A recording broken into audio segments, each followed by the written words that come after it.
not on that list, you're going later today. During 7th period, it's going to be Jessica, Jenny, Edder, Josie. Is there anyone who I didn't call?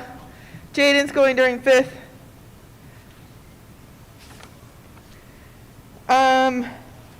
But you can see in a few places I've put the schedule up so you can see what we're doing.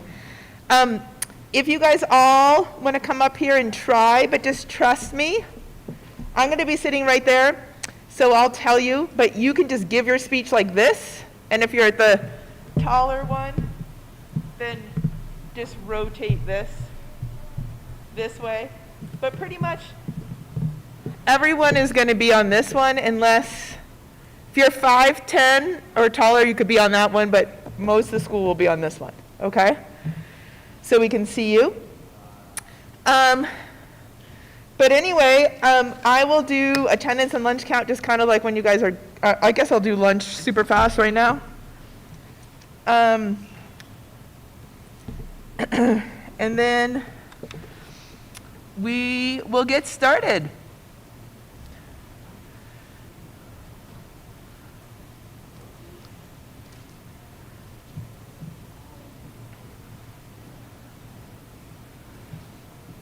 Okay, so tomorrow is hot dogs and bagel with cream cheese. Hot dogs and bagel with cream cheese. What do you guys, who wants it? Brian wants both. Gunnar wants both. Anyone else? Jose wants both. Anyone else want breakfast or lunch? Okay. Okay, so while you guys are in here waiting your turn, Brian is the COVID safety officer. He's going to clean off the lectern because you're going to come up. Can you guys be listening, please? And you're going to take off your mask, put it in your pocket while you're giving your speech. Make sure when you come up that you're showing your nice outfit, because I see people are all wearing nice stuff, so like take off your jacket so we can see your nice outfit. And do your best, okay? Try to make eye contact, gesture a little bit. We're going to hear everyone because as long as you have to project a tiny bit. Like I'm projecting a little bit right now, but even if I just talk normally, like you guys can still hear me, right? I'm like talking now like someone's like right in front of me. Whereas usually when I talk in front of the class, I'm a little bit louder. But you guys are going to be fine. We're going to hear you really well. So just want to say good job with all your hard work. Today's the day that you're going to do your best, and you're going to feel so relieved afterwards. So get ready for that feeling. Good job working hard and doing so much to prepare, and good luck. Leo, you're first.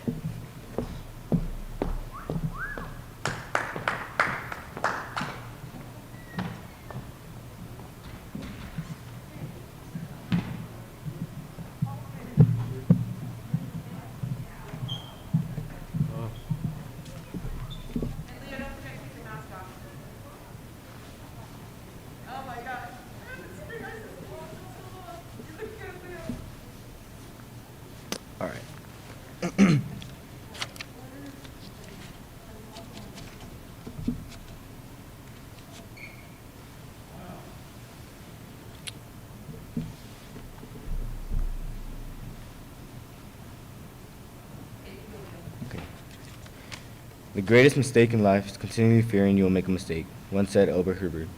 Many believe that mistakes are horrible, but in reality, mistakes can teach you a lot of things. It just depends if you have the growth mindset or not. Although many believe that some are born smart or not, by believing that, you're having a fixed mindset. We can all become smarter and achieve better things if we all push each other to have a growth mindset. But in reality, we're pushing each other down. Instead, we should focus on the growth mindset so we can all be successful. What is a growth mindset?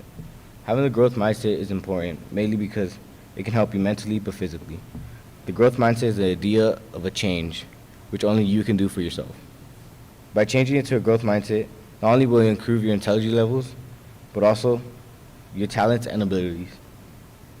Being a student with a growth mindset is a huge accomplishment, mainly because you could accomplish many things you won't believe you can. Carol Duke explained, in a growth mindset, people believe that their most basic abilities can be developed through dedication and hard work. Brains and talents are just a starting point. This view creates a love of learning, a resilience, and this is essential for a great accomplishment. Having a growth mindset is not just about being smart, but it's being able to make mistakes and learning from them. How can a growth mindset be beneficial? Having a growth mindset can help in many ways. For example, it can help you achieve goals that were impossible to reach.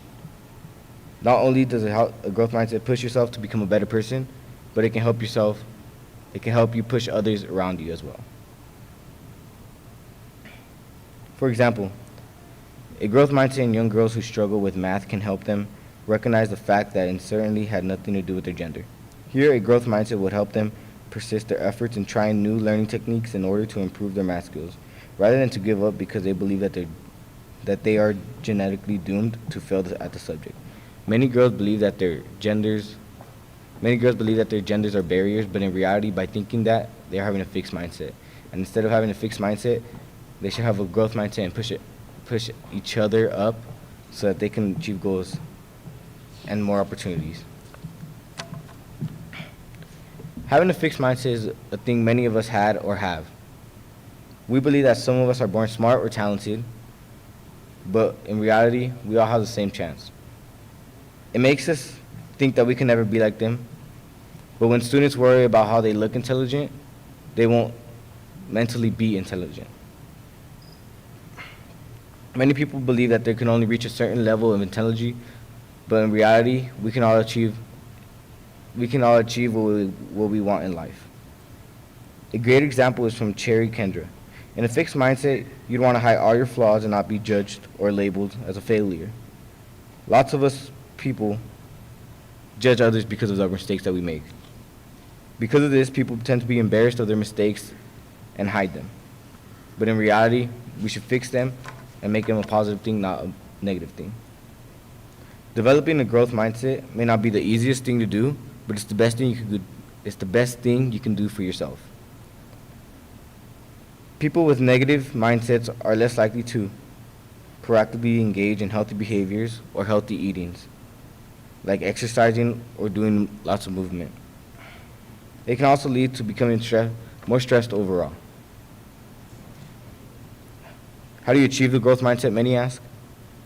The way you can achieve a growth mindset overall is having self-love and being able to believe in yourself. An inspirational quote from Vivian Green states, "Life isn't about waiting for the storm to pass. It's about learning how to dance in the rain." She explains how to live life more fulfilling, and instead of worrying about the little things and the little mistakes that you make them a positive thing and help yourself grow. I believe that having a growth mindset is the best thing you can do for yourself. A couple years ago, I never thought I would be standing here accepted to 2 colleges that I really wanted to be in. But because I've changed myself and I changed my mindset, I achieved many goals that I would never thought I could believe. I can see all the possibilities I have.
There may be people that have more talent than you, but there's no excuse for anyone to work harder than you do.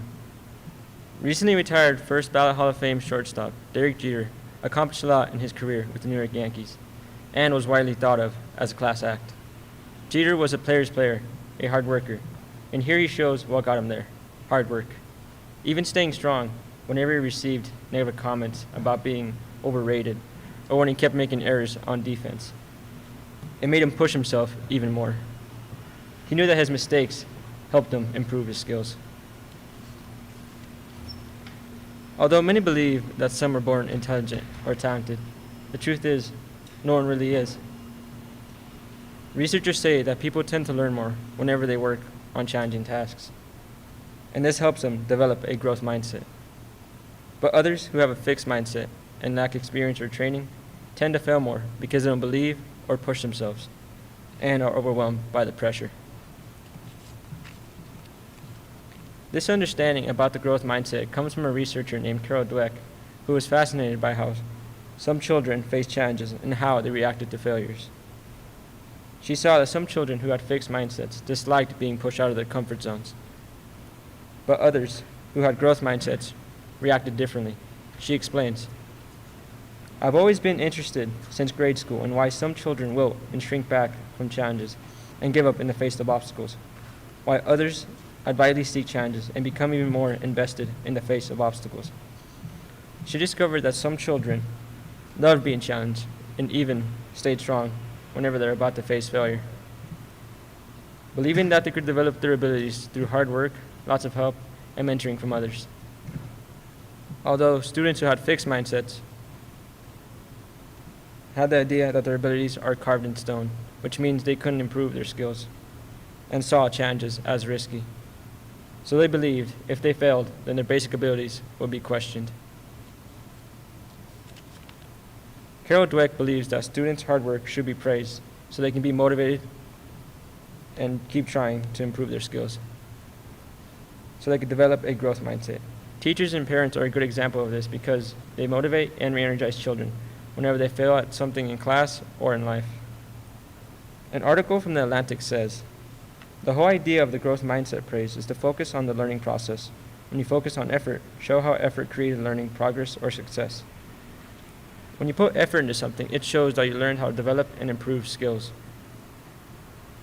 A growth mindset praise does help many, but there can be false growth mindsets if you aren't careful. Saying that you have it, but really you don't, won't help. Even something really challenging or outside your comfort zone can trigger you into a fixed mindset. Or when you encounter someone who is much better than you at something, your pride will say, "Oh, that person has the ability, not me." So many think about it differently. For example, saying things like, "Wow, you really tried hard," but that person knows they didn't really make any progress, and praising them for it makes them believe that they can't do any better. If people aren't careful, it can keep someone from developing a growth mindset. Understand what triggers you so you can work on them, and eventually be able to stay in the growth mindset more and more. Jobs can even help you develop a growth mindset, but several jobs can be tiring and stressful to those who didn't get proper training. Others who focused excelled at their jobs and even reacted better whenever they're confronted with a problem. For example, an article from the Wall Street Journal explains, "Teachers who have spent their careers in busy schools interacting with many people retain cognitive skills longer than computer programmers, who have more advanced technical skills, but often work in less stimulating environments," says Dr. Green, an author from Your Best Brain Ever. Working in the field or in any stimulating environment helps build brain power. But you also have to care about your job, because hating it and being stuck behind a desk doing the same work every day is not going to help.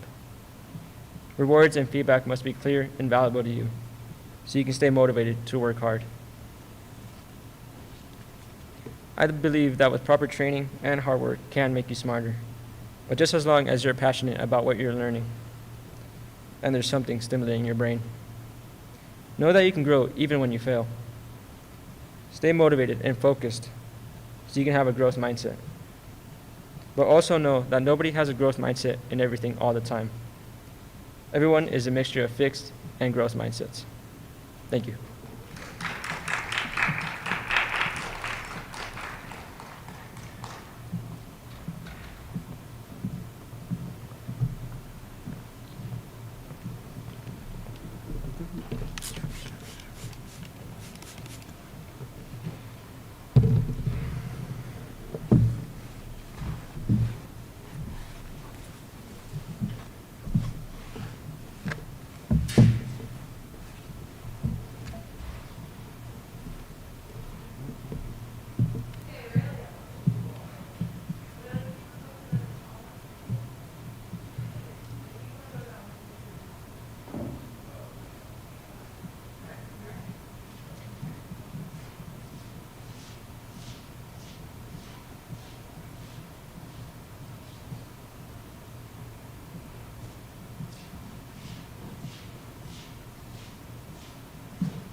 Cool. We all good? All right. Where are we today on the path of equality for all in our nation? Do you think that history might be repeating itself? There have been many recent incidents of police brutality, especially with the death of George Floyd, that have brought up questions of questions of inequality in our nation. Our current situation seems rather bad because of unequal treatment and violence, but in reality, more and more has just added to the ongoing debate about racial profiling and gender discrimination. For example, Jonathan Capehart says in the Washington Post, "With President Trump in the White House, everything seems under assault. Civil rights, the rule of law, our moral standing, the global liberal democratic order the United States spent decades, blood and treasure helping to form and maintain. Are the people of the world progressing with each other, forming unity to achieve equality? On our path to equality, we must stop discrimination based on race." From the moment when our founding fathers first established a government, our country was created with the idea that all men are created equal. But when we look back to the start, there was slavery, women fighting for the rights, racism, and discrimination. For reference, President Barack Obama said in his Constitution speech, "And yet words on a parchment would not be enough to deliver slaves from bondage, or provide men and women of every color and creed their full rights and obligations as citizens of the United States. It was harsh for a huge number of people, but as time went on, we all progressed and learned. It was such a huge problem that we fought a civil war, and later the civil rights movement was in full effect. Now, the Black Lives Matter movement picks up where the civil rights movement left off. We have improved greatly and progressed on the path of equality for all in our nation, but even after 50 plus years, we still have problems with equality today. Does this country still symbolize freedom? We all must consciously act as anti-racist in order for each and every one of us to speak against racism and to also support anti-racist policies. Throughout many decades, many people have decided to take a stand and risk their own lives. For example, Martin Luther King Jr. as the main figure of the civil rights movement, Malcolm X in contrast to King, and most notable, Rosa Parks as a mother of the civil rights movement, and many more. Although it has been very exhausting and time-consuming for people participating in important movements, there has been notable change throughout history. With future generations to come, the gender discrimination and the racial profiling will soon diminish. President Barack Obama also said in his opening speech, "What would be needed were Americans in successive generations who were willing to do their part, through protests and struggle, on the streets and in the courts, through a civil war and civil disobedience, and always at great risk, to narrow the gap between the promise of our ideals and the reality of their time. In all, we need to finally work together to achieve an ideal society in order to bring justice to America and put real meaning behind the land of the free." Making America even more equal will definitely make a huge impact on today's society as a way to reassure people that every past protest and movement has made a significant difference for the future. For example, Imbram X. Kendi states, "Looking forward as we look back, treating as they diagnose. We want to set out a vision for some of the policies and ideas that could usher an anti-racist society, while addressing some of the old and new policy and ideological impediments. We plan to showcase those people imagining and building an anti-racist society where anti-racist policies are common practice, where anti-racist ideas are common sense. It's time to finally normalize equality for all in America, where being an anti-racist isn't badly looked upon. Anti-racist ideas, practices, and movements should be a normal thing. Finally, can America live up to we the people standards and finally take racism and inequality into account? The government should put more time into changing in response to movements. For example, according to the recent article in the NYT, Rashad Robinson, the president of the civil rights group Color of Change, said Mr. Biden must be emboldened by the presidential results in November, and perhaps by disgust at the events in Washington. He said the incoming Democratic administration should make racial justice a governing priority, not just an idea to pay lip service to on the trail. It's obvious that many governing bodies want to help, but they should prove it and start helping by changing the problems that we have today." Yeah, that's it.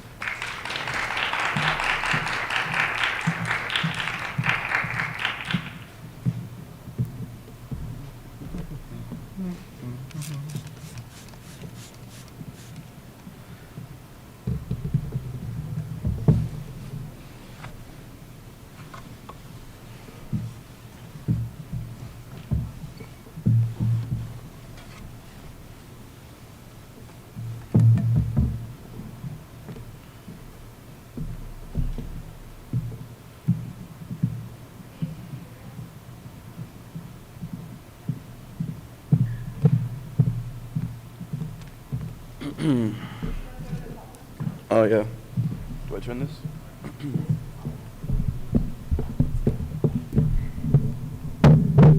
Okay.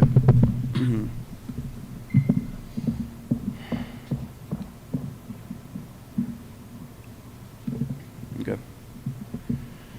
The power of a growth mindset. Do what you love and don't stop until you get what you love.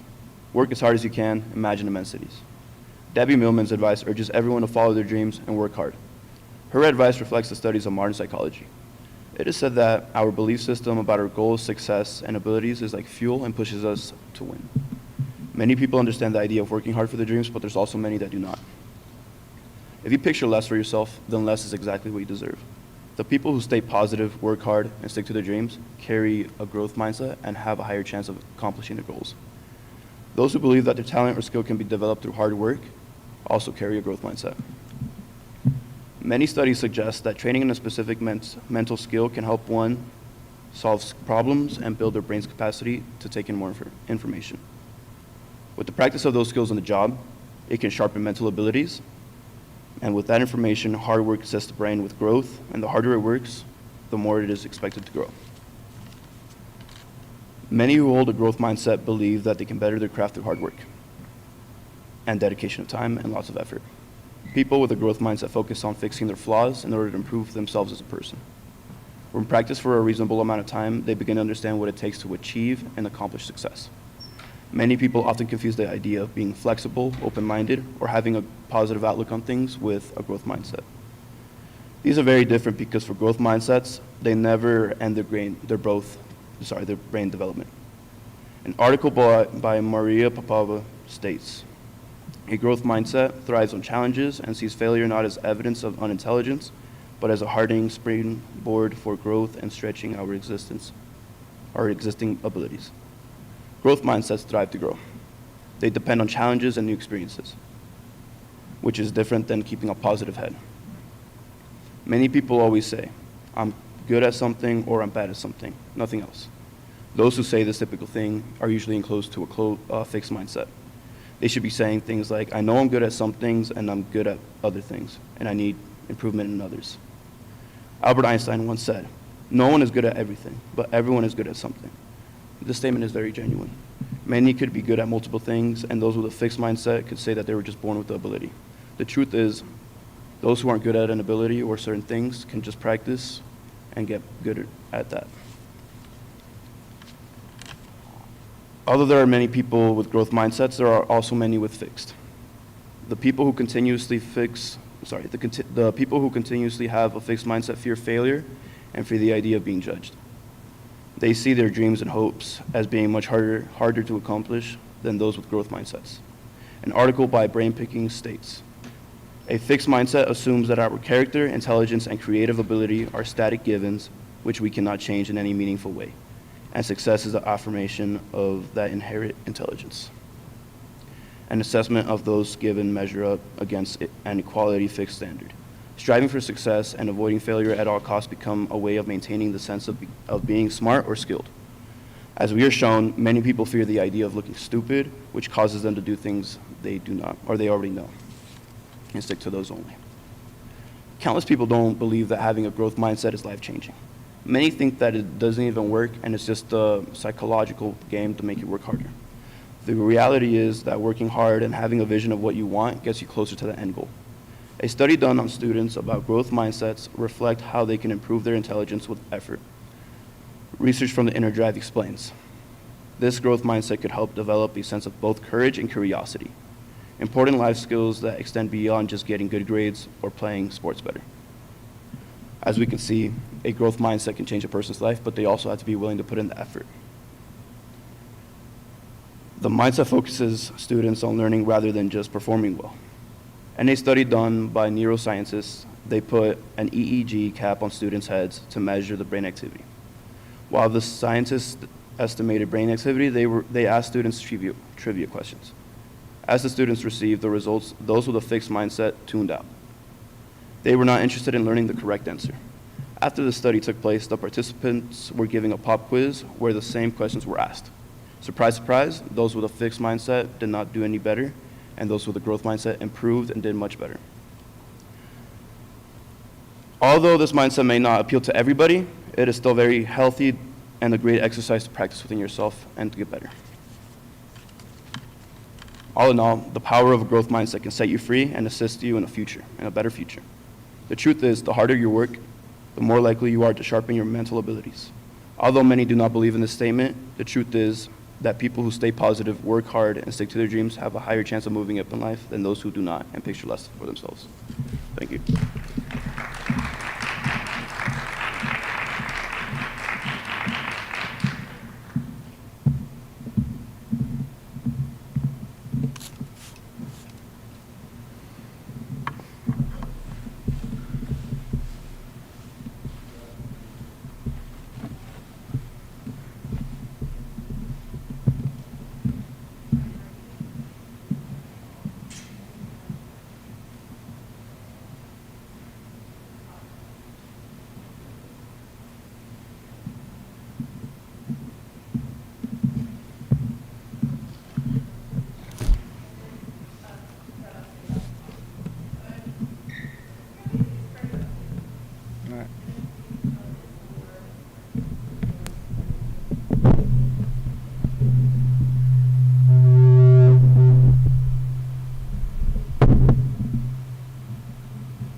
We saw these men putting on their gas masks, Lewis said.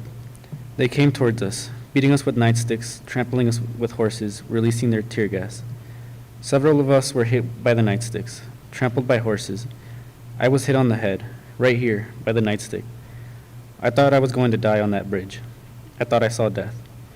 I don't recall how we got back across that bridge, back to this church, but I refused to die. This is how John Lewis described being beaten by the police while peacefully protesting on the day that is currently known as Bloody Sunday in 1965. Like John Lewis, many people are discriminated or are affected by discrimination It can be over simple things that they have no control over, like their gender or the color of their skin. John Lewis's actions changed our nation and brought more equality through the Civil Rights Act in 1964. A lot more people have realized how discrimination affects the lives of others and have begun to make a change. We are currently on the correct path in order to create equality for all, but we must stay on that path in order to prevent things from becoming worse. Equality is something that we all deserve, but something that we all can't have because of discrimination. One of our main problems is that it hasn't started recently. It has been around for many centuries and has been around for many centuries. Discrimination was a problem that was simply ignored for many years, although it affected the lives of thousands of people. Lindbergh stated, in 1838, in an act that might be today as regarded as ethnic cleansing, the U.S. Army was ordered to forcibly march 16,000 Cherokees to reservations in the West. 1/4 died on that trail of tears. To be taken away from your home and die in the journey is a cruel fate. Instead of helping them succeed, the government used the army to take what wasn't theirs and harm others. Many people will do anything that benefits them, even if it means harming others. The path of equality for all is a constant uphill battle because racial discrimination seems to have no end. Many movements have been made in the past in order to end it, but the real solution has not been found. To this day, many people are still trying their hardest to find a solution. But not everyone seems to believe that we can all be equal. A quote from The Guardian supports this by saying, "Serving up hope for an anti-racist America seemed unhealthy in those days. Nearly all fresh hope from the jubilant end of slavery in 1865 had seemingly molded over." Sound familiar? Slavery may have been brought to an end, but it didn't mean the discrimination would end. Things seem to be getting worse even in our current day. People shouldn't live in fear or be treated differently simply because of the color of their skin.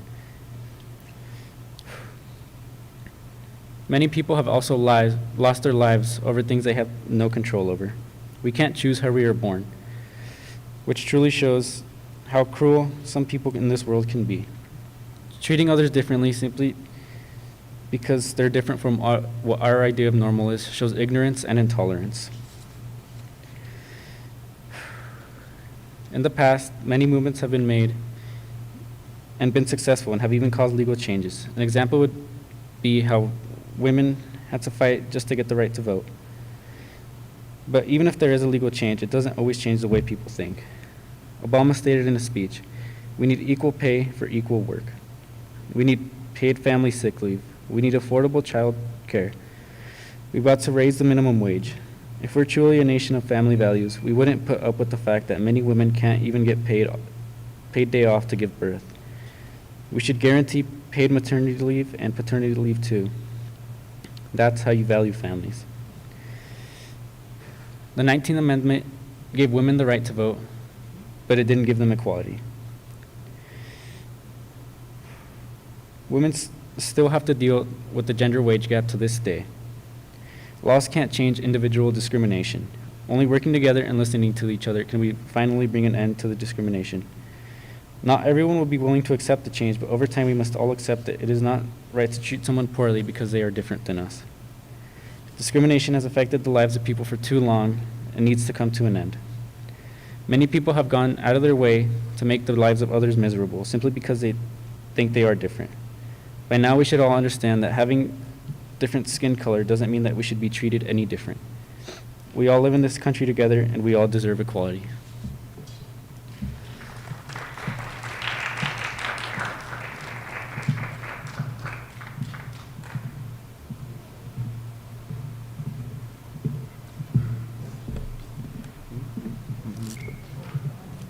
What? What was that? Oh, okay.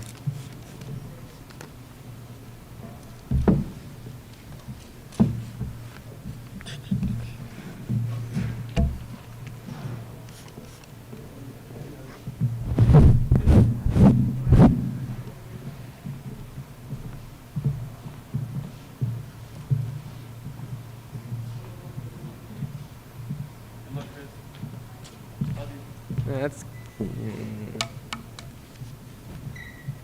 I can take this off, right?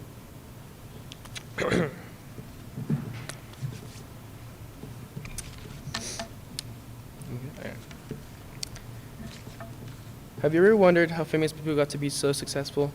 Well, believe it or not, those people are the ones who have endured most failure in life.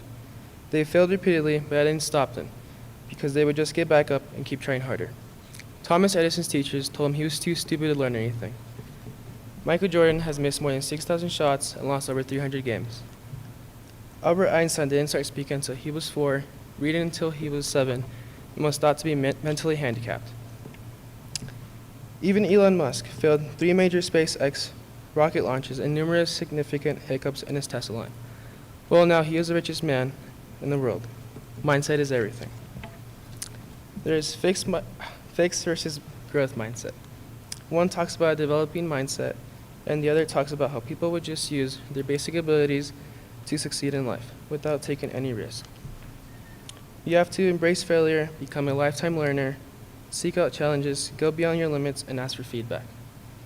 Having a growth mindset is essential for success. It drives motivation and achievement for anyone. I believe that anyone who works hard on their personal skills and intelligence will become smarter.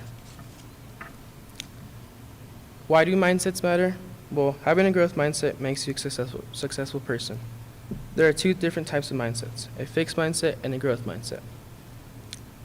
In an article by Forbes, in a fixed mindset, students believe their basic abilities, their intelligence, their talents are just fixed traits.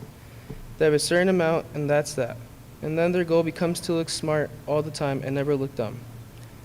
A fixed mindset isn't necessarily a bad thing, but it just makes them believe these traits they already have can't be improved on, and that's as good as they'll be. It prevents people from growth. There are many disadvantages you have with a fixed mindset, such as cutting off opportunities. It causes dissatisfaction and disappointment. Usually a person with a fixed mindset is afraid to take risks and grow from their mistakes. However, having a growth mindset makes it easier to develop interests and skills. There are steps that can lead you to be successful. It's called GPS. In an article from Greater Good magazine, G stands for growth. When we adopt a growth mindset, we are more likely to stick with things longer, perform better, and enjoy what we're doing more than when we believe that our skills and abilities are fixed. P stands for purpose. When people find meaning and purpose in their life, they enjoy what they're doing more and feel better about their lives. S stands for social. Mindsets are social. In order to have a more successful life, you have to be able to get out of your comfort zone. You have to know that the next time when you feel like you can't succeed anymore, that you're the one that makes decisions for yourself. You have control over your fate. You decide whether you want to accept the challenges and the risk to become a more successful version of yourself. Furthermore, not only can adults have a growth mindset, but students as well. Students have a growth mindset are more successful. In an article from Mindset Works, when students believe they can get smarter, they understand that effort makes them stronger. Therefore, they put in extra time and effort, and that leads to higher achievement. A study from Fisk Elementary School shows students' math grades before and after intervention. And it showed that the students who had a growth mindset were the ones with the rise in their GPA. Instead of seeing their mistakes as a bad thing, they would use their mistakes to learn from it. Having a growth mindset for these students allows them to achieve more and become stronger and more independent, preparing them for the real world. In the end, it comes down to your choice. It comes down to whether you are willing to take chances to become more successful. You shouldn't let fear of failure stop you from becoming a better person with the ability to do more. Done.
Oh, there.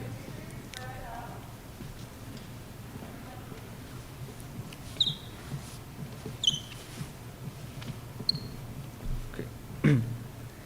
Does hard work make you smarter? Some people will try to do hard work, and when they fail constantly, they don't think it can because they don't think they're smart enough to do the hard work.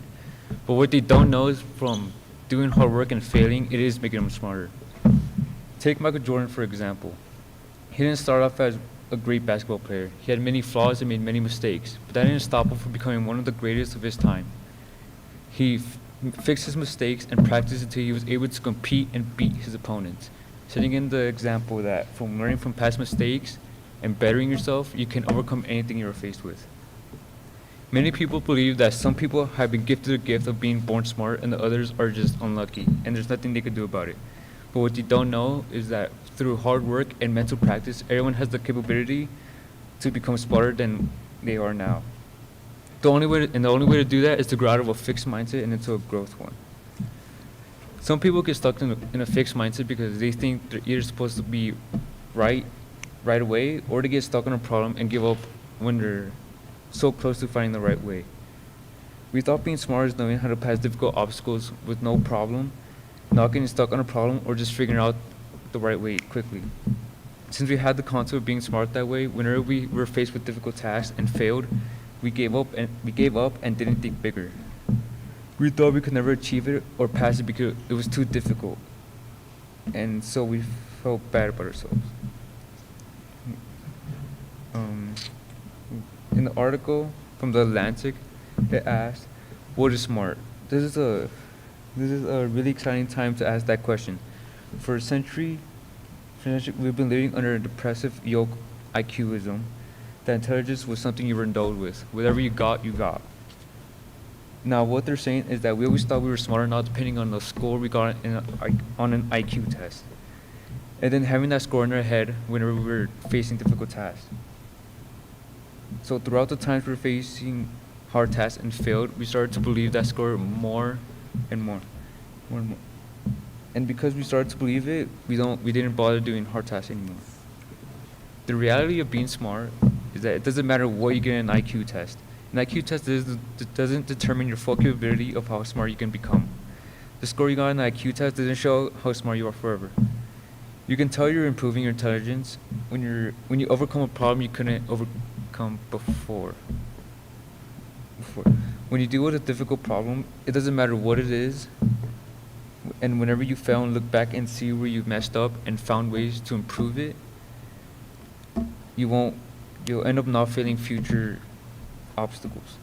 In the article from Wall Street Journal, How Your Job Can Make You Smarter, it states people tend to grow cognitively when they work on tasks that can never be completely mastered. Alison Burns of Blacksburg, Colorado has continually sought out new challenges over the course of her 20-year career. She has continually sought out new challenges,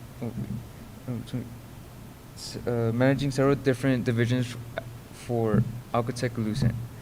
She continues to sharpen her ability to communicate with her colleagues, noticing and interpreting body language and pauses during phone calls. What this article states is that from doing tasks that the individual knows that it will be hard to master, the person will see ways around that difficult task and able to succeed. Being smart doesn't mean a score you get on an IQ test. Being smart is you finding paths in situations where the paths are hidden and following those paths leading to success. So, can hard work make you smarter? Yes, it can. With enough time and effort doing hard tasks, you will see improvements on your intelligence growing. An IQ test doesn't determine how smart you are. You determine how smart you are. Even if you fail one way and then fail trying another way, it doesn't matter. It doesn't mean you're failing. It means you are coming closer to finding the path you need to be on to success.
a growth mindset.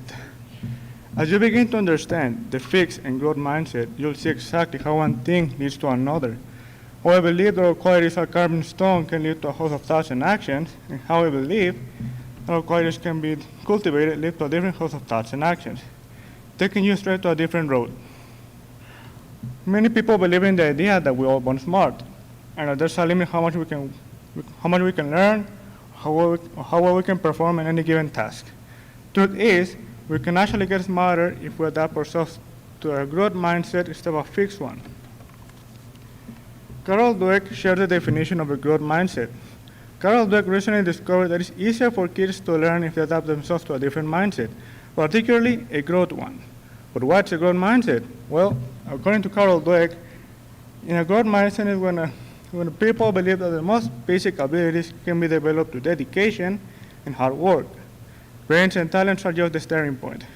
This view creates a love of learning and resilience that is essential for a great accomplishment.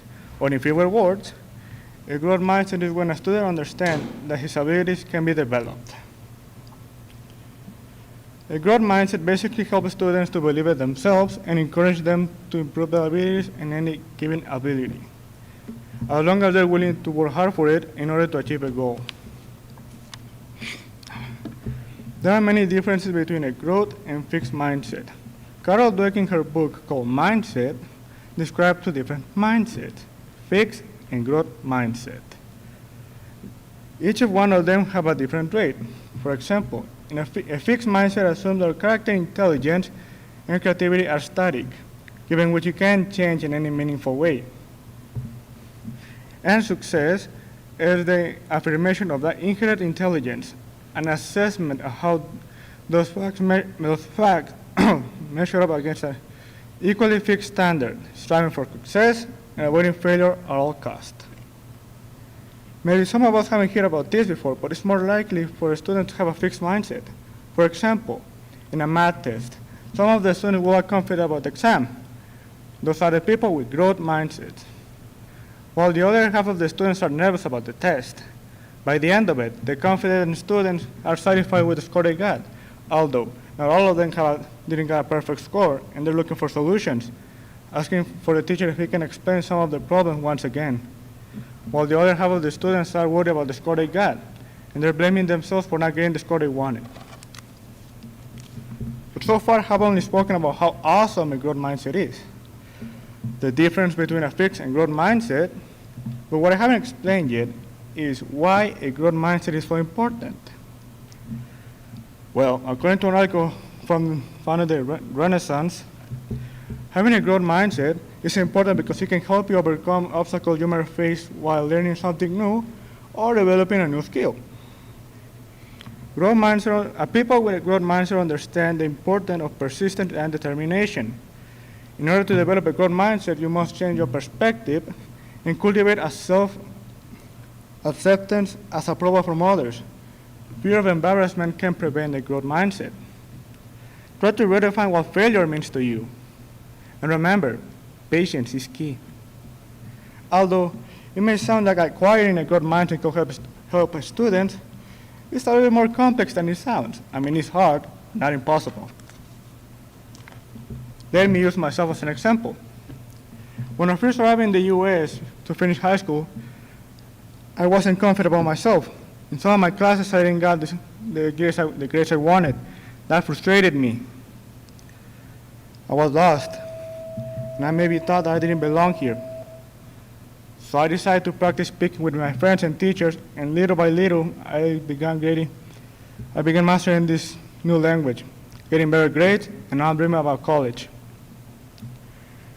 Many people through the years have this idea that there's a limit how much you can learn, how well you can perform in any given task. But truth is that we can actually surpass those limits. How? I ask myself. Will I work harder each day? Will I give it my all even if I failed? Will I try as many times as I need and not let a letter or a number tell me the limits of my intelligence? The only person who can decide how much you can learn or how well you can perform is you. Thanks so much.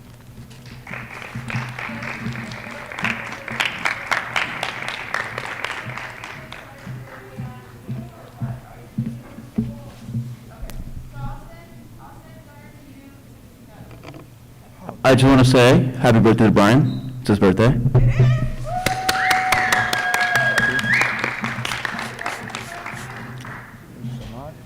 Appreciate it.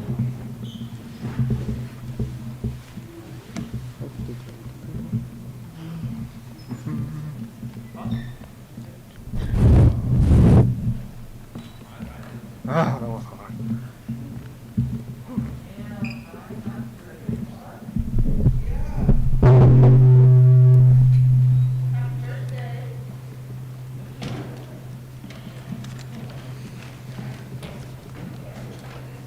Okay. We hold these truths to be self-evident that all men are created equal, that they are endowed by their Creator with certain unalienable rights, that among these are life, liberty, and the pursuit of happiness. This excerpt from the Declaration of Independence explains that everyone should have equal rights, yet people of color did not have rights until 1870, 94 years after the Declaration of Independence was created. Our country began its existence with the Declaration of Independence and the basic idea that all men are created equal. Although our initial government did not treat all equally, we have made great strides to increasing equality for all in our nation, from the right to vote for women to Civil Rights Act. We have moved steadily along the path to equality for all, but are all people treated equally in our country? No. There's still a lot more work to do. How long was slavery prevalent even as equality for all was the basic idea in our country? Even with the famous quote, "We the people," in the U.S. Constitution, slavery was prevalent for nearly 100 years after our nation was born. And even now, there are still people who think people of color are not as good or not as important. But we are all human. We are all the same. Even though the Declaration of Independence says everyone has the right to life, liberty, and the pursuit of happiness, people of color did not have basic human rights until after the Civil War and even the 1964 Civil Rights Act. Nearly 200 years after the Declaration of Independence was created. All persons born or naturalized in the United States and subject to the jurisdiction thereof are citizens of the United States and of the state wherein they reside. No state shall make or enforce any law which shall abridge the privileges or immunity of a citizen of the United States, nor deny to any person within its jurisdiction equal protection of the laws. The point of the U.S. Constitution is to explain how the government should act and treat people, but they aren't doing anything to combat the racial injustice in our country. The Pledge of Allegiance was written in August 1892 by the socialist minister Francis Bellamy. It was revised in 1923 and is still used today all over the U.S. In the Pledge of Allegiance, it brings up equality and justice for all. Although it is not a true official document of the United States, it is supposed to stand for what this country is and what it hasn't been. I pledge of allegiance to the flag of the United States of America and to the republic for which it stands, one nation, under God, indivisible, with liberty and justice for all. The part I'm taking out here is liberty and justice for all. This pledge is supposed to say what people in this country are supposed to be. But there are still racist, homophobic, and transphobic people. There's bound to be people like that, but when it gets so bad you have to hold giant protests to give equality to your race, gender, or sexuality, you know there's a problem. In conclusion, everyone deserves rights, but if the government doesn't fix anything, like the Constitution and the Declaration of Independence say, then this country has a big problem, worse than the one we already have. We are making strides for equality, like the Black Lives Matter movement and other movements like that. Thank you.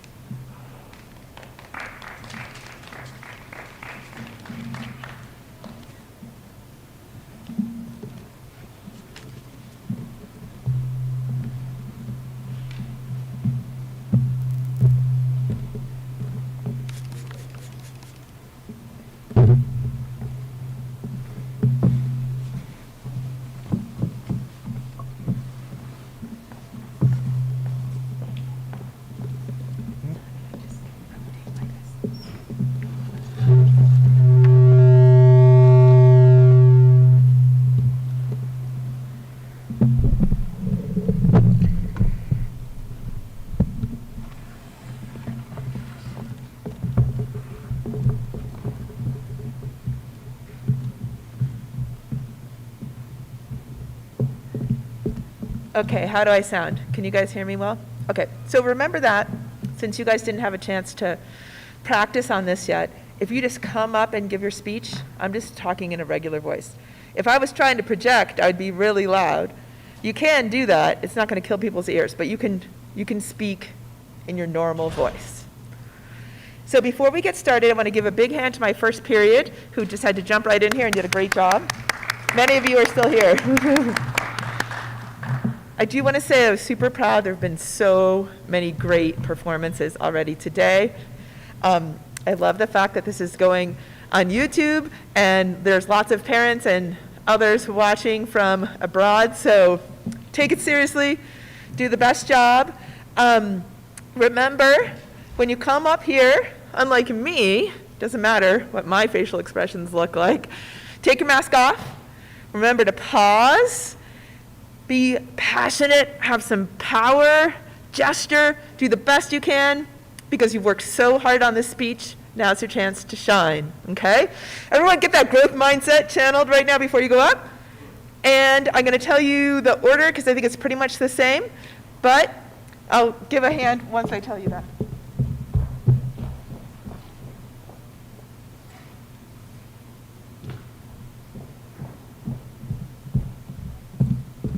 If you want to give your parents a heads up about when you're going to be on, Esha, you're first. Then Wyatt, Jade, Ulyses, Hugo, Kira, and Emma. Emma, there's a slight chance you won't fit in this period and then you'll go in 6th. But I'm hoping we can go in. We just like the other, like I let Gunnar, because he was all ready to go, overlap. But since break is going to come in, I don't want you to get interrupted by a lot of people. Okay? Is everyone good? All right, big hand to everyone.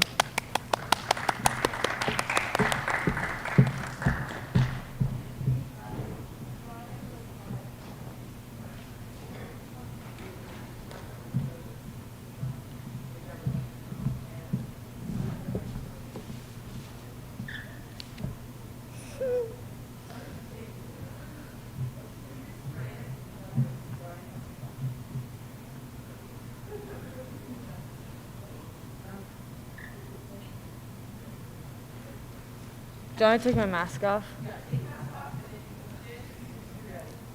Okay. I don't need easy, I just need possible, is something professional surfer Bethany Hamilton has been telling herself since she was 13 years old. Bethany is now 30. On October 31st, 2003, her left arm was bitten off by a 14-foot tiger shark. Since she was 8 years old, it was her dream to be a professional surfer. And once she lost her arm, it seemed as if that dream was out of reach. But the passion, dedication, and drive that she had is what got her to where she is today. Those 3 things are important to having a growth mindset. You need to want it to get better at it. Bethany has a very powerful growth mindset. She puts an endless amount of effort into everything that she does in and out of the water. And all those times people commented, "Oh, it must be so hard to surf with one arm." She told herself that wasn't going to be the thing that stopped her from doing what she loves. Bethany has had to conquer an unlimited amount of challenges. We all do. But no matter the outcome of these challenges, we need to grow from them and become stronger. Through hard work and focusing on effort rather than outcome, we can begin to form a growth mindset if we don't already have one. Having a growth mindset makes us smarter, stronger, and even more confident, among many other life-enriching qualities. The amount of effort that we put into things affects the outcome, and the outcome affects the way that we feel. However, a person with a growth mindset focuses more on effort rather than the outcome. If we look at a situation and think of it as too hard to succeed at, we'll get nowhere. But if we look at a situation and think, if I put a lot of effort into this, if I try, that's what should count. In a recent article from from New York Times, Elena Trudin advises, beware of assuming that because something doesn't come easily, you won't ever be good at it and then quit. Focus on the process, what you're learning, rather than the final product. I'm sure we've all been in a situation where we put a lot of effort into something and we failed, whether it was a test, a competition, or even the mending of a relationship. The list could go on, but what we need to recognize in these situations is the fact that we tried hard to pass the test or win the competition or make the relationship work. It's the process, the learning, the effort. It's that if we know we had to do it again, we could. It makes us stronger, and it makes us smarter. It's difficult to see people doing things, and it seems as if they're doing it effortlessly. I think that is all one of our dreams, to have one thing that we can do, and it seems as if we're doing it effortlessly. Over the summer, a new passion blossomed in one of my friends' lives, skateboarding. Every single time that I saw him, he was trying on a new trick, trying to perfect it, making boxes, rails, ramps, anything he could do to get better. Now I watch him do very impressive tricks effortlessly, and it makes me feel content. I'm content because he's another reminder that when you put hard work into things, the hard work pays off. Over time, I saw that putting effort into things makes you get better. And I saw my friends see it, and my sisters. I saw them really start to try, where before they hadn't. I hadn't. The ironic thing about looking like you're doing things effortlessly is you had to put a lot of effort into it to get to that point. And I think that we can all get to that point. Part of being strong is accepting feedback. Criticism is something that people usually respond to as negative, but if we change the way that we think about it, we change the way that we feel about it. Sometimes we look at feedback as a way of people telling us to do better because we're not doing very good. But there are better ways to take in the feedback. Mike Nuts from Oregon State University says, feedback is something that is useful in trying new strategies to master and improve a skill or ability. When someone gives us feedback, we can use it to learn and become better at what we're doing. In order to do that, we have to look at it as helpful instead of negative or rude. My dad has raised me with the same sports that he grew up loving. Now we both love those sports, and I can tell he loves to teach me. However, for the longest time, I thought of his feedback as a way to tell me that I wasn't doing it right. Now I look at it as extremely helpful for me to improve and become better at the sports that I love. When we give feedback, we need to remember that we're trying to help someone improve, not make them feel like they aren't good at it. We need to give and accept feedback and criticism positively so that we can learn more and become more resilient. Another big part of having a growth mindset is the way that we look at our challenges in life. Every challenge is somewhat terrifying because there's that underlying fear of failure. Some people think about challenges as a way to grow and become stronger, and those people have a growth mindset, while others think of them as a risk of not succeeding, and those people have a fixed mindset. Maybe we all have a little bit of both of these reactions toward challenges, but the point is, no matter how terrifying they are, if we want to succeed, we should tackle them with all that we have. Kendra Cherry from Very Well Mind explains a desire to work hard and discover new things, to tackle challenges and grow as a person. When people with a growth mindset try and fail, they tend not to view it as a failure or disappointment. Instead, it is a learning experience that can lead to growth and change. Most of the time when I encounter a challenge, I automatically have the fear of the possibility of failure. I definitely have a fixed mindset in the challenge category, but the first step to creating a growth mindset is acknowledging where your mindset needs to change. This has happened to me before, where I tackled the challenge, which was taking my driver's permit test. It meant a lot to me, but I wasn't even considering the outcome. And when the outcome wasn't good and I didn't pass the test, I was shocked and really frustrated with myself. It took me 2 weeks and a second try of success for me to finally realize that I had learned so much from that experience.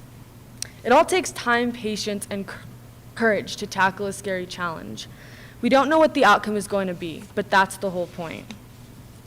Effort, criticism, and challenges are 3 simple things that we deal with every day. They can even shape our day. This is something that isn't going to change, but what can change is the amount of effort that we put in, the way we take the criticism, and the fact that we tackle the challenges. So the question is, can a growth mindset make you smarter? And the answer is yes, yes it can. But the question that I find just as important is, can a growth mindset make you healthier? And the answer is also yes. So my final thought for everyone is that I hope you put more effort into the things that you want and love, use criticism and or feedback as a tool to help you, and last but not least, take hold of your challenges in life and tell them you've got this, no matter what the outcome may be.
Can you guys hear me? Okay. When the Declaration of Independence was written, it stated, "We hold these truths to be self-evident, that all men are created equal, that they are endowed by their Creator with certain unalienable rights, that among these are life, liberty, and the pursuit of happiness." When this was first written, not all people lived this truth. Even though Americans still practiced slavery, which did not follow under the Declaration statement, we used the freedoms that we had, and still have today, to mend this sin. Look at the Civil Rights Movement, for instance. In 1964, the Civil Rights Act was passed into legislation. This prohibited a lot of discrimination based on race, color, gender, or national origin. Then, in 1965, President Johnson signed the Voting Rights Act, which allowed all African Americans to exercise their voting rights. To cap it all off, in 1968, the Fair Housing Act was passed into law. This prohibited a lot of housing discrimination based on race, color, gender, or national origin. After learning about this, I would argue that our country has come pretty far in terms of equality for all. As we've moved through history, abolishing slavery, giving all people of color the same opportunities that others have had, and giving women the right to vote, we have progressively moved toward that perfect goal. Throughout our history, we've improved our military power, scientific achievements, and the way we treat and look at one another today. In 1857, an African-American man by the name of Frederick Douglass truly defined "we the people." He said, "We the people, not we the white people, not we the citizens or the legal voters, not we the privileged class and excluding all other classes, but we the people, not we the horses and cattle, but we the people, the men and women, the human inhabitants of the United States, do ordain and establish this Constitution." After Douglass argued against this hypocrisy that slave owners demonstrated, America started to make great strides. In 1868, all African Americans inhabiting the United States were given full citizenship rights under the 14th Amendment. Later, in 1870, the 15th Amendment gave African American men the right to vote. It wasn't until 1920, though, that all women received the right to vote under the 19th Amendment. In 1924, the Cherokee Nation then received full citizenship rights under the Constitution. Then it wasn't until the mid-1900s that the Civil Rights Movement came along and prohibited a lot of discrimination. When Martin Luther King Jr. delivered his "I Have a Dream" speech, he made a valid point that would end a lot of discrimination and change America for the better. He said, "When the architects of our republic wrote the magnificent words of the Constitution and the Declaration of Independence, they were signing a promissory note to which every American was to fall heir. This note was a promise that all men, yes, black men as well as white men, would be guaranteed the unalienable rights of life, liberty, and the pursuit of happiness." The U.S. might not handle discrimination perfectly. Based on the arguments that have been made on the past, we have made great advancements. Because our country has slowly continued down the path toward equality for all, we now have 6 benefits that give equal opportunity to all. Being a United States citizen protects you from deportation, gives you the opportunity to get a job that only citizens can have, and even allows you to put in petitions for family members to come to America faster than others. According to the New Americans campaign, your citizenship also gives your children equal opportunity. They say, your children under the age of 18 who are lawful permanent residents automatically may become United States citizens when you naturalize. Since your children cannot apply to naturalize on their own until they turn 18, citizenship is truly a gift you can give them. Our country has changed to offer all people U.S. citizenship, but our system isn't perfect. In fact, there are a lot of people out there that are being weighed down by problems that others don't even have. But we are still essentially presented with the same opportunities. Some individuals are still going to be racist and or sexist, but we have put in laws that prevent this injustice. We do offer equal opportunity. We have changed. We are better. Over time, ideas and beliefs change and develop, and we need to understand why our country has changed into what we know it as today. Our founding fathers knew that our nation would change and develop over time with the people. So it states very clearly in the First Amendment that we have the right to speak out peacefully. The First Amendment states, Congress shall make no law respecting an establishment of religion or prohibiting the free exercise thereof or abridging the freedom of speech or of the press, or the right of the people peaceably to assemble and to petition the government for a redress of grievances. The reason why our country has come so far as of today is because of this amendment. We have the right to speak out against basically whatever we want. We're special this way because some countries, such as South Korea and China, don't always allow their citizens to speak out peacefully. Our nation is different because we the people have changed our country into what we know it as today, a better country, one that offers fair and equal opportunities to all. The perfect vision that we all have, where nobody discriminates one another based on racist or sexist ideas, is impossible to reach. No matter how hard we try, nothing is going to be perfect. However, over the years, our country has changed, giving more and more rights to everyone in America. We've all now been presented with equal opportunity, and we need to understand that all people are created equal. Since July 4th, 1776, we have had the standard that all men are created equal, and through the unalienable rights that we possess, we have made this statement true. Right now, I would claim that our country has come very far on the path toward equality for all. Now, as United States citizens, we need to understand that all people are created equal under the Constitution, because we are the people that do ordain and establish this Constitution of the United States of America. Thank you.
The 14th Amendment of our Constitution states, "No state shall make or enforce any law which shall abridge the privileges or immunities of citizens of the United States.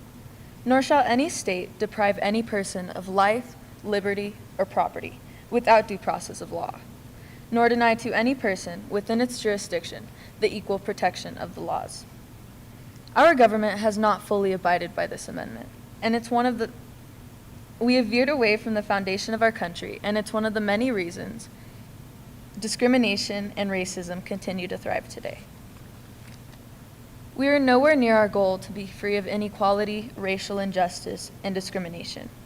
We've heard of many of our country's problems, but since the beginning, we've understood the unalienable right that all men are created equal. It may be written in our Constitution, but it isn't engraved into all of our minds. If racism and discrimination were fully abolished, we wouldn't need to remind our government that all men are created equal. The government should be the one enforcing it. Our government has many discriminatory practices that need to be modernized. Simple ideas that are already written as law in our Constitution. The foundation of our country is based on our strong democracy. When our government officials send mixed messages, say something controversial, or tweet about our country's problems instead of trying to fix them right away, it doesn't give future generations much hope. Our government knows and is aware of our racism problem, and yet they do the bare minimum to make changes for the better. Instead of ignoring the problem for a while, they ask questions to its people, questions which they should be asking themselves. In an article from The Atlantic, is this the beginning of the end of American racism? Donald Trump tweeted, Why don't they go back and help fix the totally broken and crime-infested places from which they came? Then come back and show us how it's done. These places need your help badly, and you can't leave fast enough. Clearly, bashing people for fleeing a toxic community or town only makes the situation worse. It angers people that our own government doesn't do everything in its power to help repair the unstable living. Instead, they briefly talk about their problems in a passive-aggressive manner. I think we can all agree that our politicians in the past haven't always made the brightest choices about what they're going to say before they actually say it or present it, especially when it's a racist or sexist comment. Our government is asking its people what they should be doing about their country's problems, instead of pushing to create new laws against discrimination or enforcing the current laws that we as people must treat others the same. They leave us to fend for ourselves against hatred and discrimination. The government's actions make it seem as if the government isn't in control, leading some people to believe that their own country isn't in control. We are on the path to eliminate discrimination, racism, and sexism, but they've been around for longer than we have documented. Our country has had one idea about people who aren't male, who aren't white, who aren't wealthy, for a long time.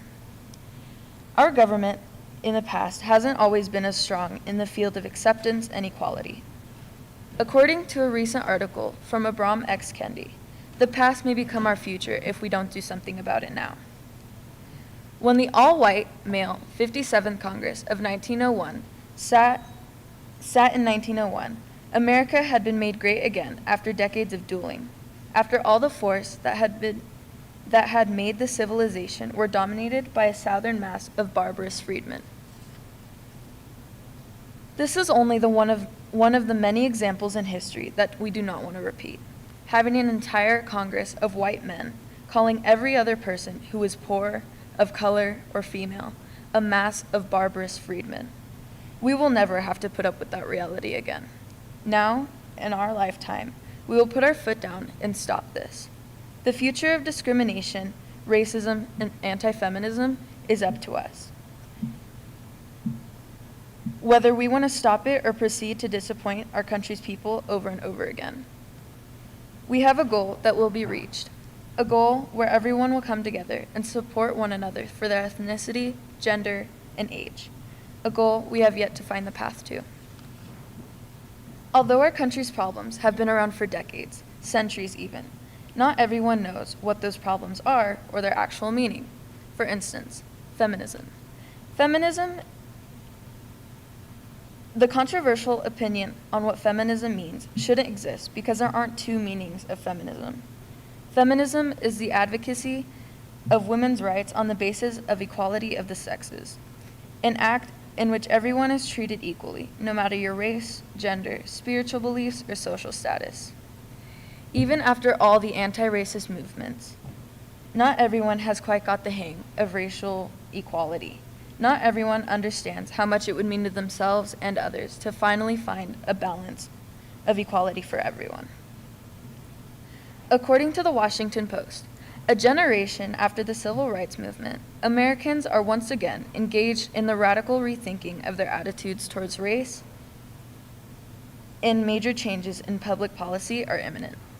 We've done a lot to help bring equality for all, but clearly there is still more work to be done. Many believe that the only ways to find racial equality are to peacefully protest, spread the word via social media, or simply influence others in an everyday conversation. That is only the beginning of change for us as a country. We can do so much more to help influence people into finding equality and showing it. Racial and gender equality is in our future. We must make it happen sooner rather than later. Through the years, we've become accustomed to living and having to wait for the change we want, but don't strive for. If we want change, we need to be that change. If we want equality, we have to be that equality. We need to show it, practice it, and hope others learn from it.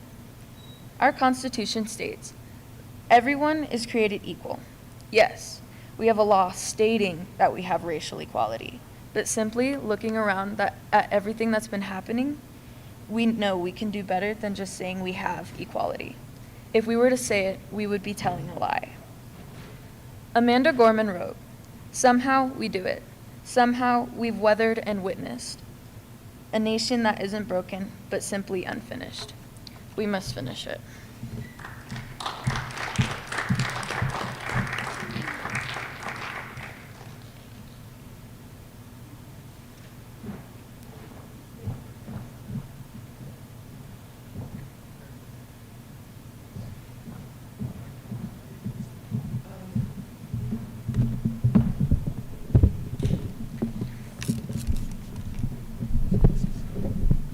Ulysses will go here.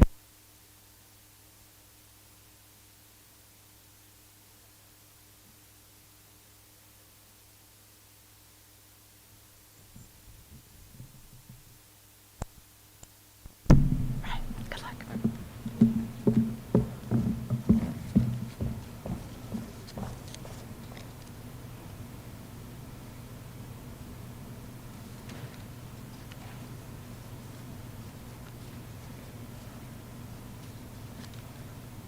Our country began with an idea that all men are created equal in the Declaration of Independence.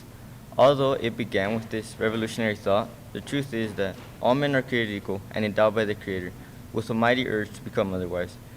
Senator Charles Sumner said this in 1852. Even though we believed in equality and allowed slavery, we have soon abolished slavery and have made great progress increasing equality for all people. But is everyone treated the same today? No. We still have lots of steps to take before we reach that point of equality for all in our nation. Firstly, racial equality is something that we need to accomplish because many people get mistreated due to their race. This is something that many people have to face in their lives. Everyone should be treated equally no matter their race. We need to change our country's policies and practices so that we can truly have equality. This has not been accomplished anywhere in the world. According to an article from Racial Equality, in reality, the ideal of racial equality, however defined, has not always been practiced, nor has it been fully achieved anywhere in the world. Nowhere in the world have people achieved equality, and no one will be achieving it anytime soon because many people have still been mistreated. There is still a lot to do before reaching equality. Our country has to do something to stop racism and help reach equality for all. Throughout all of our country's history, many African Americans have been killed and mistreated. They do not get equal treatment from the government and some because of the color of their skin. Our country needs to prevent this from happening. However, after a certain African American man, George Floyd, was killed, many Americans jumped into action. According to an article from Justice and Equality for All, Wyatt said, "Last week in America and across the world, we watched in honor as a man's life was extinguished in an incident with police in Minneapolis, Minnesota. George Floyd has become the latest in a long list of African Americans who have received extremely disappropriate treatment, even to the extent of being killed, based on the color of their skin. Our country needs to work to stop things like this from happening. We cannot allow our country to kill its own people. There shouldn't be a long list of African Americans who have been killed because of racism. To have equality for all, we need to stop treating people with disrespect based on the color of their skin. Finally, people should not be defined on the color of their skin. This shouldn't matter. Everyone should get equal treatment. Many people around the world are treated unjustly. We need to do our part to stop things like this from happening if we want to accomplish our country's goal of equality." In a speech, President Obama said, "There are very few African American men in this country who haven't had the experience of being followed when they were shopping in a department store. That includes me." President Barack Obama said this about racial profiling in 2013. People should not be treated differently because of the color of their skin. When someone judges another person on what they see on the outside, they could really hurt them. If our country is going to try to accomplish equality for all, there's going to be lots of work and lots of changes that will need to be made before reaching that point. When the Founding Fathers said that all men are created equal, our country was nowhere close to where everyone was equal. We have been making lots of progress over time, but there's still a lot more things to do. But there's still many people out there that have been mistreated due to their race. The path to equality is going to take lots of time, but if we keep making bigger steps, we will soon reach equality for all. Thank you.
Have you ever wondered if a fixed mindset and a growth mindset were really any different?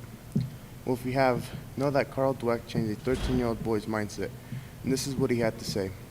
Dear Professor Dweck, I appreciate that your writing is based on solid scientific research, and that's why I decided to put it into practice. I put more effort into my schoolwork, into my relationship with family, and into relationship with kids at school. I experienced great improvement in all these areas. I now realize I've wasted most of my life.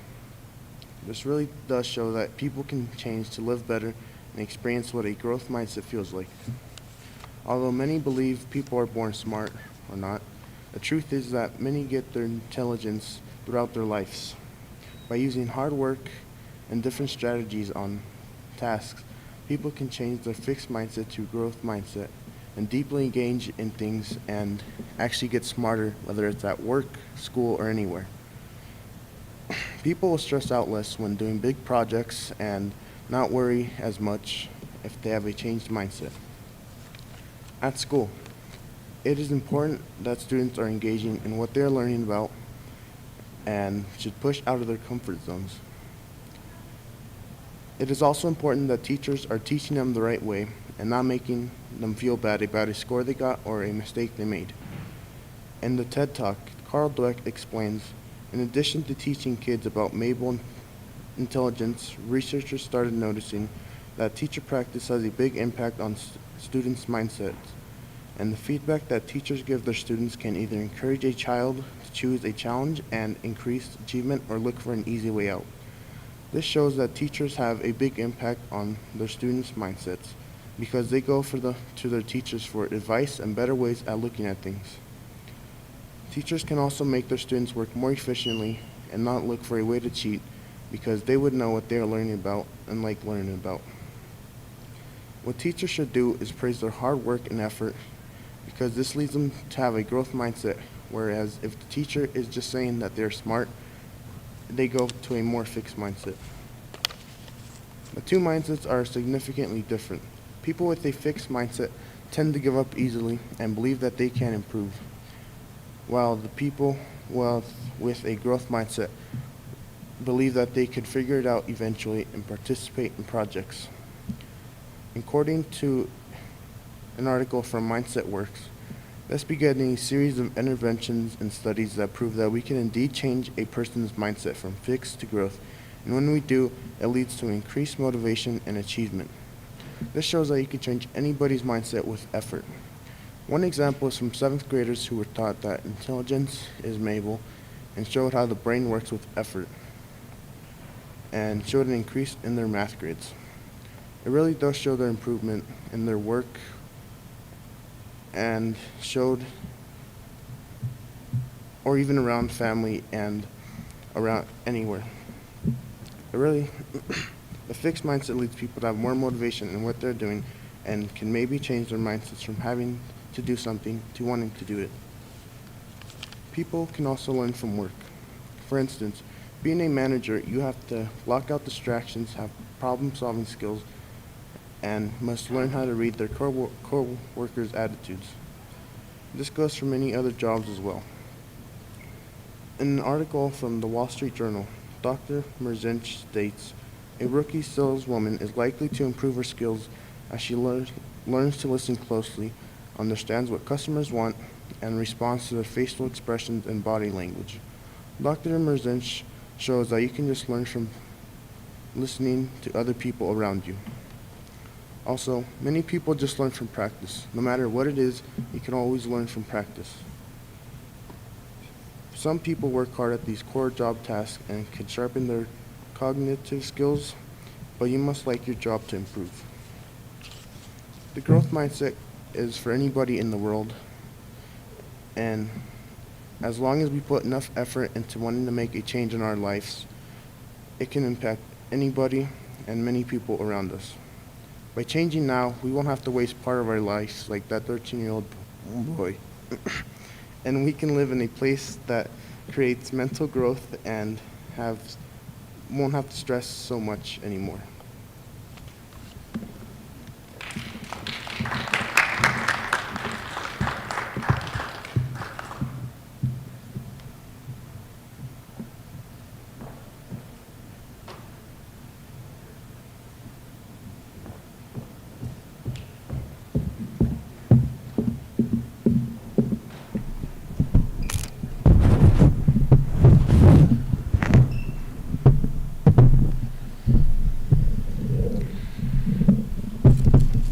Oh, I keep wiping the wrong one. Okay, wait, what way do I need it? Okay. Okay. Is that good? Okay.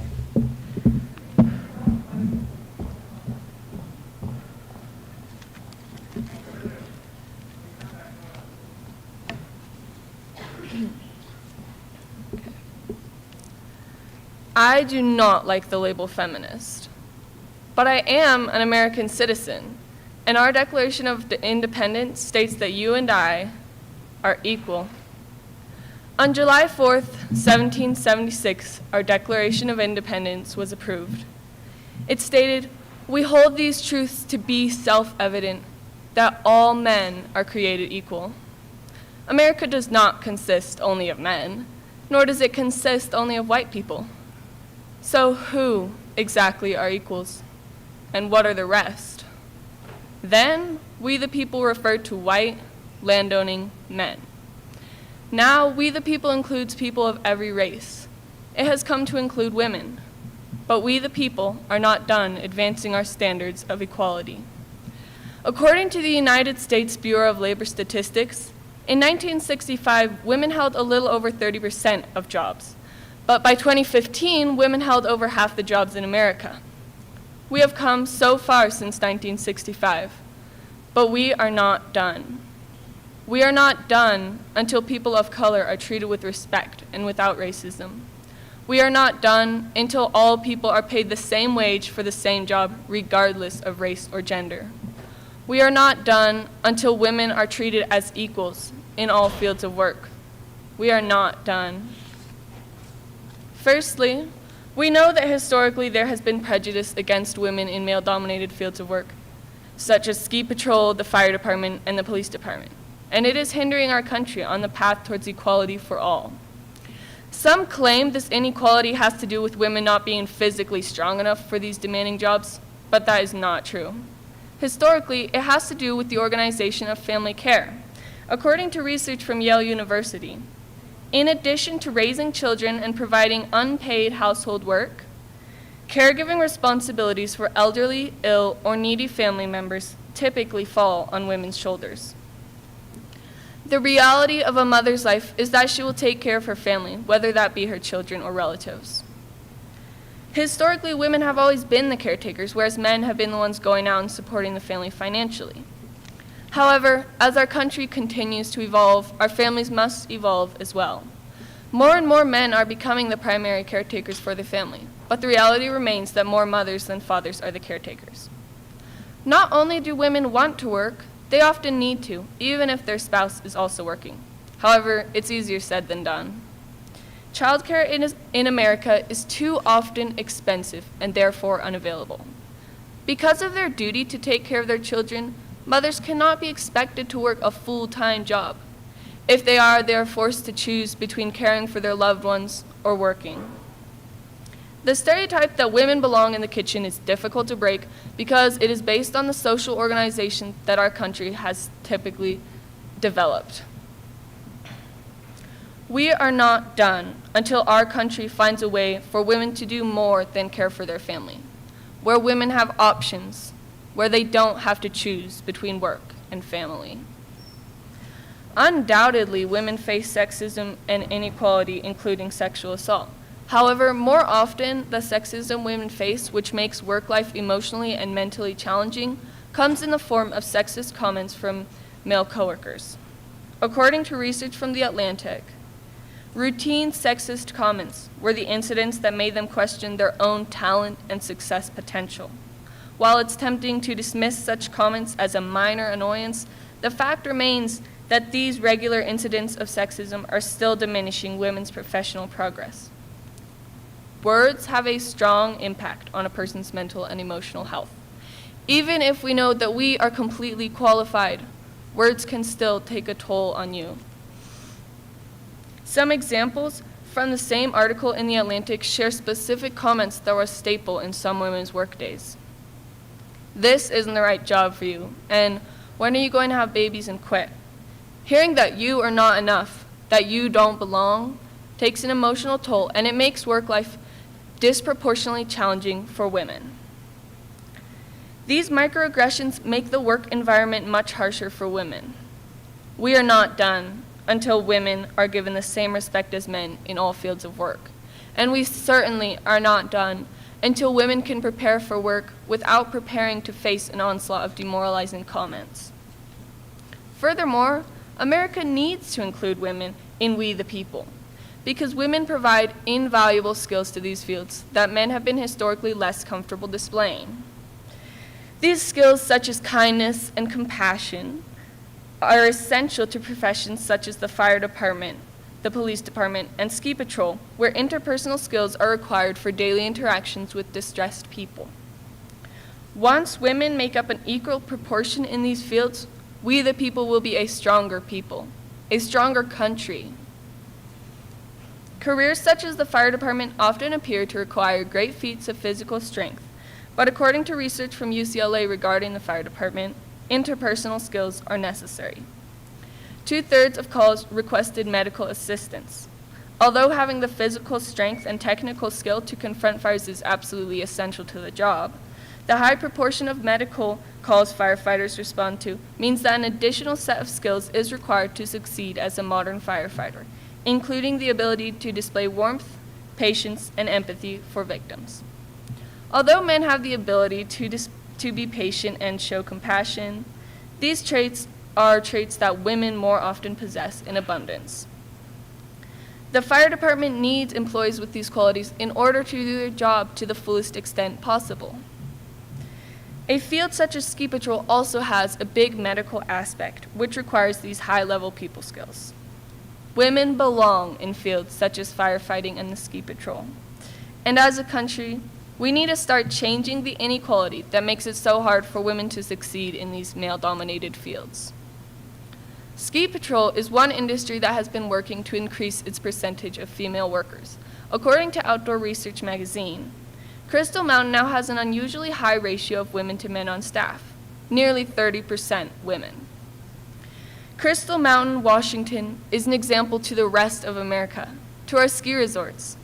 30% is a substantially larger number of female employees than the 4% in the fire department.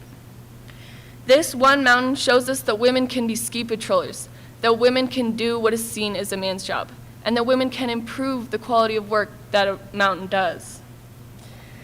Washington's ski resorts are changing, truly treating women as equals. can't the rest of America too? I believe we can. If Crystal Mountain can significantly raise the percentage of female workers in a historically male-dominated field, then the rest of America can follow suit. We can change the harsh work environment where women face brutal sexism to become a work environment that is conducive to hard work and functions in a superior, smoother fashion than when it was dominated by men. It's 2021 America. Let's get with the times. Let's change our country for the better. We are not done until women are treated as equals in all fields of work. We are not done fighting for equality until people of color are treated with respect and without racism. But we will persevere. We will keep demolishing the stereotypes that are keeping America from truly treating all people as equals. We, the people, are not done becoming who I believe we have the potential to be.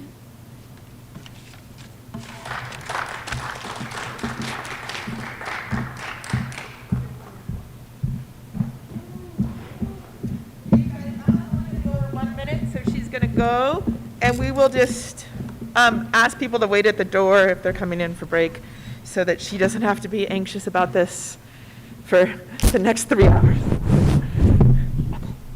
Good luck.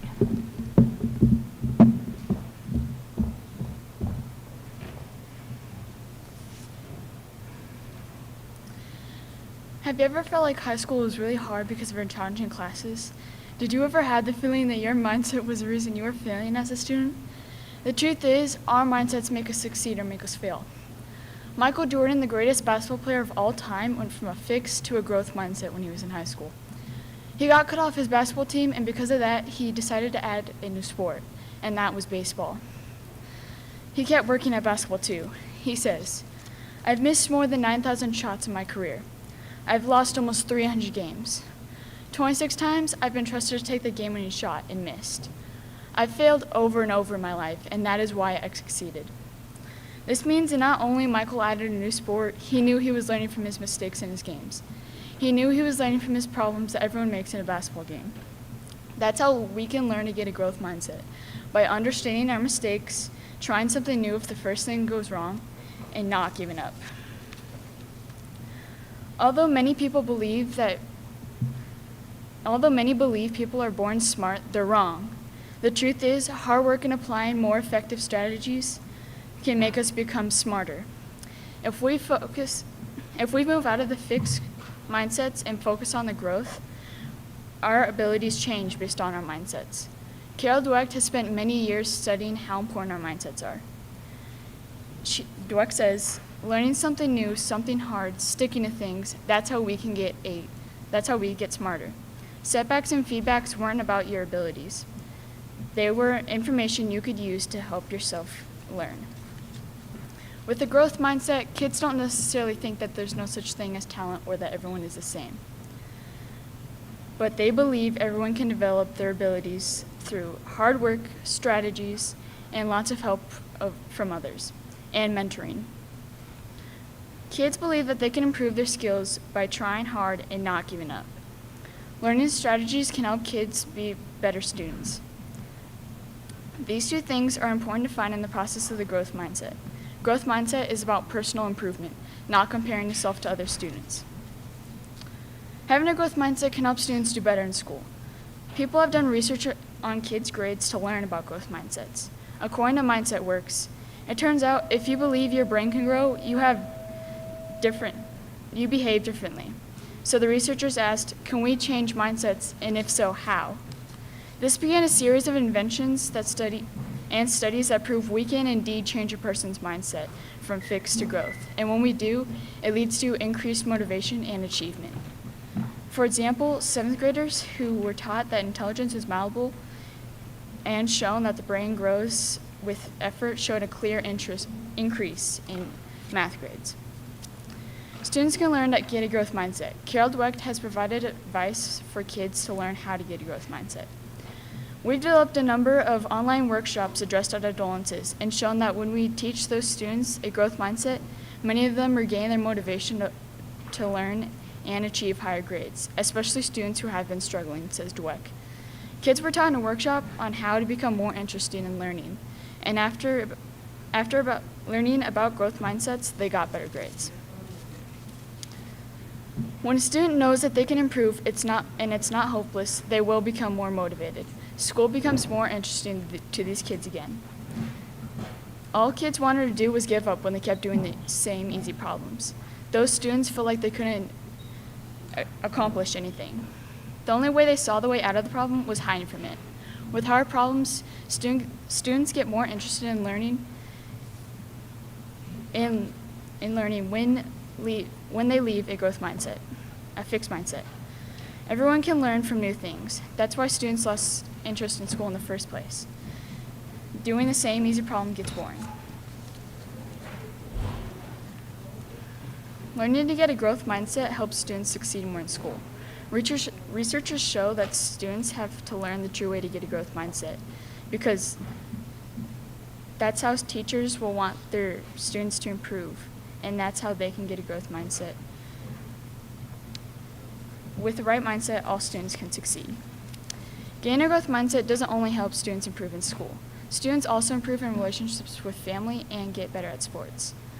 When going through the process of improving, there are so many ways people can gain confidence that feel like they couldn't get there when they wanted to get to their dream. I believe that students can get a growth mindset by understanding their mistakes, seeing what went wrong, and going over the problem. Going from a fixed mindset to a growth mindset could make you become the greatest basketball player of all time, just like Michael Jordan.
Okay, third period. I want to start right on time.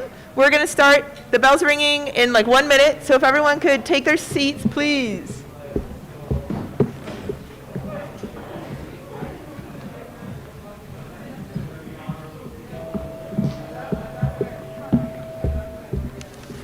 Okay, that's the bell. Can you guys hear me okay?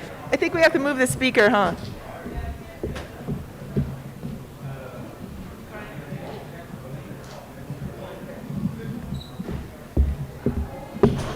Okay, everyone, all 11th and 12th graders, you should be sitting in your lunch seat right now.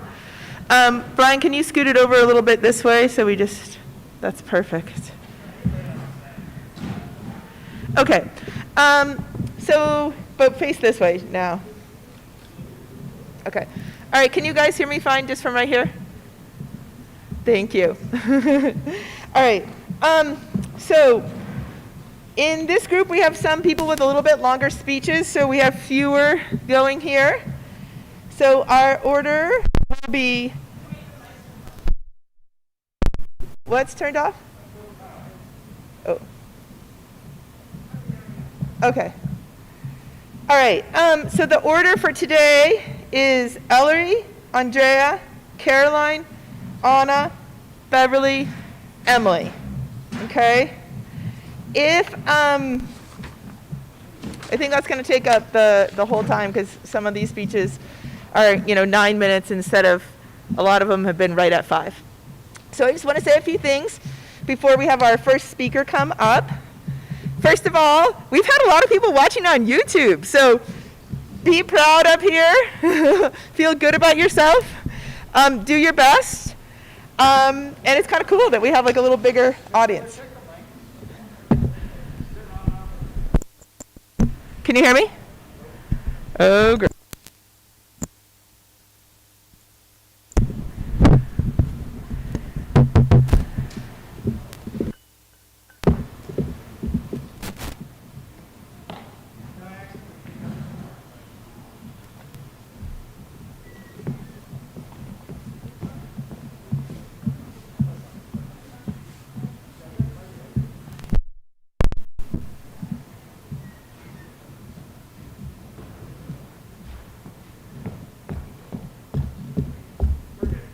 Can you hear me now?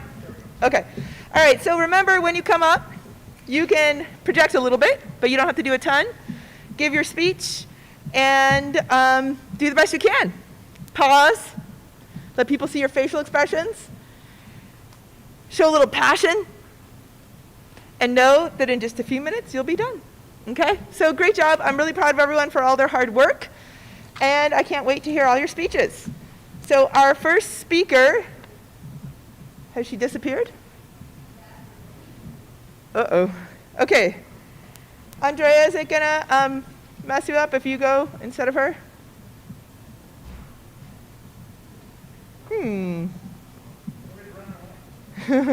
Andrea, do you want to go first? Do you want to go first? Okay. We don't really have a lot of time for that.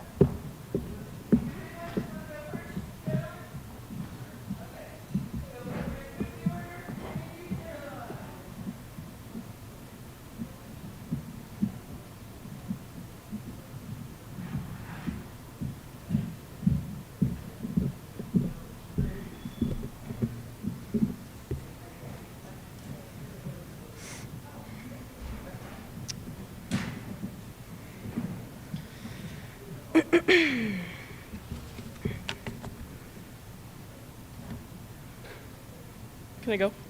Okay. According to biologist Lewis Thomas, mistakes are at the very base of human thought, embedded there, feeding the structure like root nodules. If we were not provided with the knack of being wrong, we could never get anything useful done. We think our way along by choosing between right and wrong alternatives, and the wrong choices have to be made as frequently as the right ones. We get along in life this way. We are built to make mistakes, coded for error. The next time you feel frustrated and overwhelmed, and you have an urge to give up, just remember you can control your fate. Let yourself feel comfortable with not understanding everything at first. Because when we worry about our mistakes and failure, we begin to believe that we aren't as smart, and we tend to hold ourselves back. The reality is that our mindset is always growing. When we try harder, when we learn from our mistakes, because those with a growth mindset tend to overcome them and take the time to learn from them. Truly, through hard work and applying more effective strategies, we can become smarter. But in order to make that happen, we have to move out of the fixed mindset and focus more on increasing our abilities to fulfill our accomplishments. Students with a fixed mindset are demoralized when they are asked to participate or are assigned to a task because they worry about making mistakes and of being corrected by their instructors. In an article from Brain Pickings, it says, "A fixed mindset assumes that our character, intelligence, and creative ability are static givens which you can't change in any meaningful way. And success is the affirmation of that inherent intelligence. Striving for success and avoiding failure at all costs become a way of maintaining the sense of being smart or skilled. Having a fixed mindset creates an urgency to prove yourself over and over again, because every situation is evaluated with, will I succeed or fail? Will I look smart or dumb? Will I be accepted or rejected? Will I feel like a winner or a loser?" A fixed mindset makes a person second guess their actions because they want to prevent themselves from getting into uncomfortable situations and being told they are wrong. They will most likely give up and will not put in their full effort if they already failed the first time. On the other hand, studies show that students with a growth mindset tend to involve themselves more because they like to challenge themselves even if they don't get the right answer. Teachers that praise their students for their effort do better than those who worry more about their intelligence because the students determine themselves to learn from their mistakes and keep trying. The article from Brain Picking states, "A growth mindset, on the other hand, thrives on challenge and sees failure not as evidence of an intelligence, but as a hardening springboard for growth and for stretching our existing abilities." From Carol Dweck's perspective, she found that a growth mindset creates a passion for learning rather than a want of always being right or approval from somebody else. Scientific research shows that our brains actually gain connections and increasing neural growth when we work hard at a task, especially when we use good strategies and ask questions. Those who say, "I already know all I need to know," don't provoke themselves to go above and beyond with their studies because they worry too much about how much they might know. The opposite happens when a student with a growth mindset says, "It's always good to try. Failure is a learning curve." When students are motivated to enhance their intelligence, they see better results in the long run. Having a growth mindset opens up more opportunities because it encourages students to step out of their comfort zones and build up to a higher level of knowledge. Anyone is able to achieve a growth mindset, especially if they ask for help from their teachers. This is a mindset that allows people to thrive during some of the most difficult times in their lives. Furthermore, there are many ways to train your brain to become more knowledgeable. Those with a fixed mindset are not willing to keep trying when they are wrong. Instead, it persuades them to think they are failures, which is the reason why they quit trying, because they don't want to seem less intelligent. An article from The Atlantic says, "Some assert that an individual's intelligence is a fixed quantity which cannot be increased. We must protest and react against this brutal pessimism.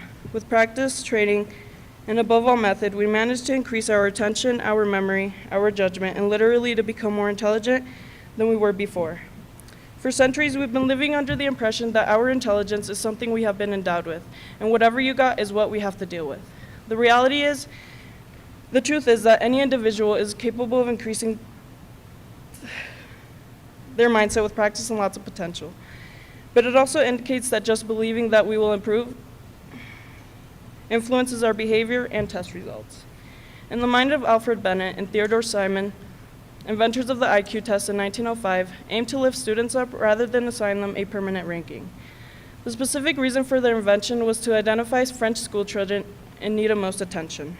When students are given a second chance, they force themselves to practice more on a subject in which they may have resulted with a low ranking because they want to increase their knowledge. When others are not given the opportunity to try again, they become less intuitive with their studies and adapt to their scores even if they score low. The growth mindset is a way for students or people in general to give in their full potential. Trying out new challenges, participating, and asking for help from others is definitely a way to improve your mental growth. Don't be afraid of making mistakes when you don't understand something the first time, because the right path towards a growth mindset takes lots of practice over time.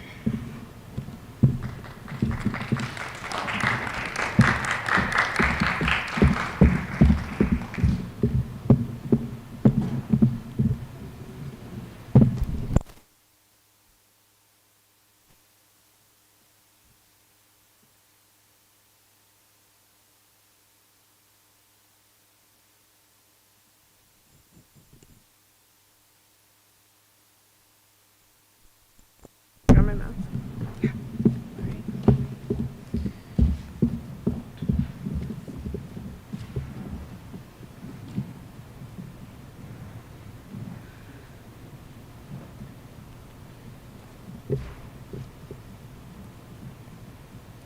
In 1852, Frederick Douglass spoke the words, "There's not a nation on the earth guilty of practices more shocking and bloody than are the people of the United States at this very hour." He spoke of the great hypocrisy of our nation, that our founding fathers wrote, "All men are created equal," while enslaving people whom they declared to be just 3/5 of a person, and forgetting that women existed at all. America has fooled its citizens and the world with an image of a democracy that is just and exemplary. And while these ideas of equality were crucial to our development, America is not yet that ideal nation. And we cannot pretend that it is a place of freedom and justice for all. That simply isn't true. In our nation, people are discriminated against based on race, gender, sexuality, religion, and socioeconomic status. That is not equality. However, we the people work tirelessly to form a more perfect union, one in which we the people, all the people, are treated equally. In 1776, Thomas Jefferson wrote, "We hold these truths to be self-evident, that all men are created equal, that they are endowed by the Creator with certain unalienable rights, that among these are life, liberty, and the pursuit of happiness." These words were revolutionary. They described a nation that could be just and powerful. They described a nation that we still desperately need. People in history books over-exaggerate the glory of the founders. They liken them to demigods, when in reality, these men were oppressors. These men were enslavers. The deep prejudice in our nation has prevented it from becoming the egalitarian one that these words describe. A nation cannot be equal when there is justice for only a select few. However, the potential to be great was laid within these words of equality. Linda Monk describes our path towards equality through the history of we the people. We the people, which we the people?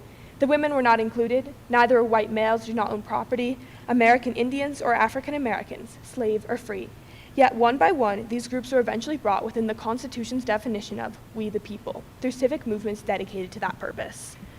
Our nation was formed through protests, from the boycotting of British goods to the Boston Tea Party. And despite the white supremacy that underlies our founding documents, the Constitution did give us a powerful tool for change, the First Amendment, our freedom of speech and expression. And this singular clause has been the foundation for huge change in our nation. It has let us expand we the people. It has let us move our nation closer towards being a place of equality and justice for all. Protests are a powerful tool for change. In public demonstrations, the people have a voice, one that is loud and can carry to the government. People believed and still believe that there is a more just future, one that can be created with our voices. President Obama speaks about this path of progress at the 2008 National Convention. What would be needed were Americans in successive generations willing to do their part, through protests and struggle, on the streets and in the courts, through a civil war and civil disobedience, and always at great risk, to narrow that gap between the promise of our ideals and the reality of their time. To dismantle systems of oppression, the people must stand for what they believe to be right. Because of the liberating work of Frederick Douglass, Harriet Tubman, and thousands of others, slavery was abolished. Because of the protesting of Susan B. Anthony, Ida Wells, Sarah Grimke, and many more, women across the U.S. gained the right to vote. These two movements worked together. United as marginalized groups, they understood what the privileged of our society could not. That, in Susan B. Anthony's words, the whole evil comes from the failure to apply equal justice to all mankind, men and women alike. The work of these revolutionaries has moved our nation closer towards equality for all, and we should celebrate the idea that this progress came from the people questioning our system, that this progress came from good trouble, that this progress came from the people refusing to be silenced. America, where all are equal, does not yet exist, but we have worked and continue to work to change that. In a speech inspiring change, Frederick Douglass spoke about the nation realizing the injustices within, and his words ring true in today's world. The feeling of the nation must be quickened. The conscience of the nation must be roused. The propriety of the nation must be startled. The hypocrisy of the nation must be exposed, and its crimes against God and man must be proclaimed and denounced. We currently live in a nation in the middle of this realization. We are remembering the true brutality of America. But George Floyd should not have had to die for us to remember that racism is still present in America. We should know the nature of America, both the freedom and oppression that it was built on. But history is whitewashed, and the more brutal parts of our past often skipped over in schools. To truly make change, we have to understand where we are on the path to equality. We must see how brutal our past was in order to recognize the strength of those who fought for a more just future, to recognize that now we must take that same strength and continue to fight for change. And the people do fight. This summer, hundreds and thousands of protesters took to the streets and marched peacefully to protest the racism in our society. But even in this, in the people exercising their fundamental rights, we see discrimination. Protesters were beaten, tear-gassed, and shot at. The police proved that racism is deeply embedded in our nation. And this is not acceptable. This is not liberty. This is not justice. This is not equality. No person should have to give up their unalienable right to life to make us remember racism and demand change. Racism is deeply embedded in our nation. When angry Trump supporters stormed the Capitol with guns and fists, when they stopped being protesters and became terrorists, the police showed a radically different standard. Some cops took photos with the rioters and even let some into the Capitol. They were not in riot gear. They seemed shockingly unprepared. There is a clear double standard. Peaceful black protesters were beaten and shot at. And in response, our former president said, "When the looting starts, the shooting starts." While white rioters aiming to hang government officials were told they were loved by the President of the United States. In response to these events, many people have said, this is not America. But it is. This is America. We were founded by whites consciously oppressing women and people of color, and that doesn't just go away. That is still America. To truly make progress, we have to acknowledge this inequality, and then we have to change it. And slowly, pieces of this change are occurring. Spurred by our former president's degradation of women, we began to fight the sexism in our nation. And now, for the first time in history, a woman of color is Vice President of the United States of America. Alongside millions of other women, Kamala Harris is shattering the glass ceiling. In a speech, she says, "While I may be the first woman in this office, I won't be the last, because every little girl watching tonight sees that this is a country of possibilities." These protests have reminded us that racism and sexism are deeply embedded in our nation. 1 in 1,000 black men will die at the hands of the police. 1 in 6 women are survivors of sexual assault. But we have also made progress. The officer that killed George Floyd was charged with second-degree murder. We have a female vice president. We have a generation coming of age in a time of recognition, a generation empowered to continue the fight for change. Our nation was founded on distinct injustices, and this has made it extremely difficult for America to become the place of equality and justice that so many pretend it is. But as Poet Laureate Amanda Gorman spoke, somehow we've weathered and witnessed a nation that isn't broken, simply unfinished. We, the people, can work to finish this nation. We can work to form a more perfect union. We can work to create a future where all people are equal. We can take to the streets and fight for a future that lives up to the voices that change it.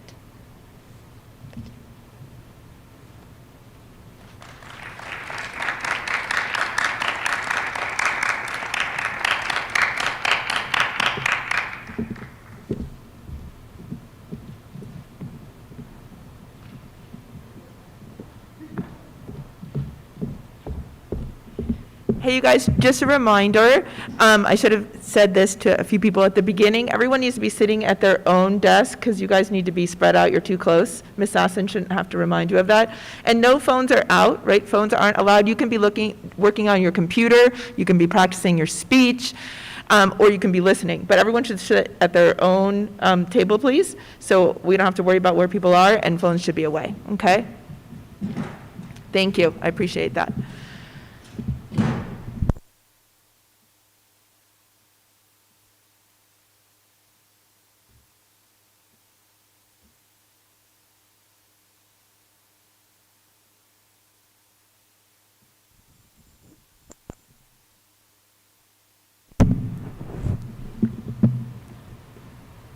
Okay, our next speaker is Andrea.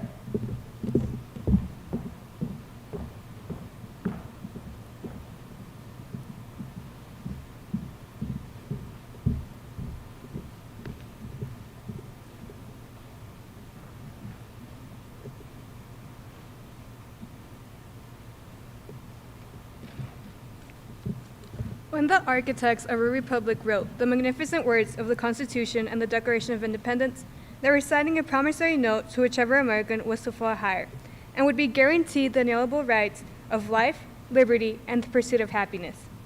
It is obvious today that America has defaulted on this promissory note so far. Martin Luther King Jr. made this statement at the Capitol when thousands of people gathered to fight for equal rights in 1963, and felt that the nation's promise of these rights were not being held true. From the times of slavery during the founding of our country, to segregation, to today's police brutality, racism and prejudice has kept our country from granting equality for all.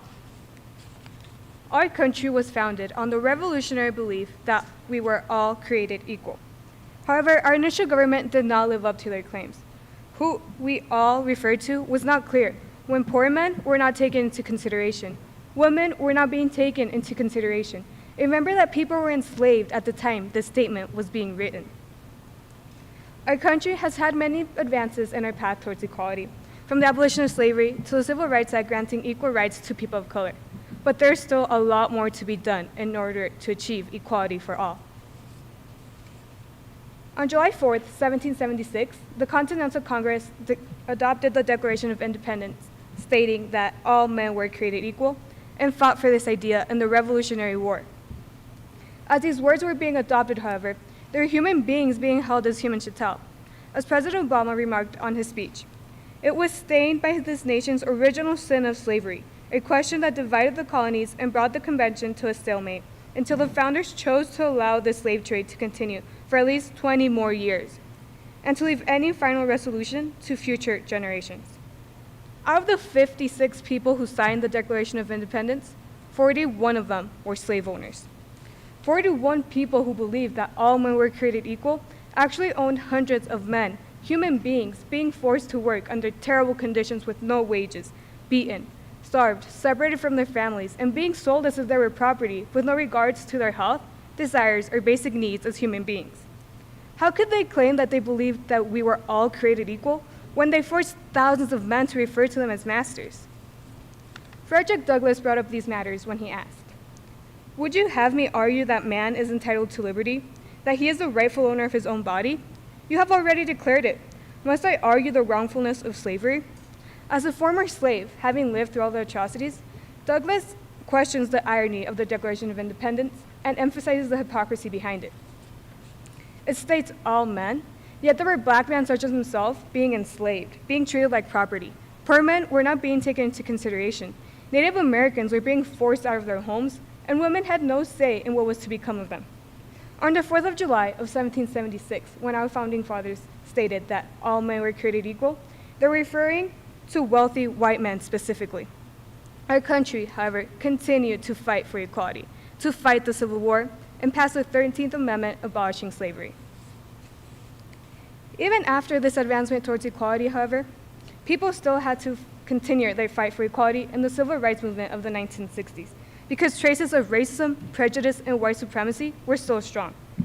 Segregation during the Jim Crow era made it so that people of color had no choice over decisions in their life about where they lived, ate, attended school, and even where they used the bathroom.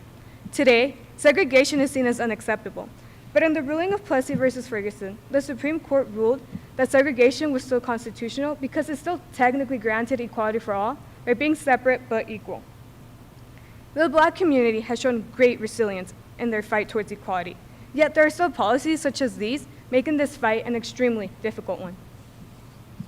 Iram X. Kendi explains how individuals' behaviors can shape the success of individuals, but policies determine the success of groups, and it is racist power that creates the policies that cause racial inequities. Not only was the Plessy versus Ferguson ruling racist, but it also created lots of inequalities, discrimination, and a hostile environment towards the Black community in our country. People of color were forced to sit in the back of the bus, live in poverty-stricken communities, attend underfunded schools, and seek inferior medical care. This led to one of the largest anti-racist movements, the Civil Rights Movement. People from the Black community organized to fight against such discriminatory laws. From the Black Panthers to Malcolm X to Martin Luther King Jr. and Angela Davis, people gathered to fight against discriminatory policies and demand the rights they were promised. From inspirational speeches such as Martin Luther King Jr.'s I Have a Dream, to peaceful protests such as the March to Washington for Jobs and Freedom, people made their voices heard in hopes of finally obtaining the equality and liberty promised to all in the Declaration of Independence. It seems as if the liberty won from England in 1776 over the course of several years has taken centuries for people of color to win. It had been almost 200 years since the American Revolution, yet there are still Americans fighting for their freedom, an exhausting fight. Civil rights activist John Lewis was one of the many calling on people to get into this great revolution that is sweeping the nation. Get in and stay in the streets of every city, every village, and hamlet in this nation until true freedom comes, until the revolution of 1776 is complete. The fight for equality has been a long and exhausting one, yet there are still people telling people of color to just be patient. But as Lewis says, this is a dirty word because we are tired of being beaten by policemen. We're tired of seeing our people locked up in jail over and over again. And you holler, be patient? How long can we be patient? We want our freedom, and we want it now. It was absurd to tell people of color to just be patient when it had been almost 200 years since the Revolutionary War, granting equality as a natural right for all. Yet policies such as segregation were made to specifically treat them differently. Fortunately, these calls for freedom were finally answered, and in 1964, the Civil Rights Act was passed, banning discrimination based on race, color, religion, sex, and national origin. Even though we have made great strides on a path to equality, the traces of inequalities created by slavery and segregation can still be seen today. The same racism and ignorance that justified the atrocities of slavery and segregation caused people of color to be oppressed today. From the relations with the justice system, economy, and education to encounters with law enforcement, people of color have had disadvantages in every aspect of their lives. Recently, we have seen how our law enforcement has failed at ensuring equality for all, when Black people are the racial group that accounted for 26% of police killings, despite only being 13% of our nation's population in 2015, according to the Washington Post. Trayvon Martin, Michael Brown, George Floyd, Breonna Taylor, Ahmaud Arbery, Philando Castile, and Eric Garner are just a few of the thousands of victims of police brutality.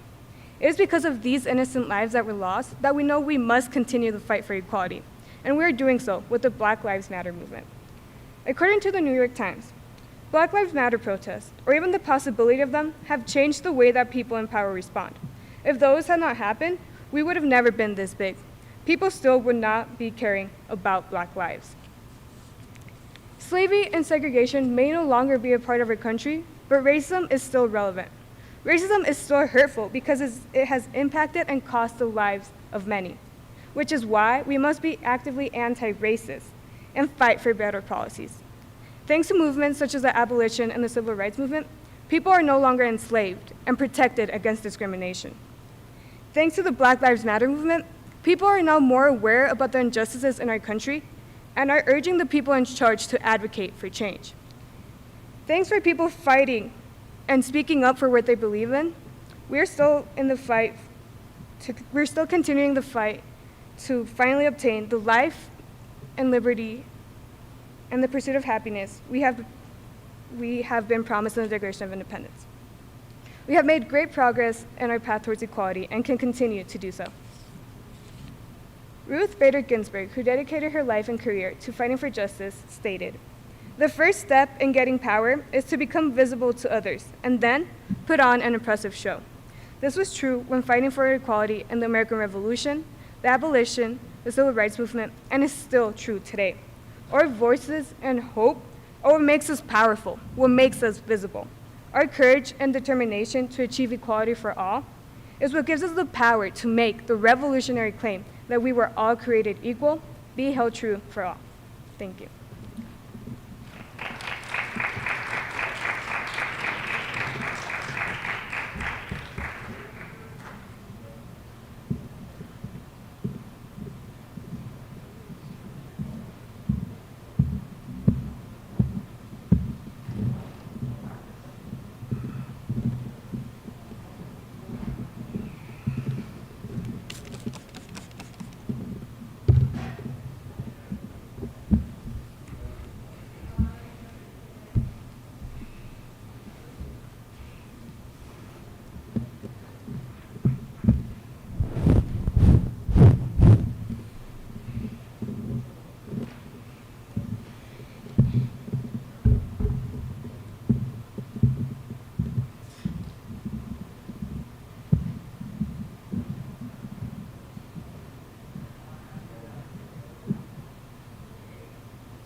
One of my favorite things throughout high school has been to run.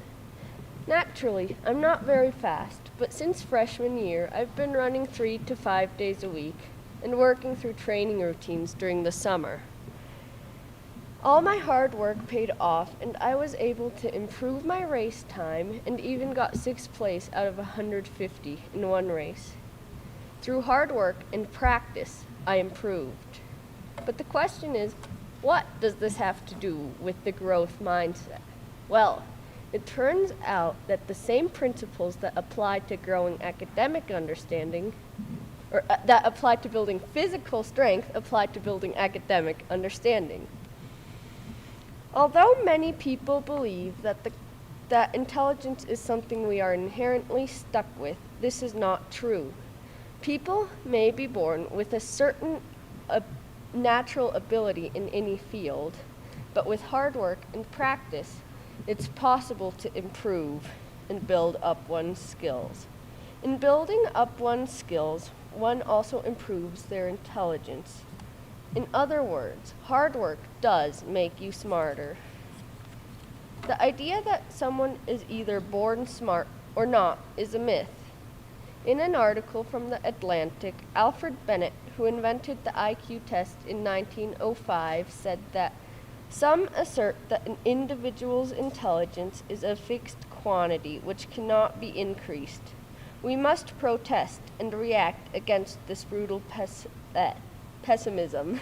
With practice, training, and above all method, we increase our attention, our memory, our judgment, and literally to become more intelligent than we were before.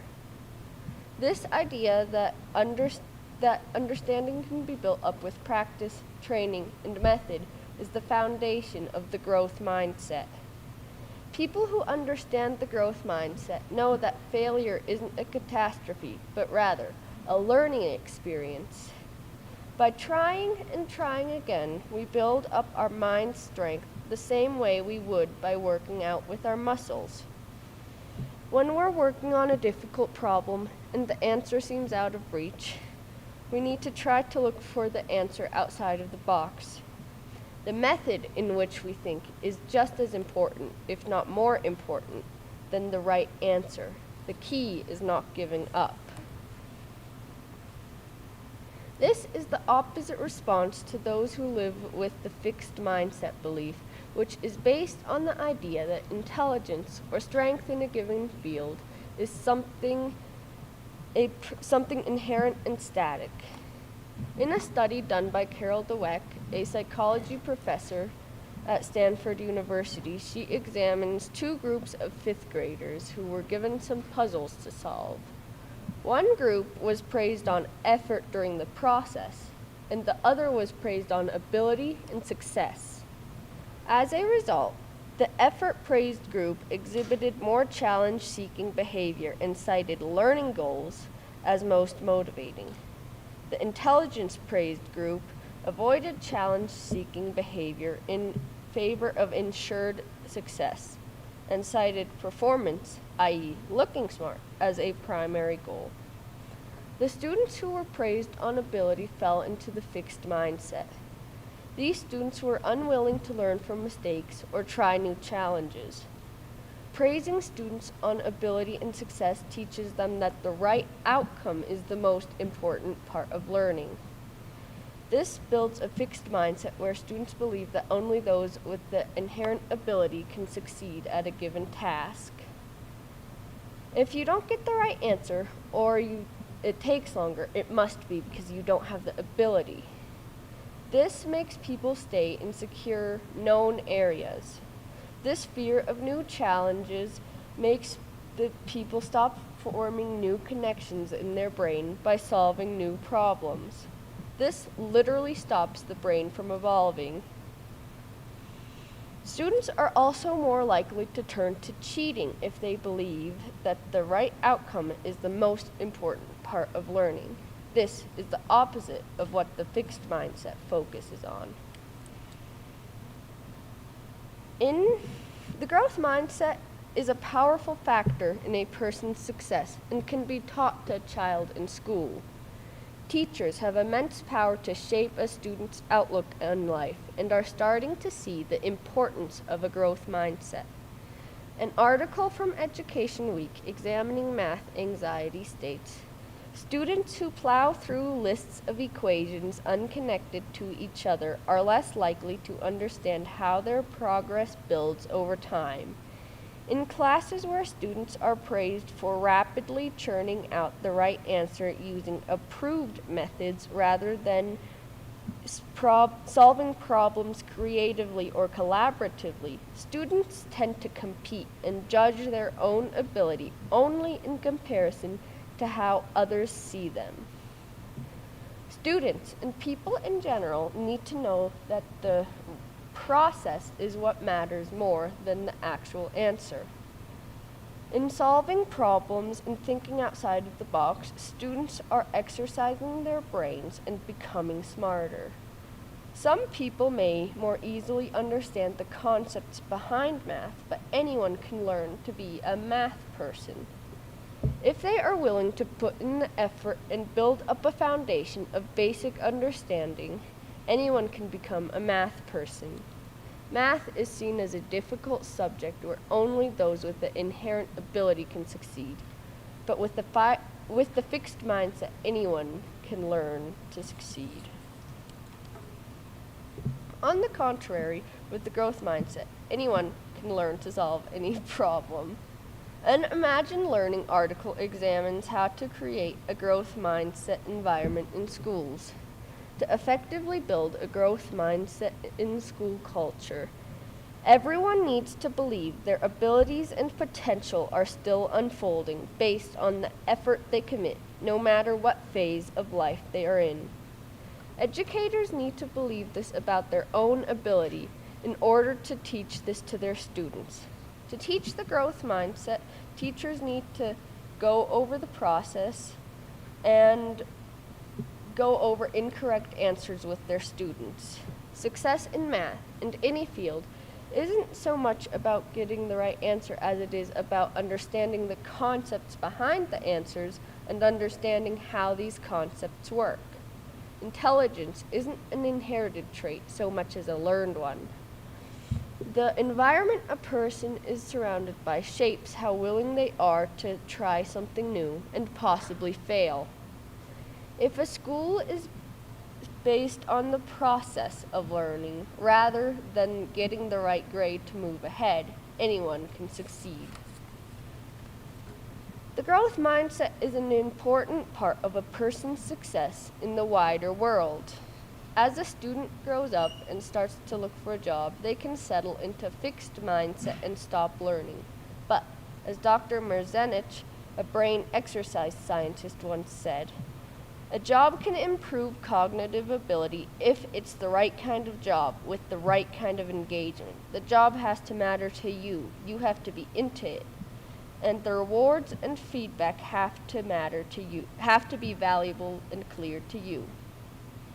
If a person works a job they aren't interested in, they stop learning and become bored. If people work a job which is interesting to them and they're passionate about, they can continue to learn and be motivated and engaged. When a job gets complicated or hard, they are willing to put in the effort to continue to be successful. This is why cultivating a strong growth mindset in students is so important. A growth mindset will ensure that you have the motivation to continue to be successful in your chosen life path. In the growth mindset lies the knowledge that anyone can grow and evolve in any field, and failure is not final. The idea that we are born with a certain set intelligence is not true. If we are willing to put in the effort, we will continue to become smarter.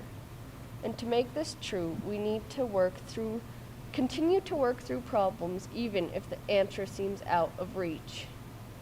Practicing the growth mindset is a daily decision to say I can and I will, and continuing to improve.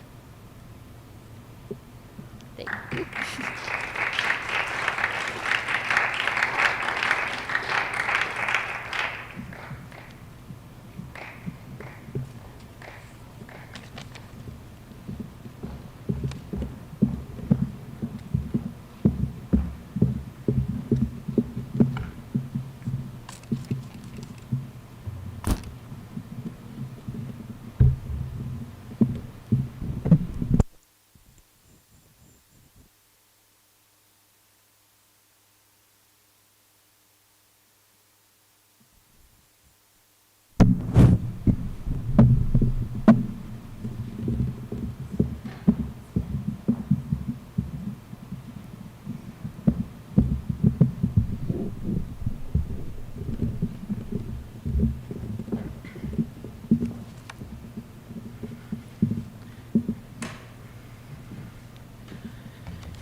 Carol Dweck, the world's leading researcher on motivation and mindsets, has done many studies to prove that having a growth mindset can make you smarter.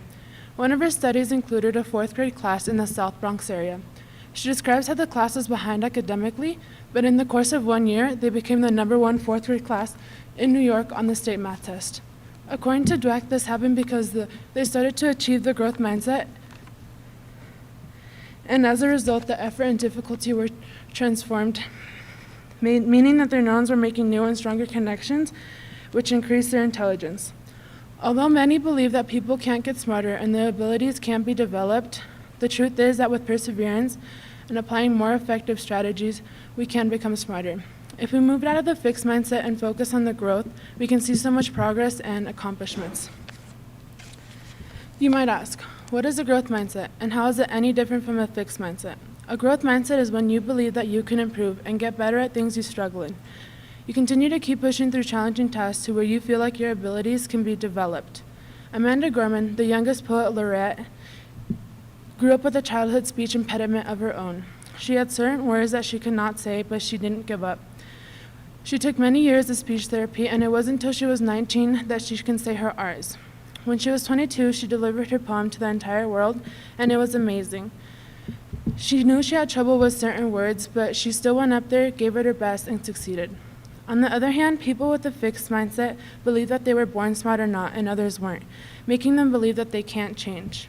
The truth is that with lots of practice and perseverance, one has the ability to grow their knowledge. In an article from The Atlantic, Carol Dweck describes the growth mindset as the belief that one's skills and qualities can be cultivated through effort and perseverance. She continues to explain that people with the growth mindset held the view that talents and abilities could be developed and that challenges were the way to do it. Learning something new, something hard, sticking to things, that's how you get smarter.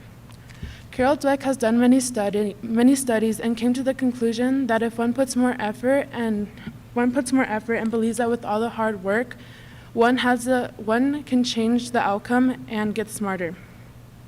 A big part of seeing improvements is having to learn from your mistakes. You have to process the error, learn from it, and correct it in order to get smarter and for neurons to make new connections. A big question that everyone asks is, can you change a fixed mindset to a growth mindset? And the answer to that is yes. You can definitely develop a growth mindset with lots of hard work and dedication. There have been many studies that show that you can change a mindset. A way for that to happen is to push yourself out of your comfort zone and learn something new and difficult. The power of yet makes such a big difference. Instead of saying you failed something and begin to second guess your abilities, by saying not yet, you understand that you are on a learning curve and it gives you a path into the future. An article from Global Vision International explains, to develop a growth mindset while learning something new, view challenges as opportunities and mistakes as lessons learned rather than failures. If you make a mistake and don't accomplish something on the first try, you shouldn't think that you have to give up. You should try to have a mentality to where you want to be better and work harder. A big part of developing a growth mindset is your teachers and mentors. The feedback that teachers give their students will either want to make them challenge themselves or take the easy way out.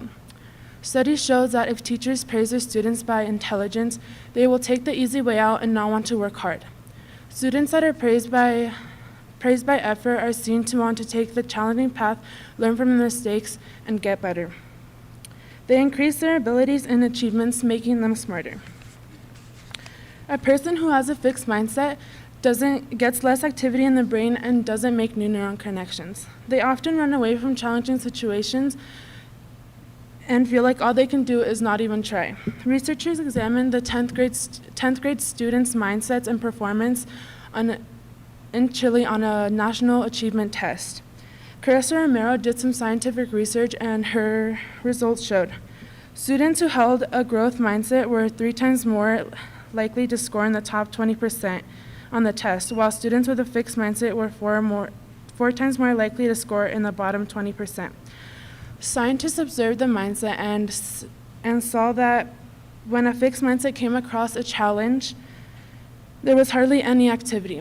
People with a growth mindset don't think that they should try at all because they think that they cannot get smarter than they already are. Having a growth mindset is important because it makes children and adults want to work harder to get smarter. It helps overcome future obstacles when learning something new or developing a new skill. The growth mindset makes one understand the importance of persistence and dedication.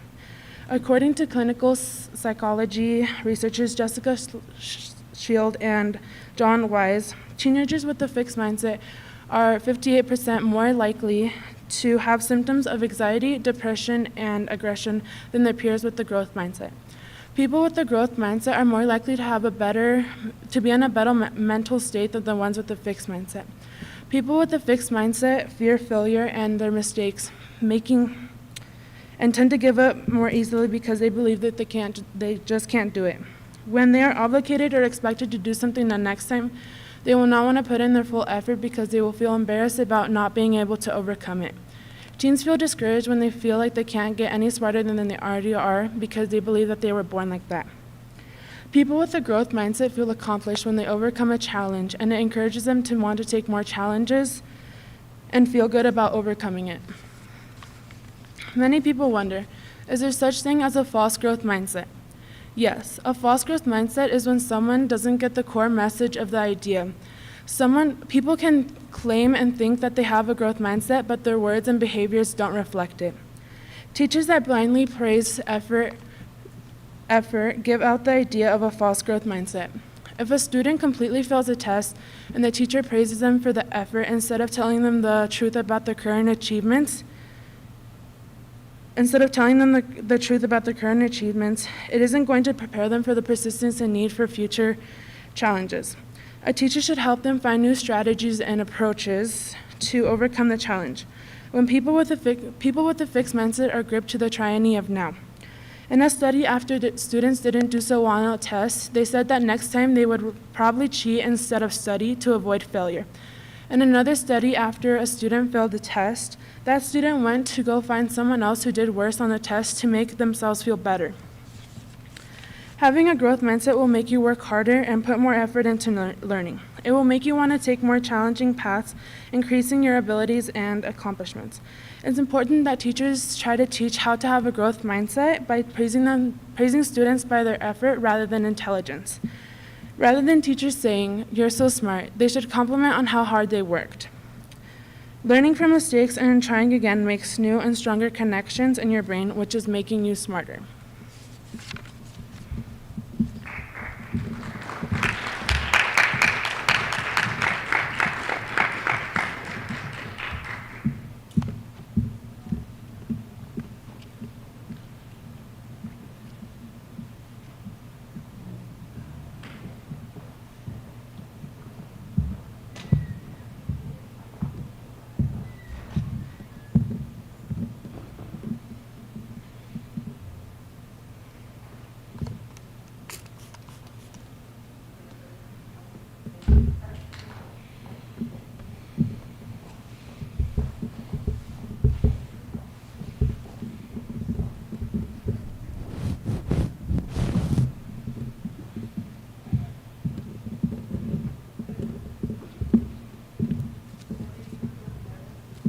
Let's go to this one.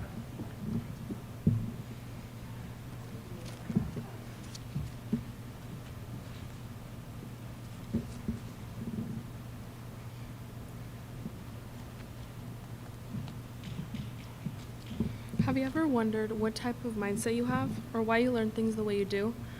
Many believe that people are born smart, or not, but the truth is, through hard work and applying more effective strategies, we can become smarter.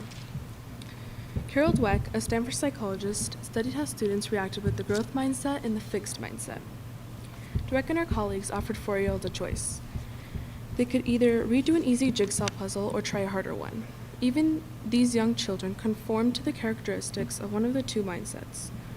Those with fixed mentality stayed on the safe side, choosing the easier puzzles that would affirm their existing abilities, articulating to the researchers their belief that smart kids don't make mistakes.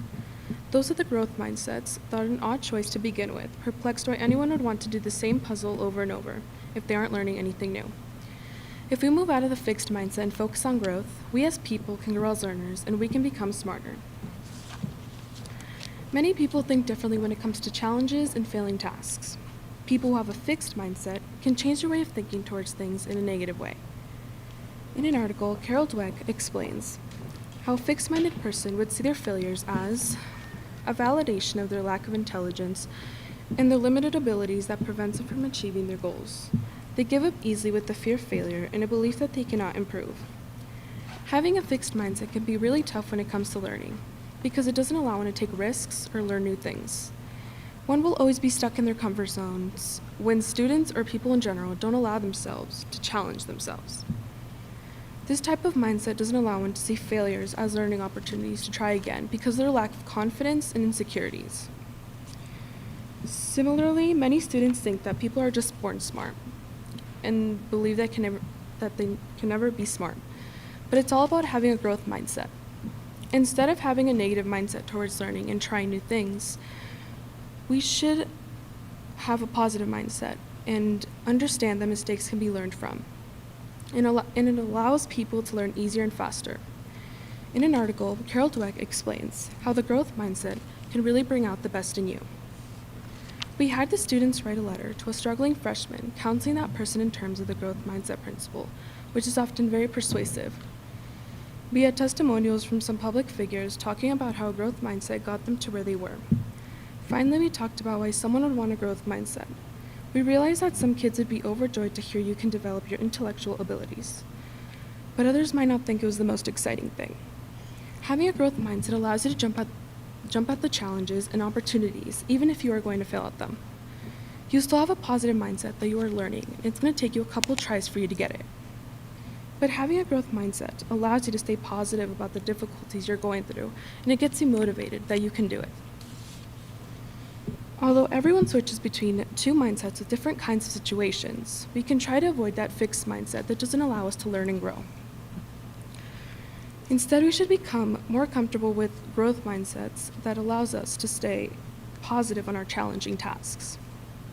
Although we all want to stay in the growth mindset, some people still find it challenging to stay in the growth mindset in certain situations. In an interview by Carol Dweck, she explains how some people sometimes misunderstand the growth mindset.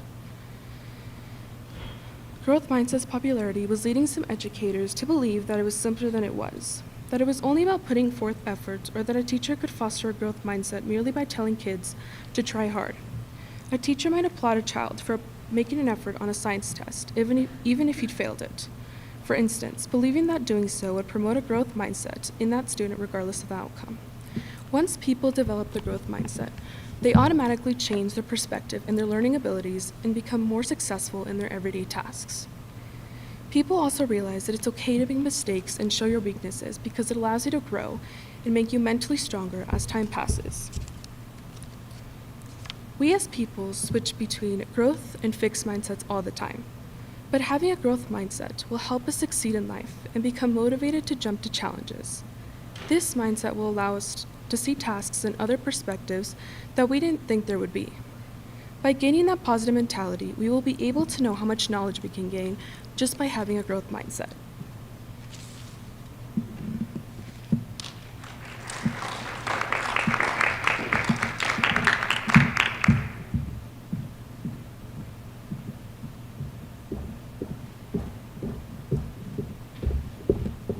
All right, you guys, we finished 2 minutes before the end of the period. Good job, everyone who's already gone today from first period all the way to third. Super proud of all of you. I've heard so many great speeches, and I can really see all the hard work you put into it, so thank you. For those of you who are still waiting to go, take advantage of that time that you have so that you can be even better prepared. Third period, remember, we're going to do our independent reading test on Monday instead of tomorrow. So make sure for homework tonight you're reading in your independent reading book to get that done and finished so you can do well on your exam and have a really good discussion about the book. Otherwise, tonight at 6:30, the top 6 speakers from today are going to compete, and you guys will be able to watch them if you want from home on Zoom, or we might actually do it on YouTube. I think it's going to hopefully work that you guys can watch it on YouTube. Okay, so that will be nice to have some support for them, a big audience. And you guys can just relax for a second, and when the bell rings, you can go to your next period. But great job, everybody. Oh yeah, let's have people come up because we were forgetting to do that.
You can be on your computer, but you cannot be on your phone. So if you have a phone, put it in your backpack, okay? If you have not delivered your speech yet, you can do any of those things, be on your computer doing homework, listening to speeches, or you can be practicing your own speech quietly while you're waiting to go up, okay? But just make sure that you're sitting where you sit at lunchtime so that you guys are distant, okay, and that you're like facing the right direction, okay? I'm really excited to hear the 9th grade speeches because I've heard so many great ones already. Remember when you come up, hats off, okay, your jackets off, because you need to look nice. If you're wearing a beanie, when you go up there, you do not look professional, and certainly not with a baseball cap. That does affect your grade because you got to be making your effort to look professional, okay? Also remember when you come up, I'm going to wipe down between each of you so that you can take your mask off, okay? I need someone who likes taking pictures and has already given his or her speech to take a photo of each person while they're up here. So Jade, you can see the cameras right there, thank you. All right, but otherwise, freshmen, last thing just to say, you guys all have worked super hard. I know you're going to do a great job.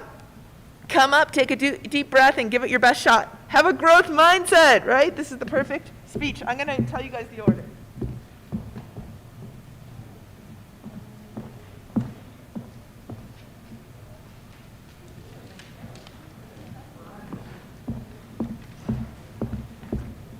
Okay, since a lot of you guys have shorter speeches, our goal is going to be to go Ripley, Diego, Ashley, Heidi, Brayden, Alden, Carlos, Jose, Giorgio, Zeke. Gonna try to get you all in. If we run out of time, Zeke, you can go during PE period, okay? And so hopefully that won't be too stressful to you. Make sure your parents know, because they can watch you on YouTube. Yes. Yes. The whole thing's on YouTube, and they got a Parent Square notification this morning. But if you want to give them a sense of when you're going to go, you can let them know and then put your phone away, okay? All right. So our first speaker will be Ripley.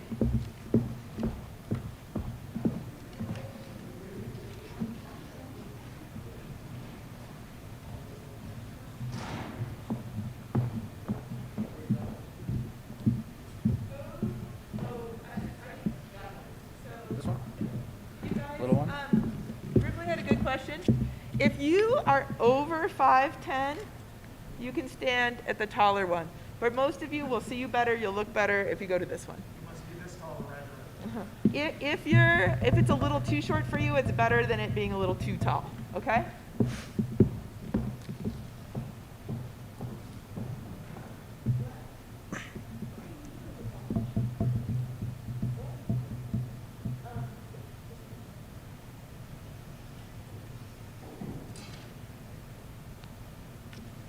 Can I go?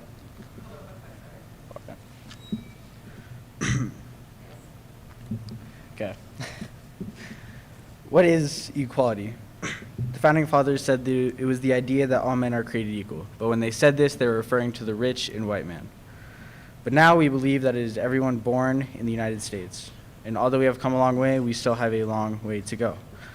When the founding fathers wrote the Declaration of Independence, they had the idea that everyone should be created equal, but they were referring to the rich and white, which left out the African American people, Asian American, Latino, etc. But since then, it has changed. According to the 14th Amendment, all persons born or naturalized in the United States and subject to the jurisdiction thereof are citizens of the United States and the state within they reside. No state shall make or enforce any law which shall abridge the privileges or immunities of citizens of the United States, nor shall any state deprive any person of life, liberty, or property without the due process of law, nor deny any person within its jurisdiction the equal protection of the laws. Even though this is an amendment to the Constitution, people still fail to follow in practice. I think that all persons, no matter their race, gender, or religion, should be created equal. Well, back to the main question. What is equality? Well, it is more than just race. It could also be gender. Discrimination based on gender. What I'm going towards is how everyone is ignoring men's mental health, and statistics show that it needs to be addressed, but still no one is doing anything about it. Boys are often taught growing up to control, restrict, and suppress their emotions with common expressions such as be a big boy, boys don't cry, man up, or act like a man. If they can't control their emotions, they are often portrayed as weak or incapable of maintaining control. I think that men should be able to talk about their problems without being looked down upon or seen as unmanly. In 2018, men died of suicide 3.56 times more than women did. Men also account for 69.67% of all suicides. The main reason suicide happens is because of a mental illness such as depression, anxiety, so on, so on. And even though women reported these illnesses more than men, men struggle with it just as much. And even though in our society today it isn't getting ignored as much, and it still something needs to happen, but it's just not men's mental health being ignored. People with mental illness still get discriminated against because they are different. Stigma often comes from lack of understanding or fear, inaccurate or misleading media representations of the illness. There is of the illness contribute to both of those factors. A review on studies on stigma shows that while the public may accept the medical or generic nature of the mental health disorder and the need for treatment, many people still have a negative view of those with mental illnesses. I think that everyone should be more educated about mental illness so they don't freak out or leave the person out because they are different and they don't know what's happening in their head or in their life. There is more inequality based on gender, so why are women still getting paid less in the workplace? The median salary for men is roughly 19% higher than the median salary for women. This figure represents a 2% improvement from 2019 and a 7% improvement from 2017. When the median salary for men was roughly 26% higher than the median salary for women. And yes, the pay gap is real and it needs to change, because if there really is equality for all, then everyone should be treated the same. But no, men's mental health gets ignored. Men still have more rights and opportunities than women. Women still get paid less than men. And the white class is still more powerful than the African American class. I'm sure that all of you know about the death of George Floyd, Breonna Taylor, and so on. They all got killed by police, and all of them were unarmed. And all George Floyd did was use a counterfeit $20 bill.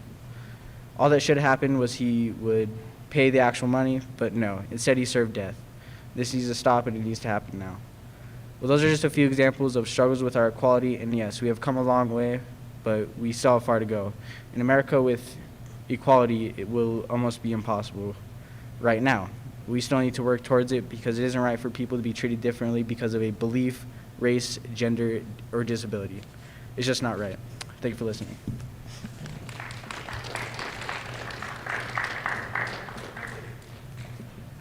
Oh, thank you.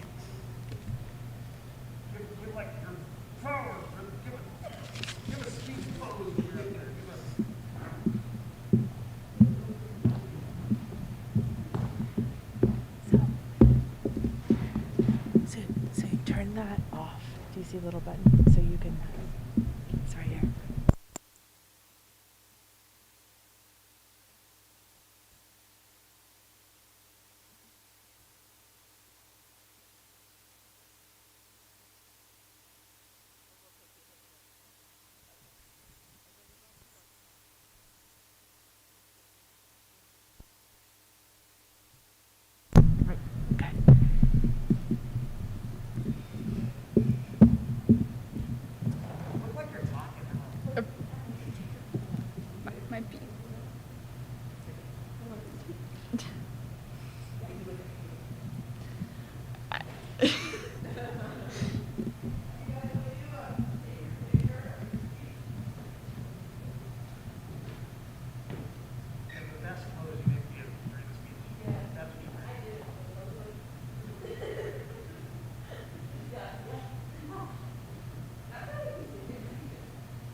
Do I start now?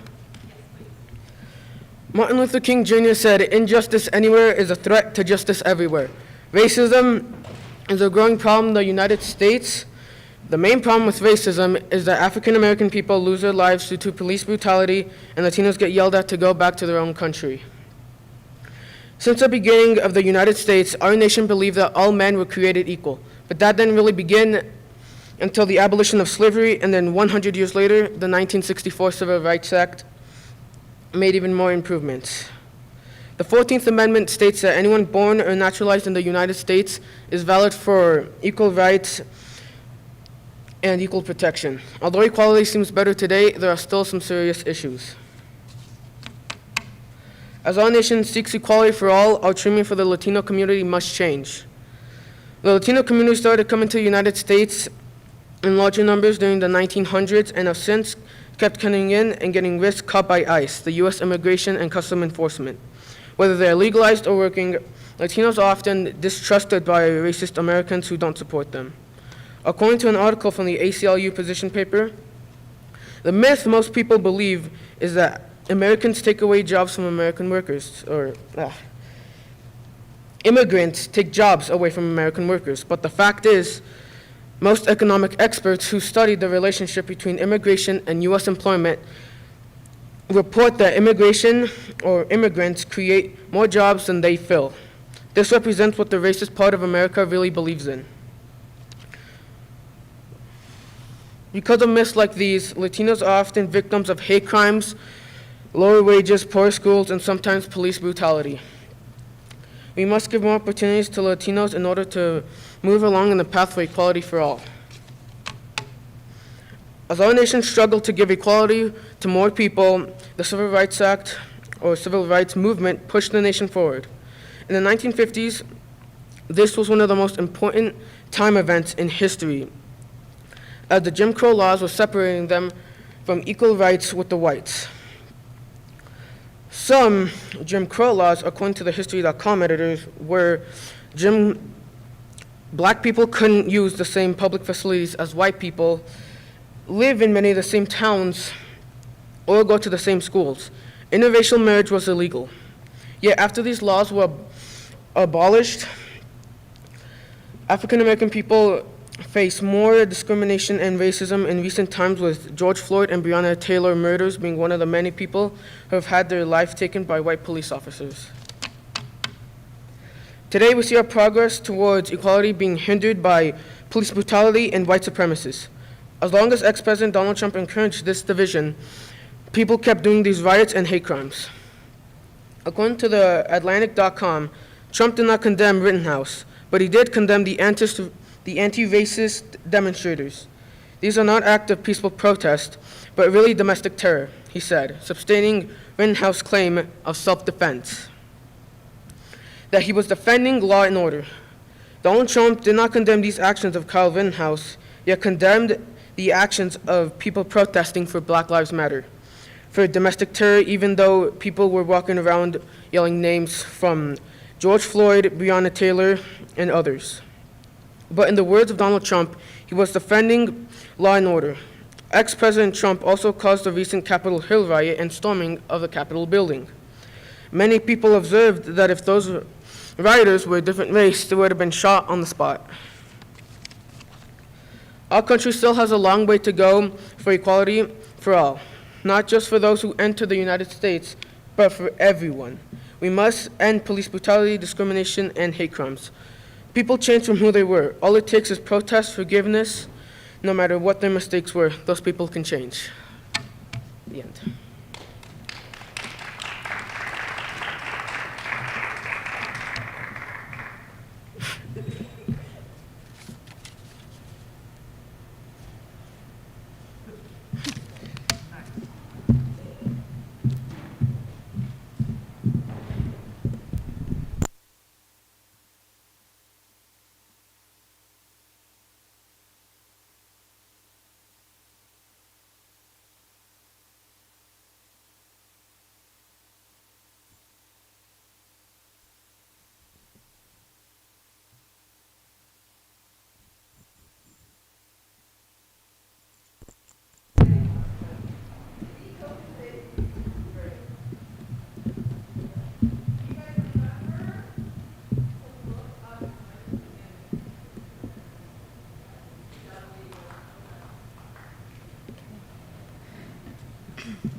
George Floyd, Breonna Taylor, Elijah McClain, Rayshard Brooks, Daniel Prude, Atlanta Jefferson, Aurora Rosser, Stephen Clark, Botham Jean, and Michael Brown. These are just a few names of people who were killed by police. These people were African American, and for that reason, police treated them differently. Killing them without a court hearing, without letting them say goodbye to their families, they just killed them, right then and there. People of color are not treated equally in our nation. Our country began its existence with the basic idea that all men are created equal. But our country has sadly not been very good at remembering this. Although we have made really good progress in abolishing slavery and allowing women to vote, it took a long time, a little longer than we thought. But we are getting there. Sadly, we are still struggling with the importance of Black lives and ending police brutality. Many of these changes, like giving equality to more and more people, came from protests, debates, and speeches.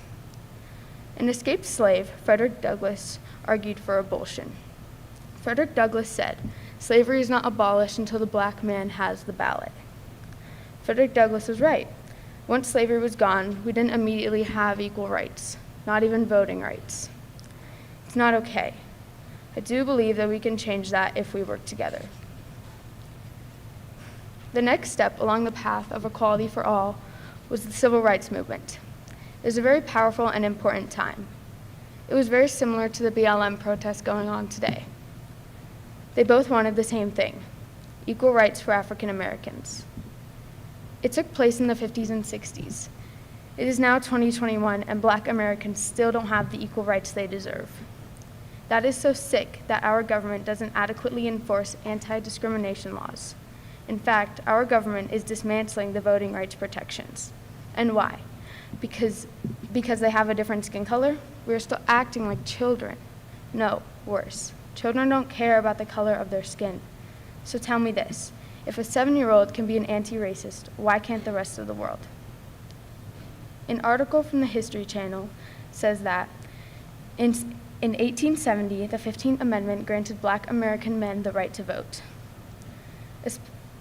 Still, many white Americans, especially those in the South, were unhappy that the people they'd once enslaved were now more or less equal playing field. This is so downgrading to the Black community. I just don't understand how white people can be so racist. We're all the same, but because of us, the Black community has had to suffer so much. It is the fact that everyone should be treated equally, no matter their color. Along the same lines as Black Lives Matter, there has been a lot of police brutality. And I think that what we need is a better system. When police go to the academy to learn, I think that there should be training about implicit bias and de-escalation. Police brutality has taken the lives of many innocent people. But the one who stuck out the most was George Floyd. He was sitting in his car and police officers forcibly took him out and pinned him to the ground with their knees on his neck. After about 8 minutes of 3 cops pushing him into the ground while 1 cop had his knee on his neck, George Floyd was pronounced dead. According to an article from the New York Times, the day after Floyd's death, the police department fired all 4 of the officers involved in the episode. On May 29th, the Hennepin County Attorney, Mike Freeman, announced third-degree murder and second-degree manslaughter charges against Derek Chauvin, the officer seen most clearly in witness videos, pinning Mr. Floyd to the ground. Mr. Chauvin, who is white, kept his knee on Mr. Floyd's neck for at least 8 minutes and 15 seconds. In those 8 minutes, he, Mr. Floyd, kept saying, "I can't breathe, I can't breathe, I can't breathe." Those were the famous last words of Floyd's that took the world by storm. Everyone was infuriated about what happened. This action made the BLM protests spark even more than it already had. Everyone across the world was protesting. I know a lot of people who were happy that the police were fired. This is what we need: accountability. We need to stop the violence, and people need to accept that everyone is equal under the law. We need the Black community to have the same rights as all. That's not a statement, it's a demand. A lot of protesters say that all lives can't matter until Black lives matter. And I think that that's a really good statement, but for now we need to focus on the Black Lives Matter. Throughout the years, our nation has always been able to move past times when we were stuck. We have made progress in the time of our nation's birth. We need to fulfill the promise that all men are created equal. We need to change our criminal justice system, update our policies, and change our behavior. Although we need to do a lot more to keep that promise, we can start off with changing those things. The foundation of our nation is the foundation of equality and anti-racism. This will only happen if we let it, and we need to. That's it.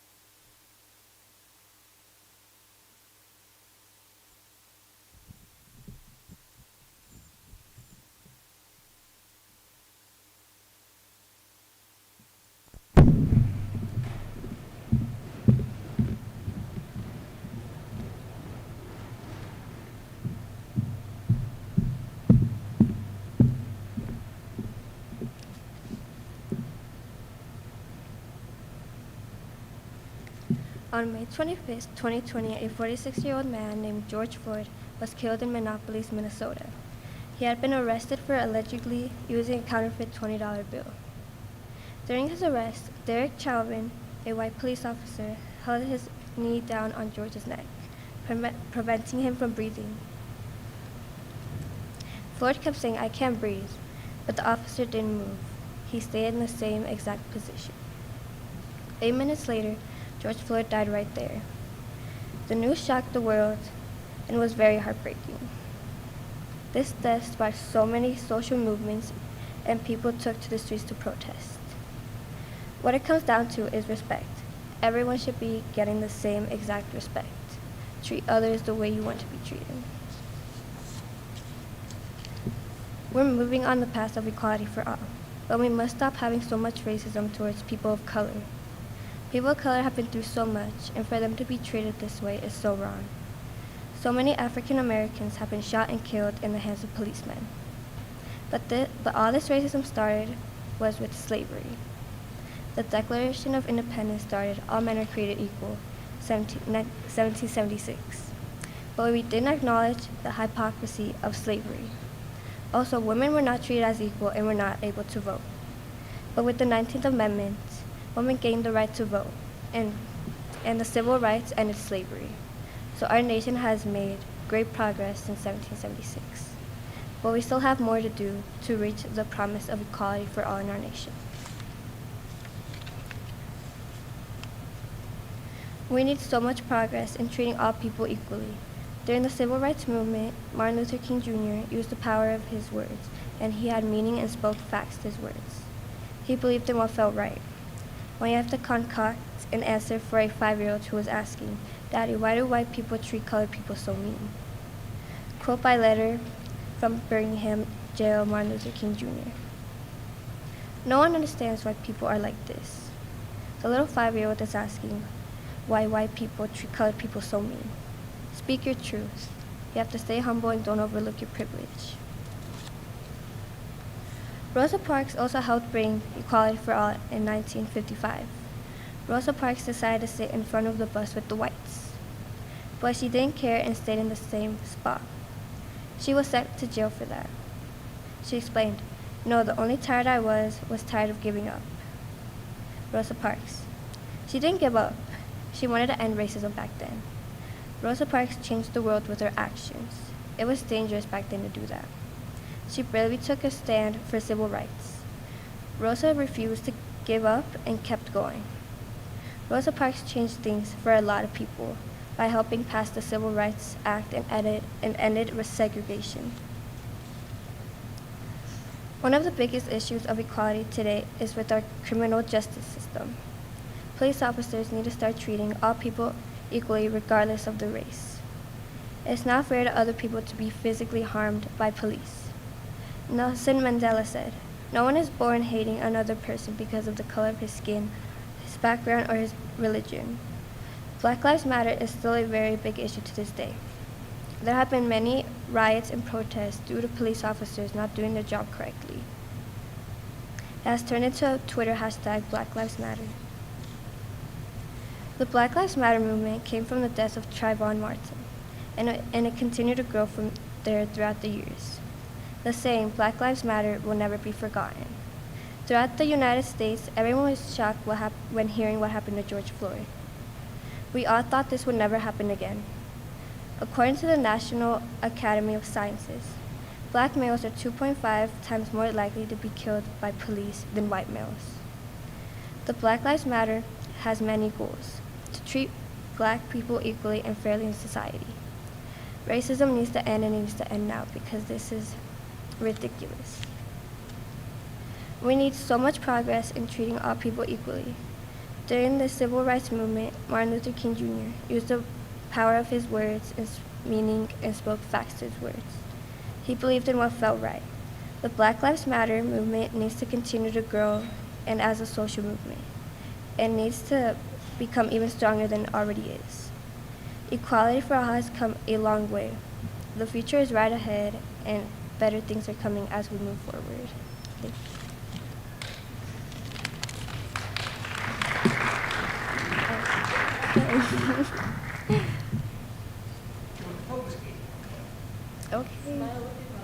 Okay.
Chris Rock once said, "We treat racism in this country like it's a style that America went through, like flared legs and lava lamps. All that crazy thing we did. We were hanging black people. We treat it like a fad instead of a disease that eradicates millions of people. Racism is not a joke. The Declaration of Independence begins with, "We hold these truths to be self-evident, that all men are created equal." In the 19th century, our American nation was on a good path to equality for all, with the passing of the 13th, 14th, and 15th, and 19th Amendments expanded equality for all. However, people became content with the slow progress and stopped acknowledging that there still is a problem. This year, people have realized that there's a major problem,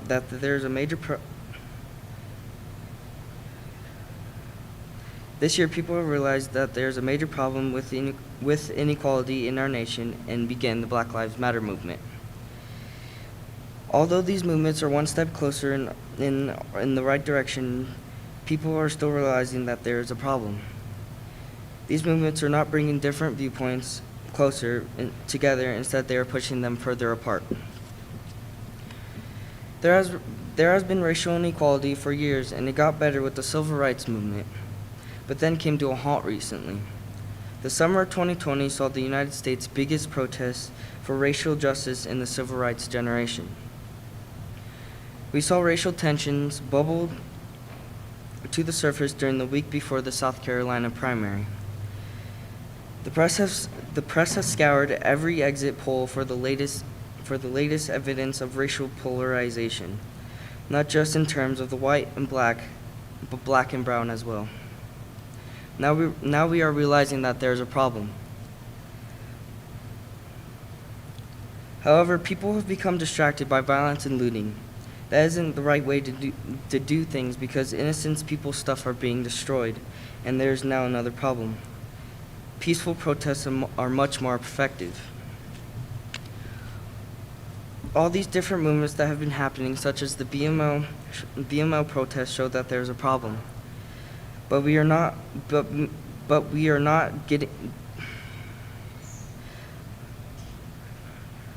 But we are. There's a problem. But we are not different groups. In the past events, they have been successful. Those stories of survival and freedom and hope become our story, my story. The blood that had spilled was our blood, the tears our tears. Until this black church on this bright day seemed once more a vessel carrying the story of people into future generations into a larger world. Our trials and triumphs become once unique and universal, black and more than black. In our journey, the stories and songs gave us a means to reclaim memories that we didn't need to feel shame about, memories that all people might study and cherish, and with which we could start to rebuild. Some protests have been powerful and changed things for the better, but some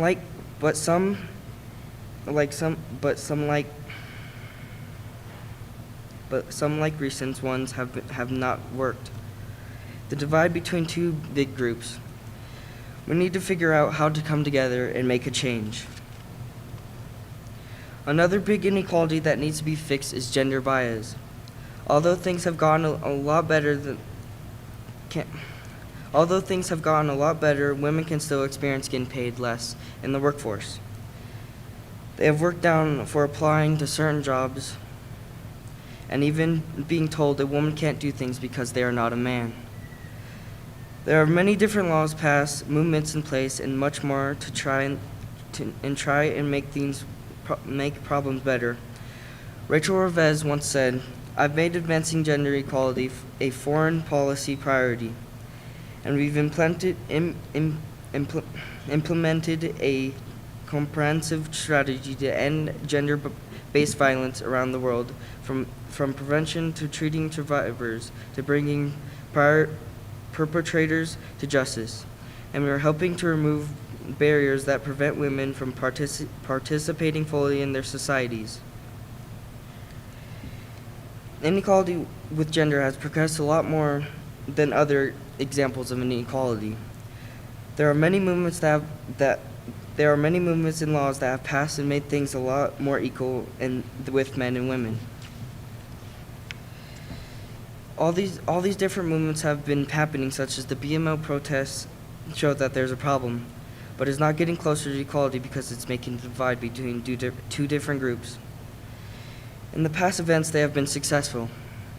After thousands of black people threatened to march on Washington to demand equal employment rights, President Franklin D. Roosevelt issued Executive Order 8802 on June 25, 1941. Some have been powerful and changed things for the better, but like recent ones, have caused a further divide. In our nation, equality has gotten a lot better. However, there is still a lot of work that needs to be done in order for people to be treated equally. It is good to realize that there is problems, but peaceful protests and speeches need to be done to move in the right direction along the path of equality for all. Thank you.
Hi.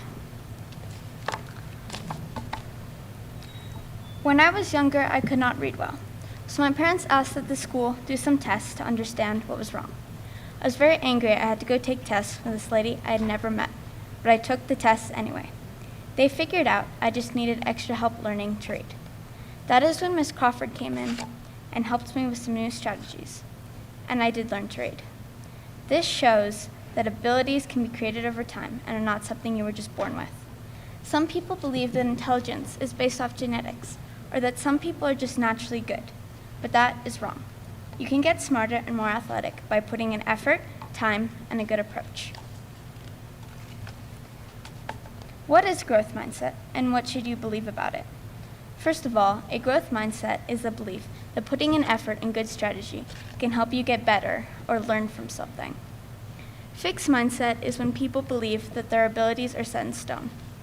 People with a fixed mindset might feel like if they fail, other people doubt their abilities and believe they are unintelligent. There are many sources about growth mindset, like an article in the Wall Street Journal that states, training adults in blocking out distractions, focusing on tasks, interpreting facts, leads them to perform better on tests of abstract reasoning and controlling one's attention, according to a 2014 study by researchers at the University of Texas and the University of Illinois. Also, another example of growing abilities is shown in a study by Timothy Salthouse, a psychology professor at the University of Virginia. According to his research, having people solve codes and do other mental exercises helps them do better on tests, even if they take the test 3 years later. It's plain to see you can make yourself smarter and can improve your knowledge. Growth mindset and fixed mindset seem clear, but sometimes people become confused and misunderstand growth mindset, which leads to something called false growth mindset. Carol Dweck is the scientist who first created the terms growth mindset. In her interview with The Atlantic, it states, but Dweck recently noticed a trend, a widespread embrace of what she refers to as false growth mindset, a misunderstanding of the idea's core message. Growth mindset's popularity was leading some educators to believe it was simpler than it was.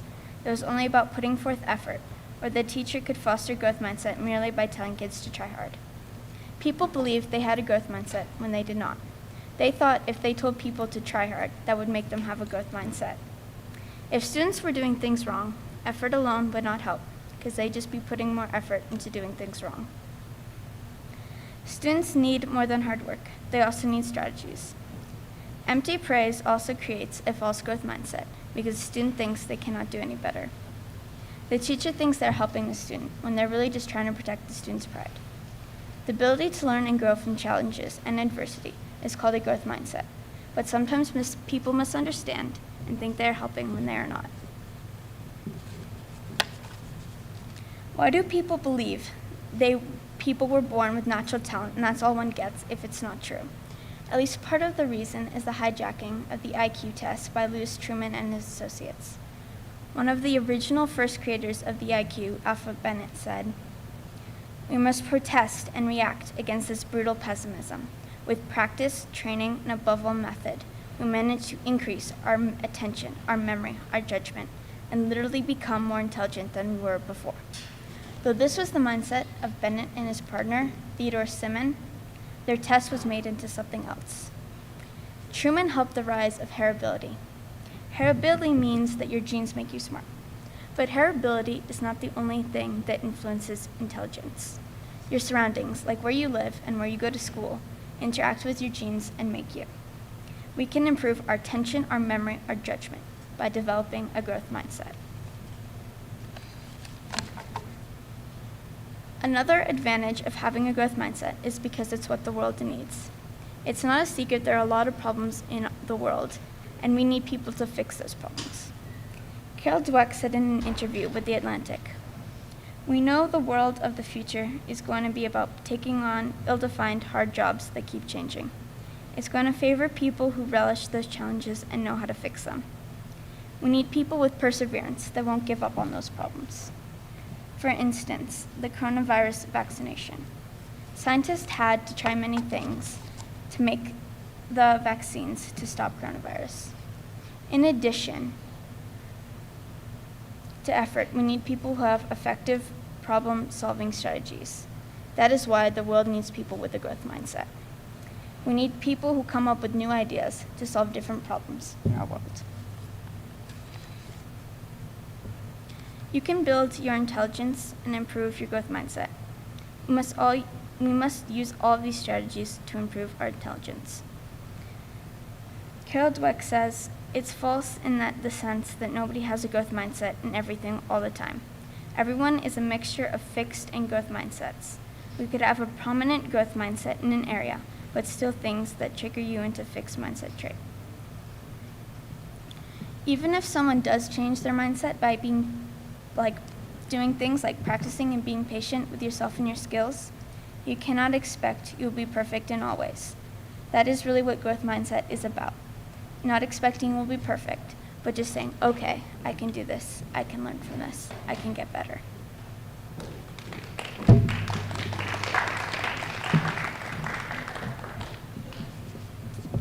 No.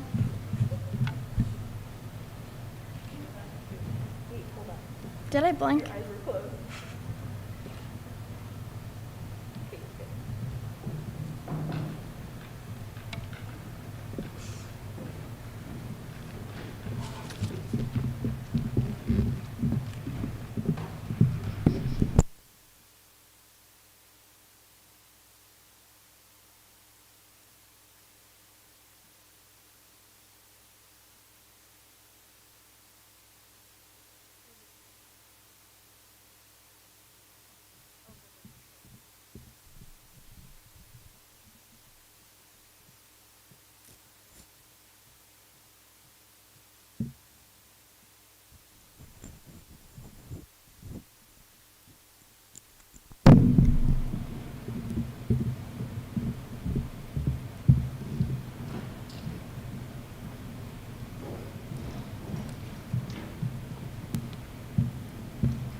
Having a growth mindset doesn't just mean being open and accepting of the other's feedback. It means accepting them and learning from the experience, and thus developing strategies for improvement. It is believing that you can achieve it even if you fail at something. It's a growth mindset. If we don't use the right strategies, we won't improve despite everything we tried. The most important thing is to praise the way we face the challenges, not how hard we try or how well we did. When we undertake a growth mindset, we must choose a way to face a challenge, not just put in more effort. I don't know English, but I still find ways to learn and speak English. Even if it costs me a lot of time, this time is what has helped me to understand it more and to be able to speak it. Sometimes the classes are difficult for me to understand, but I always find a way to understand, and that makes me a person with a growth mindset. This hard work helps me know how to face challenges and do them. Even the courage to give this speech. Okay, thank you.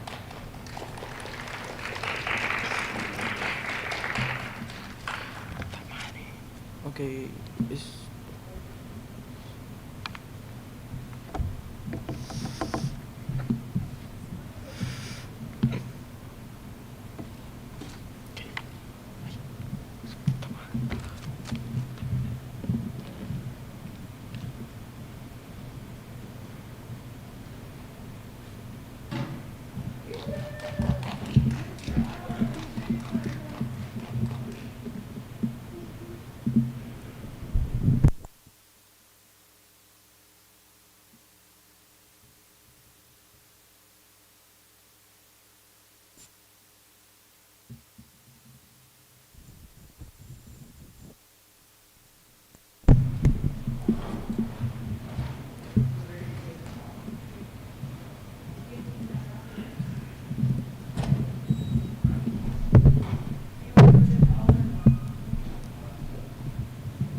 Abraham Lincoln wasn't always as successful as he was when he lived in the United States. In 1832, he lost his job and he suffered a nervous breakdown in 1836. But he defeated it all when he was running for president in 1861. He refused to stop trying his best and that led him to success. He was known as the best president of all history. Nothing can be perfect at first, but anything can change. Hard work can make you smarter. Many students believe that they're not smart and there's nothing they can do about it. This is called fixed mindset. Many kids will just give up on some stuff, but teachers and parents can help. According to an article from Mindset Works, the fixed mindset is the belief that one's abilities were carved into stone and predetermined at birth, and growth mindset, the belief that one's skills and qualities could be cultivated through effort and perseverance. Teachers always help kids with what they need, and parents do the same thing at home with their children because they wanted to succeed. Everyone needs help. Everyone needs help in life. Not everyone can figure out stuff by themselves.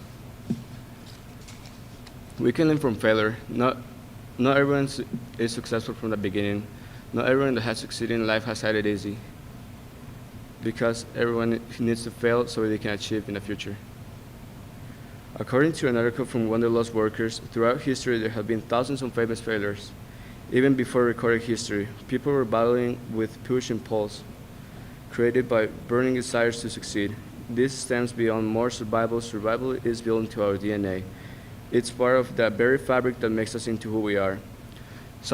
Sometimes things don't go as we want them to. Sometimes things will have to be bad so they can be a lot better in the future. Life is going through ups and downs. Sometimes it can be hard and sometimes it can be easy. You might need to motivate yourself so you can succeed in the future, and you will need a lot of courage to succeed in life. In school or in the workplace, you can put extra effort and really get better at a skill. You can increase your intelligence, and you can get smarter by working hard. According to an article from Wall Street Journal, new studies by neuroscientists show training in central mental skills can be built in brain's capacity to process information to solve problems. Experts say practicing those skills on one job may also help sharpen cognitive abilities. It takes more than just sitting down at your desk, though. Many people think that they can learn more stuff than what they already know, and that's why people stop trying their best and they don't succeed as much. But this can change. You can really learn a lot of stuff in your job. According to everything that we have read, not everything in life is easy. Sometimes you need a lot of help to accomplish your goals and a lot of courage to succeed in life. Thank you.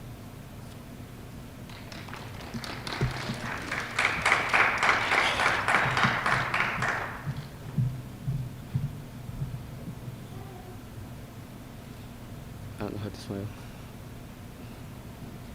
Oh God, my eyes.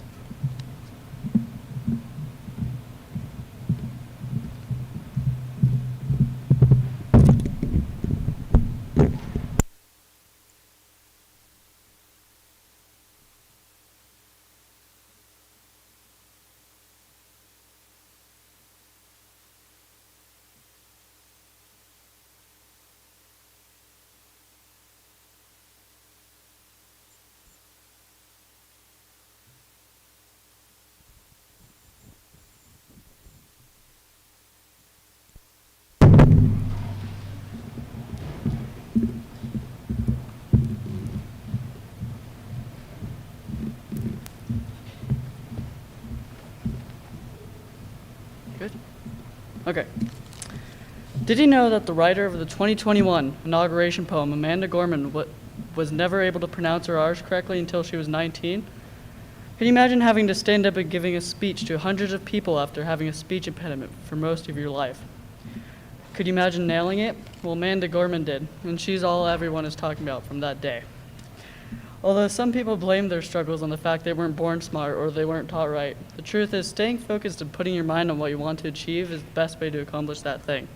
Yes, hard work can make you smarter. The two core mindsets are fixed and growth mindsets. The growth mindset is the most beneficial out of the two. According to the Atlantic, the growth mindset, the belief that one's abilities can be cultivated through effort and perseverance, and fixed mindset, the belief that one's abilities were carved in stone and predetermined at birth. If you have a growth mindset, it means you'll eventually get smarter from your job. But if you have a fixed mindset, you can still get smarter from your job, but it may take more perseverance. Yes, the saying, practice makes perfect, is actually true, in some cases. According to the Wall Street Journal, new studies by neuroscientists show training in certain mental skills can build the brain's capacity to process information and solve problems. Experts say practicing those skills on the job can also sharpen cognitive abilities. Although it takes more than just sitting down at your desk, a person must be challenged and stimulated. People think of IQ as a fixed point of intelligence, which could limit them from learning more because they think they cannot raise their IQ, when really the more you learn and the more you work your brain, the smarter you'll become. An IQ is a scale from a test. According to Dr. Edwin Van Til, the scales designed by Binet and Simon were the first intelligence tests that became widely used, accepted at the beginning of the 20th century. According to the Alpha and Beta Army tests, which were used in World War I to assess military personnel, became very popular. IQ is actually an acronym for intelligence quotient. You can increase your IQ by studying and learning more, so don't feel limited by some number. Having a growth mindset could develop new interests or hobbies. When you have a growth mindset, you are more likely to face a challenge head-on, so any challenges with hobbies you want to achieve, you can push through and achieve. People can disagree, but according to research out of Stanford University, Paul A. O'Keefe, Carol Dweck, and Greg Walton explain, we asked students to rate their level of agreement with the statement, you can be exposed to new things, but your core interests won't change. Later on, we all gave them 2 academic articles to read. After reading each, they rated their interest in the topics. Not surprisingly, all the students expressed interest in the topic that aligned with their existing area of interest. Okay. Having a growth mindset can make switching interests easier. It's also important that you know you can be exposed to new things, but your core interests won't change. You can have a growth mindset, but it's not so simple, however. Some people may think they have a growth mindset when they actually might have a false growth mindset. According to Atlantic, false growth mindset is saying you have a growth mindset, but you actually don't know what it means, or you don't fully understand what it is, or you don't actually have it. It's also false in the sense that nobody has a growth mindset in everything all the time. Everyone has a mix of growth mindset and fixed mindset. Some things could trigger your growth mindset, and other things may trigger your fixed mindset. When you find something that triggers your growth mindset, you may excel in that subject. If you have a growth mindset, you'll be able to learn and acquire new things easier. But if you have a fixed mindset, don't let that slow you down. You can gain a growth mindset. You may actually have a growth mindset in other hobbies or things you've never tried before. Thank you.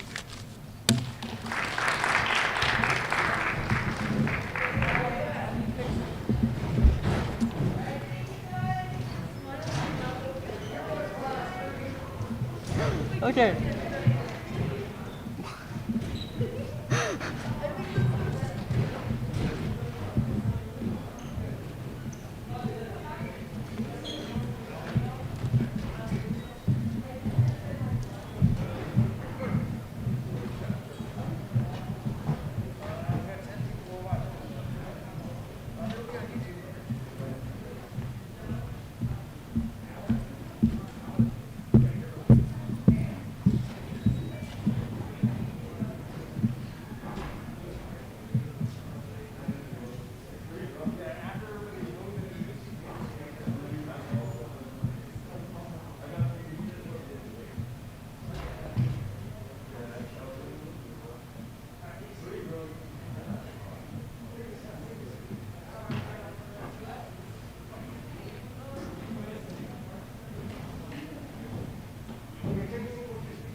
Ew. This one's better.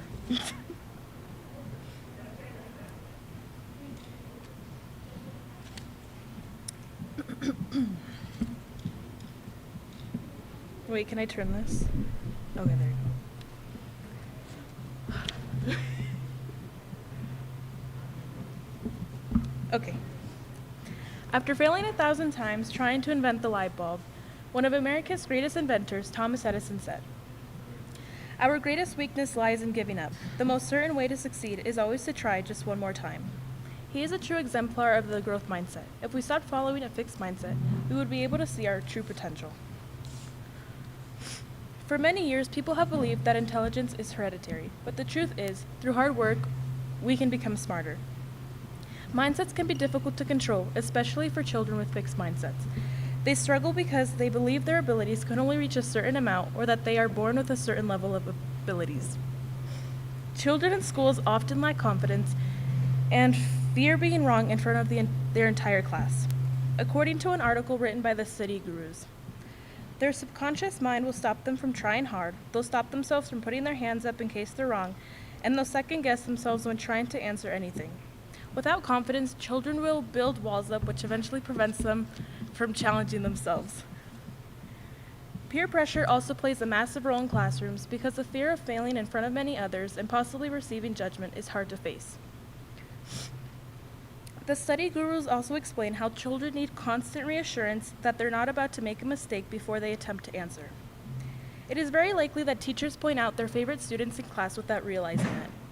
For many students, not understanding something while the rest of the class moves forward is hard enough, but comparing students is what creates this doubt inside. The problem with many schools today is the grading system. Students are graded by right and wrong answers, but hardly recognized for their hard work. Students feel discouraged when they work hard, but later find out that they failed. In her TED Talk, Carol Dweck talked about a grading system that revolved around the idea of not yet. Hearing not yet doesn't discourage students because it doesn't give them a way to compare themselves to others. It also shows the students that they are learning something, but don't quite have it yet. It is important that teachers create a safe environment in their classrooms and remind every student that they are doing their best. This doesn't only apply to classrooms, but also home environments. Parents have the tendency to push their children and scold them for being wrong. Instead, they should sit down and help guide them through their homework, even if they don't understand it. Any small positive encouragement towards children actually helps build confidence. A growth mindset is a method that empowers people to push themselves, which leads them to becoming more intelligent. With a growth mindset, a person is confident in themselves and believes that they can improve with the help of others, hard work, and strategies. With practice, training, and above all method, we manage to increase our attention, our memory, our judgment, and literally to become more intelligent than we were before. It all truly depends on the person and how hard they are willing to work for what they want. Growth mindsets are about rewarding people for their efforts, but in reality, it also rewards them for the mistakes they make along the way. In my pre-calculus class, we watched a video that spoke about learning from our mistakes and pushing through problems no matter how difficult they are. It is very intimidating watching my classmates get the right answers when I don't know where to begin. In his novel, The Medusa and the Snail, biologist Lewis Thomas wrote, "If we were not provided with the knack of being wrong, we could never get anything useful done. We think our way along by choosing between right and wrong alternatives, and the wrong choices have to be made as frequently as the right ones. We get along in life this way. We are built to make mistakes coded for error. Without committing errors throughout our lives, we will never learn how to do better. Without making mistakes throughout our lives, we will never know how to right our wrongs or learn to do better. Failure is temporary as long as we try to correct those mistakes." Although changing into a growth mindset after following a fixed mindset sounds easy, it can be more of a challenge itself.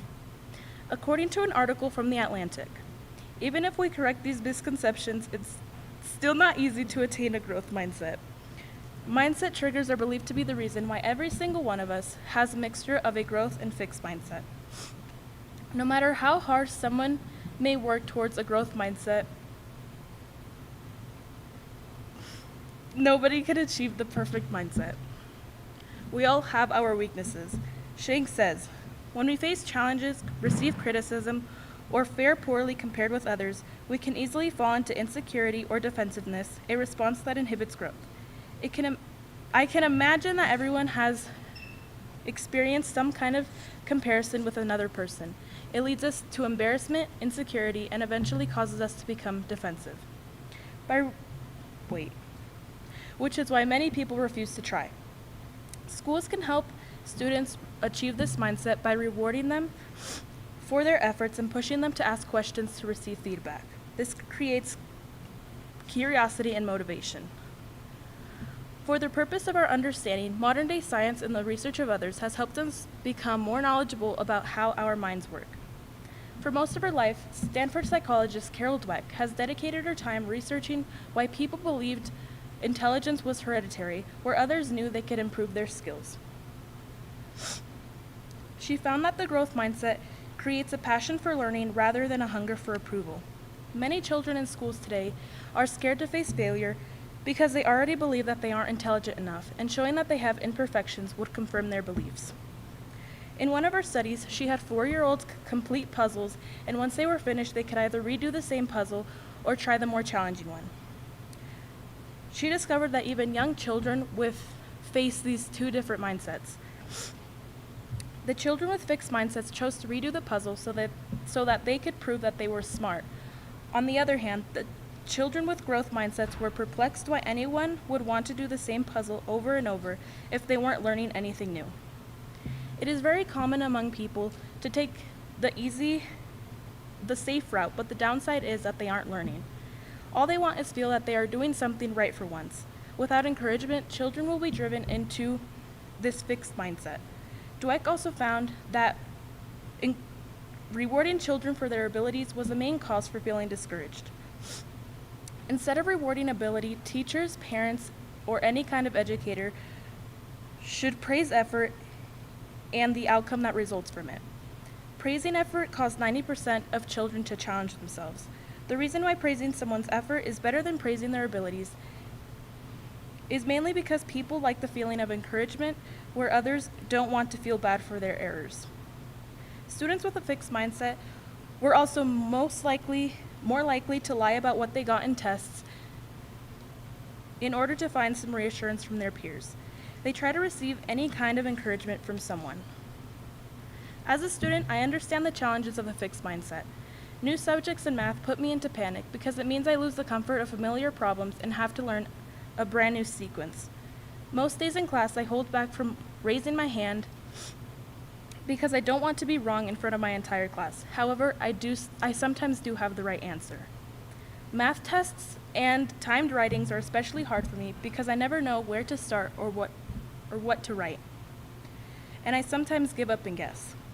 Improving is something that I have been trying to do slowly, and even though I still don't get the right answer at times, it's nice to know that I at least tried. No matter what, I think that everyone should put up a fight before giving up.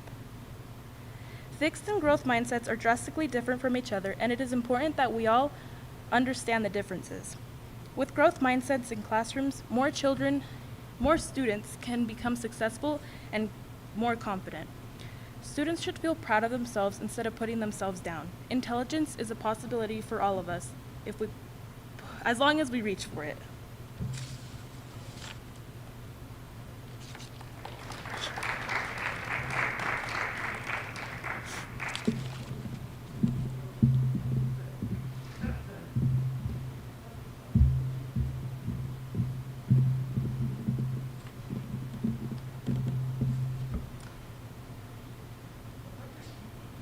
What? No. Okay, that's good.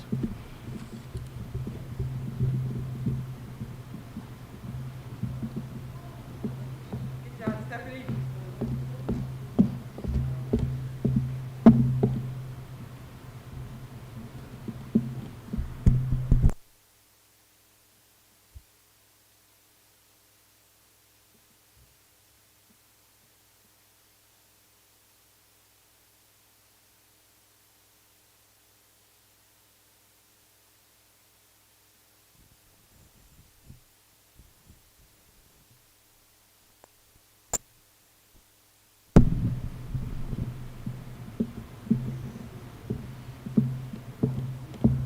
Jaden.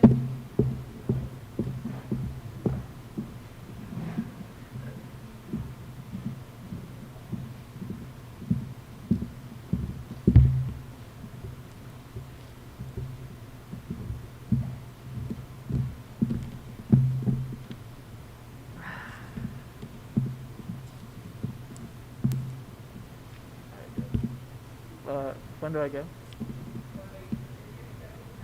Oh. Do I have to turn it? Alright. Am I good? Alright.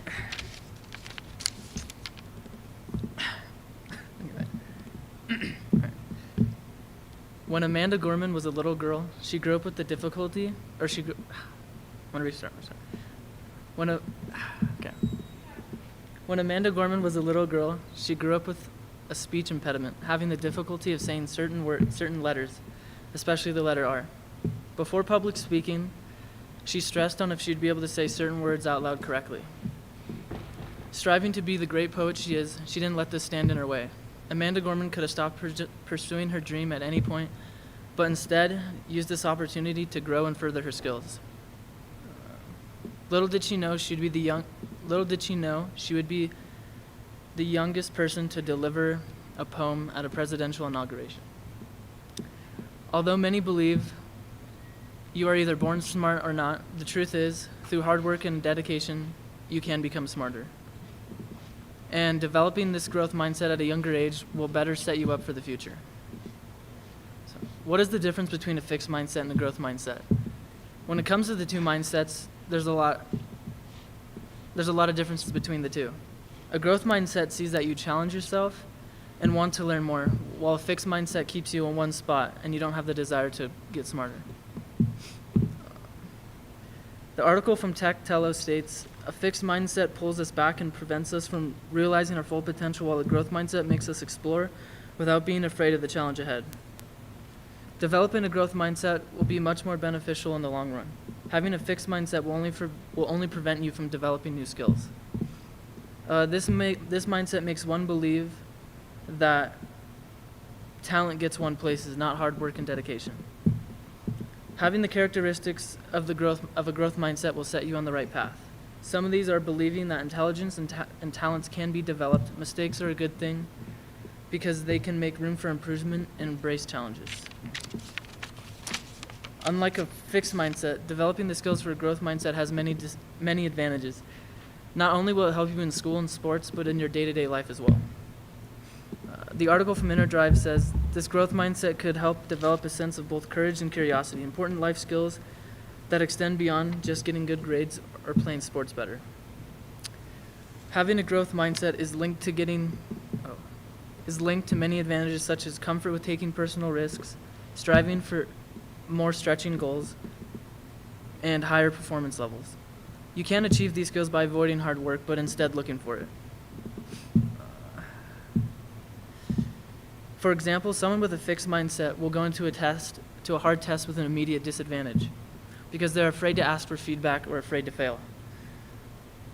Then this leads them to just telling themselves that they weren't born smart. People with a growth mindset, on the other hand, will go out and seek the hard challenge, while on the other hand, people with a fixed mindset will go in avoiding hard challenges. Here are some of the ways you can start developing a growth mindset. An article by Inner Drive explains, people with a growth mindset seek out and value feedback more than those with a fixed mindset. One possible reason for this is that those with a growth mindset see new events as opportunity to learn new things, develop and challenge themselves, whereas those with a fixed mindset see them as a test against their ability. To develop this mindset, there are many things you can do. Effort is one of the most key things to developing a growth mindset. The ability to persist and overcome setbacks is seen as a life skill and is proven that people with a growth mindset will persist longer.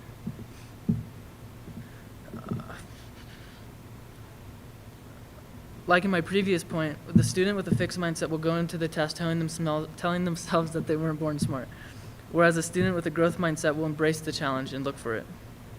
Acknowledging that failure is the only gateway to more growth and success, choosing more difficult tasks will stretch yourself and help you build the mindset more because your brain is working harder. This could help develop both a sense of courage and curiosity. All in all, many believe you are either born smart or not, but in reality, through hard work and applying obstacles through hard work and overcoming obstacles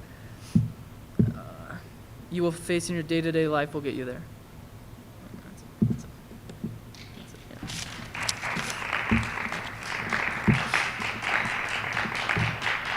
Do I keep my mask off? Okay, get this in the photo. Cool. Okay.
Martin Luther King once said, "There comes a time when silence is betrayal, but the truth of these words are beyond doubt. But the path which they call us to follow is the most difficult one." He also said, "In the end, we will not remember the words of our enemies, but the silence of our friends." How do you think the police would have reacted on the riot on January 6th if it was a Black Lives Matter protest? Would they have been prepared differently? How many people would have been injured or killed if it was a Black Lives Matter protest? The heart of a mother is broken each time a bullet gets fired, not knowing if that bullet is for her son just because he's Black or Hispanic. We are becoming a third world country by having so much inequality in front of our noses. Right away we can see how inequality works. They judge us because of our image and not by our actions. Since the founding of our country, we are on a rough path towards inequality, and although we have come so far, these past years we have been held back. Our founding father wrote, "We the people." There was irony in that. There was no we in the people. They said, "All men are created equal." How can they say all men when they didn't even include women or blacks? And the most ironic thing is that they only meant white rich people. Is it fair for a Hispanic person to live in fear just because of his race, knowing if he's in the wrong place on the wrong time, he will be criminalized? Or for an African American to have a low-paying job just because of her color? Although we have a long way to reach equality for all, we have made progress. Soon after the formation of our nation, many pointed out the hypocrisy of all men are created equal. We the people, what does that mean to you? Does it mean equality or injustice? In her book about our history, Linda Monk explains what our founding fathers really meant. We the people, which we the people? Women were not included, nor were white males who did not own property, American Indians, or African Americans. How can we progress when our founding fathers made a country only for white rich people? In the United States of America, a country where we have freedom and respect for each other, we destroy all of that by not having equality in our country. Inequality starts with men. Men have a big hubris. They know that women are really smart, but since they want to be better, they don't let them vote or to have a voice. For you, what do we celebrate on the 4th of July in the early years of this country? Our freedom from England? We celebrated hypocrisy because only white rich people have freedom and equality, while slaves and others had nothing. We celebrated a country with no freedom that didn't even include all its citizens when they said, "We the people." Growing up, I was taught that everywhere you go, there will always be inequality, no matter how nice people are. In the immigrant story, Daniel Franco Nunez, an immigrant, told his story about inequality. He said, "Growing up, I knew that my life was a walk on my tippy toes." He said, You're not going to fight the system. You're not going to take risks. You're not going to confront your landlord or your employer. Typically, it's be happy with what you get and be happy you didn't get deported. We can hear the fear in his words growing up, the fear of having to leave this country just because of inequality. I don't believe that there's a such thing as a perfect union or perfect inequality. We will always have problems, but what I do believe is that we can get closer to it. The government does not change the country, the people do. Without the effort of the people, we can't make change. We need the effort to make change and treat others better. We think that inequalities are only in the cities, but it is also in our communities. There was a Hispanic man who worked at a job at June Lake. He cleaned everything for a low wage, and they treated him like a slave. One day, he decided to quit his job, and the business needed to hire 4 non-Hispanic people to do the same thing as a man did. We probably think that there's equality in our communities, but the reality is that we have so much inequality in front of our noses, and sometimes we discriminate without even noticing. Can you imagine living in fear of your life? Every time you leave your house, people fear your presence just because you're African American. People mistreat African Americans by not trusting them because they don't have the same skin color as them. This creates poverty. According to American Progress, they discussed the big gaps between salaries and said, the average income for a white male graduate is $140K per year, while for an African American it's just $13K. We can see that inequality not only shows in our feelings, but also in our incomes. This is inequality because it's created by white oppression, white oppression, and because of people of color start with a disadvantage. This is systemic racism, and we need to change this. We can also see unequal treatment in hiring. An African American told her story about inequality. Her heart was broken after she found out that the country with freedom, equality, and justice was fake. She said, Sonia, who had no advanced education, no advanced experience, and was my direct report, she was earning close to $11,000 more than me. I was furious. I went direct to my manager's office and informed him what I just learned. Her response to me was, sorry, Wendy, I had tried to get you a raise, but it's being shut down. With her heart broken, she responded, is this because I'm black? How would you feel if you worked for years to get a good job and someone with no experience takes it just because of the color of your skin? Why do you think that poor neighborhoods usually have a big population of brown and black people? It's because of inequality, the lack of opportunities, and thanks to the people's judgments that they gave them. We have progressed a lot. Now we have DACA. Now a woman can vote. Our new president will fight for undocumented people to allow them to apply for residency and even have a path to citizenship. President Biden will fight for our equality, no matter our race. On each 4th of July, we need to celebrate how far we have become, how hard we're going to go, and what our next step is going to be. Each day, when you wake up, you need to ask yourself, what can I do to give equality to all? Thanks.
Can I start now?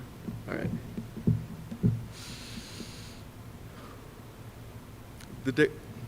The Declaration of Independence states, "We hold these truths to be self-evident, that all men are created equal, that they are endowed by their Creator with certain unalienable rights, that among these are life, liberty, and the pursuit of happiness." If it's true that we all deserve equal rights, why were many denied of those rights due to the color of their skin, their gender, or their ethnicity? Why did this statement only apply to white men who owned slaves or land? And I ask you, if we are all created equally, why aren't we treated as if we were? We shouldn't have to protest or argue for these rights if we all deserve them. This authenticates that our nation is still a ways away from achieving equality for all. Although this country has faced numerous issues with equality in the past, we have substantially improved on our path towards equality for all. We are undoubtedly on a better path than we were 40 years ago.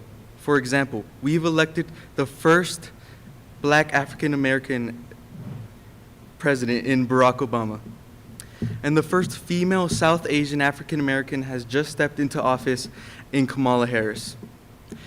And we all have equal rights under the law, including women. While we have improved on our path towards equality for all, we still haven't exactly accomplished it in practice. There is still racial and gender discrimination that still needs to be solved. An important issue that proves that the Declaration of Independence was hypocritical during the early 1800s is the cruel act of slavery.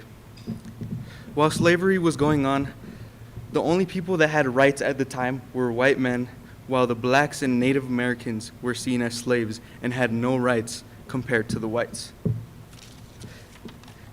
In an excerpt from What to the Slave is the 4th of July, Frederick Douglass explains the hypocrisy of Independence Day. "What to the American slave is your 4th of July? I answer, a day that reveals to him more than all other days in the year, the gross injustice and cruelty to which he is the constant victim. To him, your celebration is a sham, your boasted liberty an unholy license, your national greatness, swelling vanity, your sounds of rejoicing are empty and heartless, your denunciation of tyrants, brass-fronted impudence, your shouts of liberty and equality, hollow mockery. Your prayers and hymns, your sermons and thanksgivings, with all your religious parade and solemnity are to him mere bombast, fraud, deception, impiety, and hypocrisy. A thin veil to cover up crimes which would disgrace a nation of savages." The 4th of July contradicts its meaning as a whole. Just because slavery was abolished doesn't mean that there wasn't racial discrimination still going on. The blacks were still seen as inferior to the whites, and even then, our country was still far away from liberty for all due to the bias towards white men.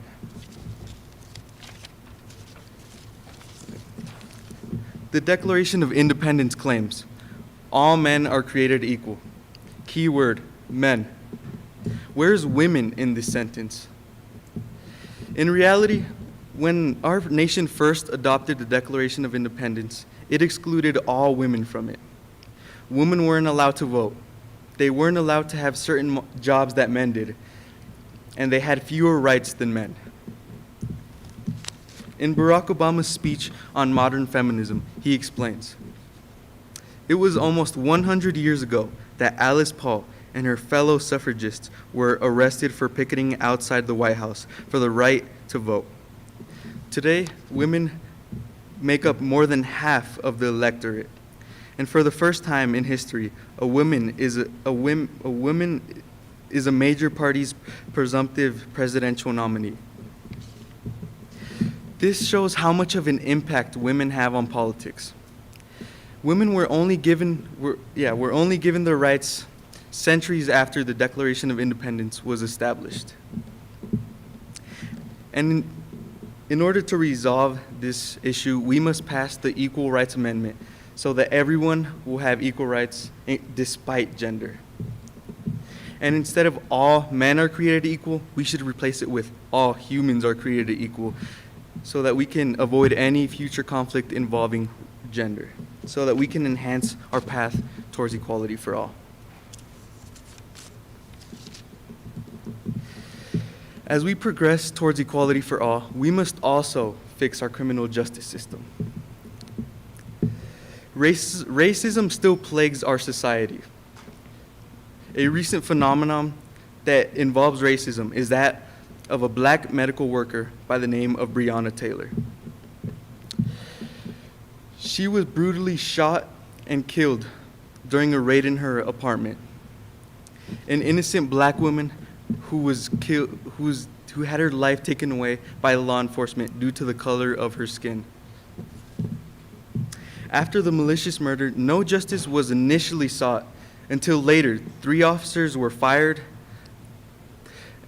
but none served prison sentences despite committing a murder.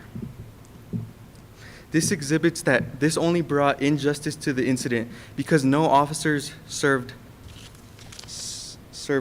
prison sentences. In a study from the Brookings Institute, it reveals that 1 in 1,000 black men and boys can be expected to be killed by police at some point in their lifetime. That black males are 2.5 times more likely to be killed by police than white males, and that dying at the hands of law enforcement is a leading cause of death among young black men. These statistics prove that our society still has a bias towards white men. Former President Donald J. Trump had no interest in seeking justice for the hate crime. In order to help bring a change in our criminal justice system, we must elect a president who will take action against those who have committed hate crimes and provide appropriate punishments to so that we can seek justice for all. As of now, we still have a long way to go on our path towards achieving equality for all. Many national figures have publicly spoken up about our nation needing a change in its society. For instance, Martin Luther King Jr. had a dream that one day this nation will rise up and live out the true meaning of its creed. Martin Luther King Jr. carved a path so that the blacks and whites wouldn't be segregated or discriminated against due to the color of their skin. And now it is our turn to keep carving the path that he started. We, the people, must use our voices so that we can be heard throughout the nation. Many social issues have been resolved over the years, but there are still several that are still holding us back from fulfilling our goal towards achieving equality for all. In order to prevail from these issues, we need an anti-racist society where we don't look down on people of color, and a society where women and men aren't seen as inferior to one another. We need to protect the future for future generations so they aren't viewed differently when compared to another person of a different gender or race.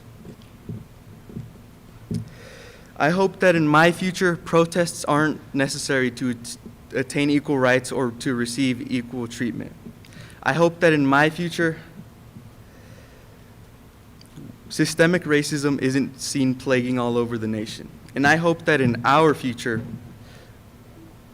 we are all seen as humans and unite to prevail from this dreadful issue called inequality. Okay.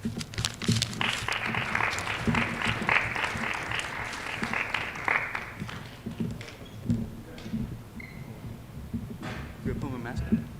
Huh?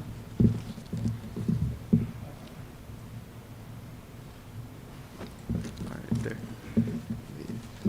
There.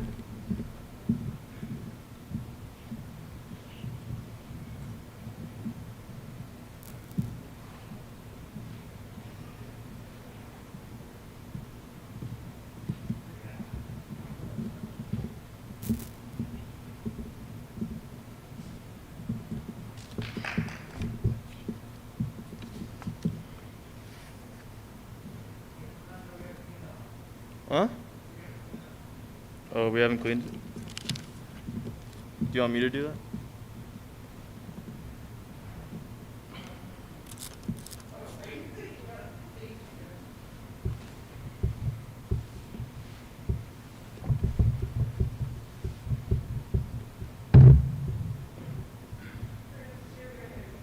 No. I don't.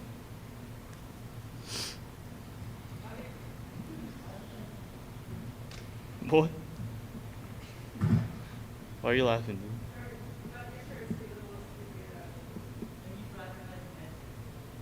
Oh, did you put it up here? Oh, okay.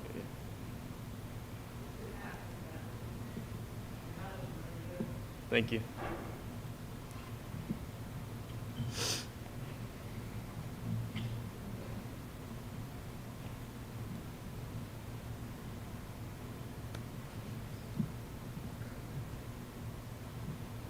I think that's good enough, right?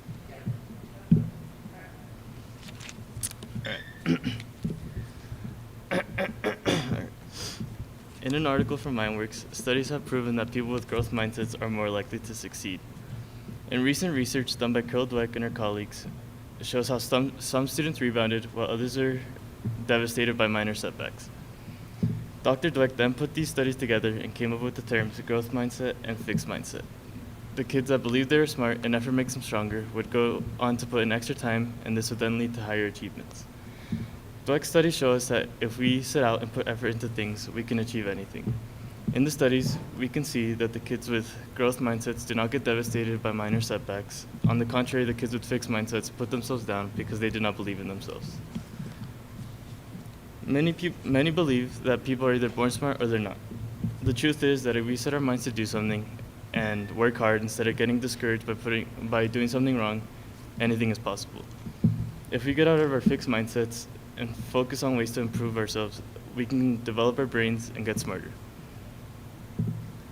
Having a growth mindset can open up many opportunities, and it can help one's brain develop.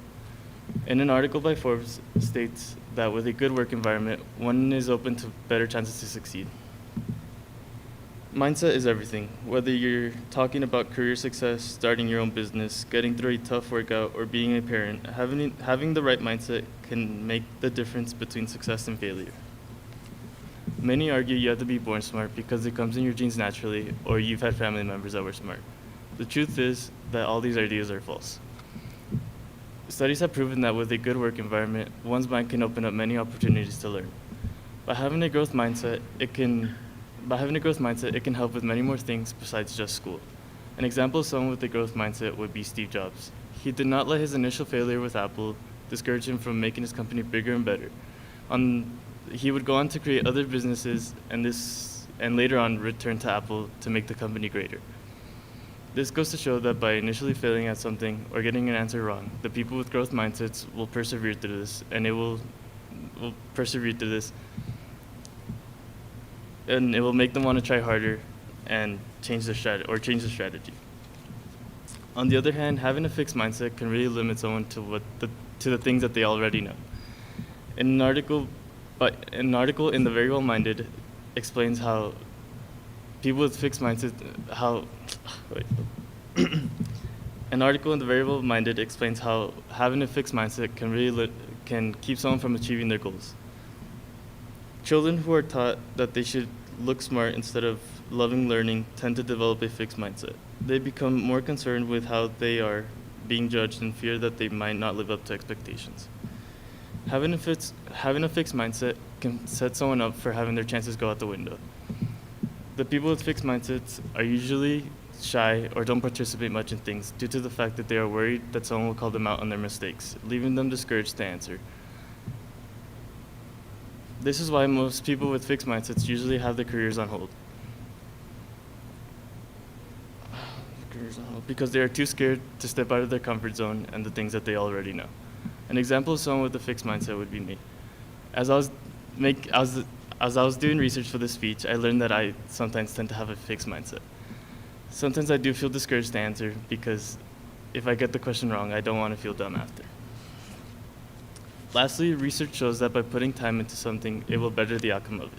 According to an article from the New York Times, states that it's not only about working hard, it's also about working smarter. Yes, hard work is necessary, but just as important it is being smart about the work you're doing and focusing on doing the things that will help you improve.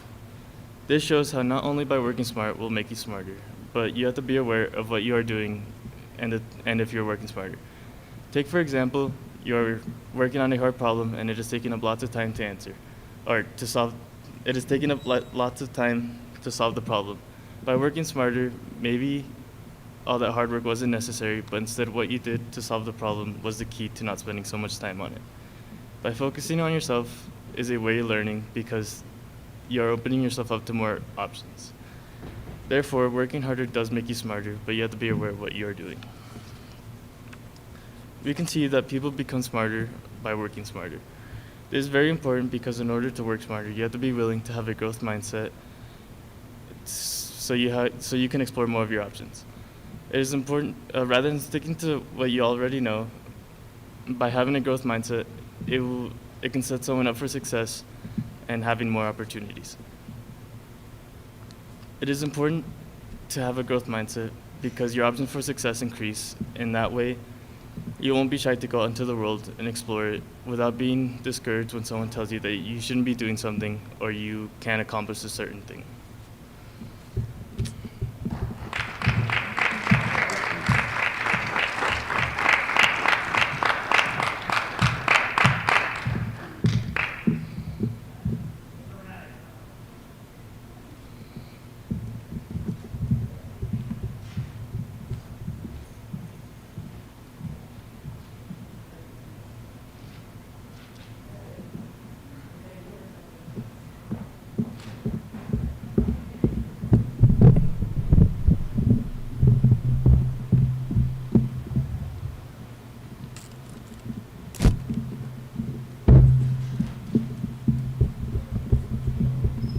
That one I already cleaned, so you should be good.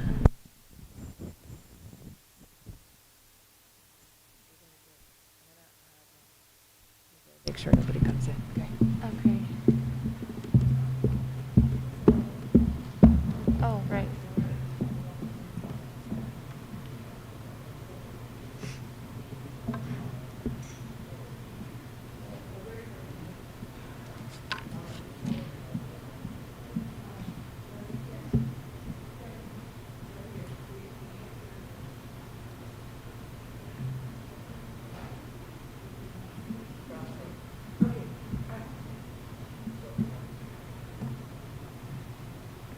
Okay, I can go.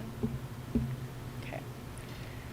When you see American Indians, Mexican Americans, or even Black Americans, do you see the pain they and their people have endured? Do you see their culture stripped away and their people's lives taken? Have you seen them and wondered why? For centuries, minorities have gone through so much devastation, discrimination, and ridicule, but do they really deserve the kind of treatment they're given? As a very wise man, James Baldwin, once said, American history is longer, larger, more various, more beautiful, and more terrible than anything anyone has ever said about it. Where are we on the path to equality for all? This country began with the idea that all men are created equal, but over time we have learned the hard way that we are not equal. One example of this unacceptable behavior is the discrimination of Mexican Americans, which has been ongoing since the 1840s. Everything from illegal deportation to school segregation to lynching. Latino American discrimination truly began in 1848 when the United States won the Mexican-American War. Since then, everything from their language to the color of their skin to their countries of origin could be used as a pretext for discrimination. Mob violence was another commonality in the late 19th and early 20th century. An article on History.com states that in 1851, a mob of vigilantes accused Josefa Segovia of murdering a white man. After a fake trial, they marched her through the streets and lynched her. Over 2,000 men gathered to watch, shouting racial slurs. Others were attacked on suspicion of fraternizing with white women or insulting white people. Even children became the victims of this violence. In 1911, a mob of over 100 people hung a 14-year-old boy, Antonio Gomez, after he was arrested for murder. Rather than let him serve time in jail, townspeople lynched him and dragged his body through the streets of Thorndale, Texas. Everything these people have gone through is something nobody should have to deal with. All the suffering needs to end, and that starts with viewing each other as equals instead of enemies. Another example of discrimination and unequal treatment is of the people, whose ancestors helped build our country but lost everything in the process. From slavery to the present day, Black Americans have been treated unfairly. The Black Lives Matter movement started in 2013 following the death of Trayvon Martin, a teenage boy who was walking to a friend's house when he was shot. Over the years, over 44 Black Americans have been shot for absolutely no reason. After the tragic death of George Floyd, President-elect Joe Biden stood next to 6-year-old Gianna Floyd as she watched her father become a global martyr for racial justice. From an article in The Atlantic, the conversation occurred on June 8th, the day before George Floyd's funeral in Houston. Biden addressed Gianna again in a video at the funeral. When there is justice for George Floyd, we will truly be on our way to racial justice in America. And then, as you said, Gianna, your daddy will have changed the world.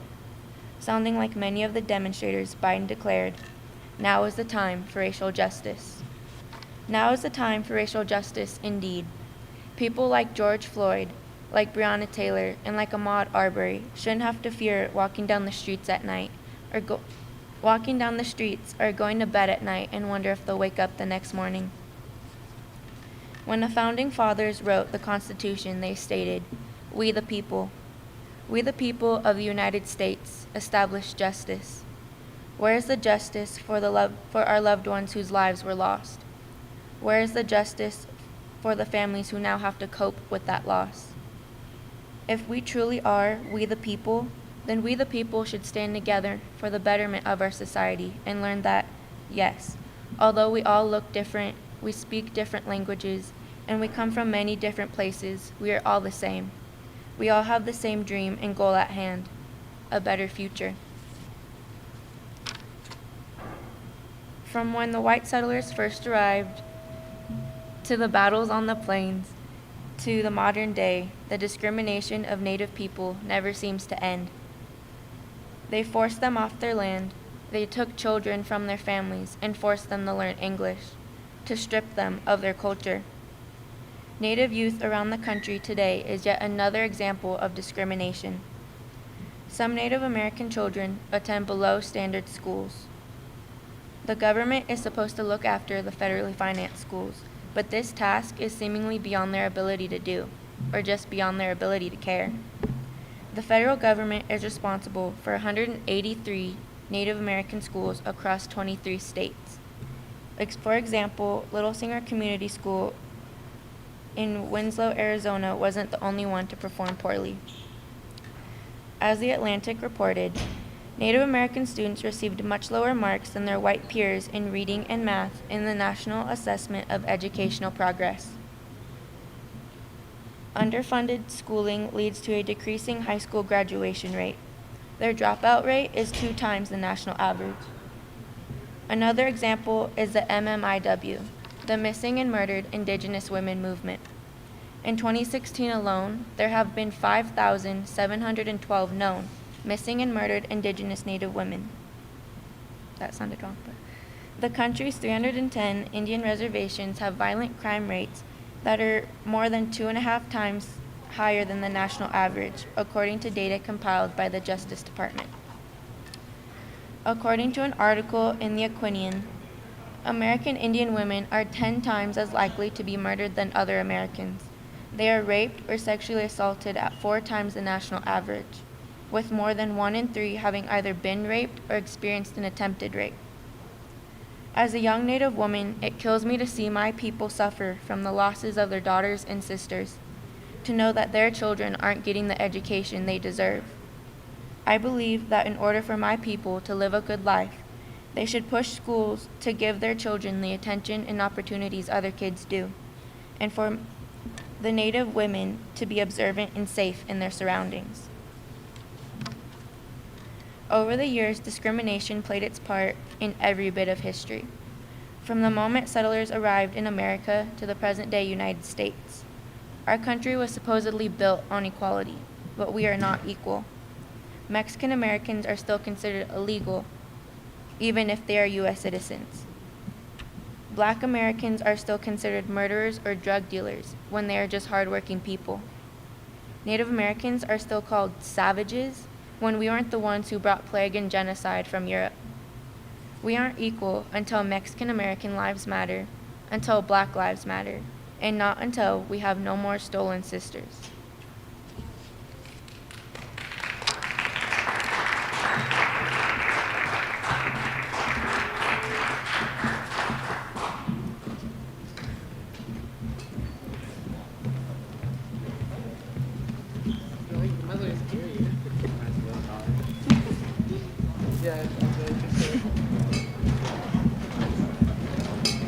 Don't.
You can be practicing your own speech if you haven't gone yet, okay?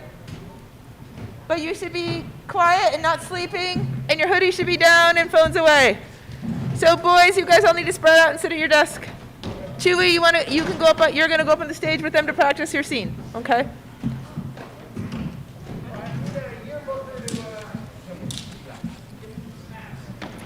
Okay, the order today for this period, and we're going to start in just a second, is going to be Zeke, Laurea, Oscar, Sam, Fiona, Jaziel. Jaziel, are you in this class? Yes, there you are. Okay. All right?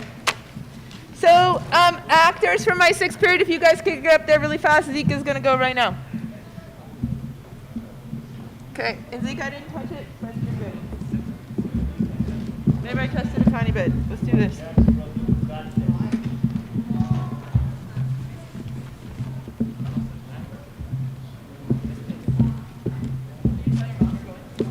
I believe so. I don't know. On May 9th, 1969, an episode of Mr. Rogers' Neighborhood was released, as usual. But in this episode, Mr. Rogers invited Officer Clemens to cool his feet in a small wading pool with him. After they talked, Mr. Rogers offered the African-American officer a towel to dry his feet.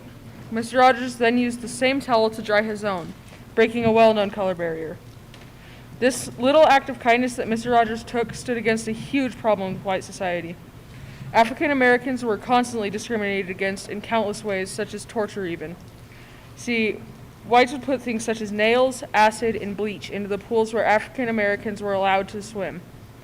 Finally, in 1964, laws enforcing the segregation of black from white, the Jim Crow laws were abolished with the Civil Rights Act, and this was a huge improvement. But discrimination is something that is still existent.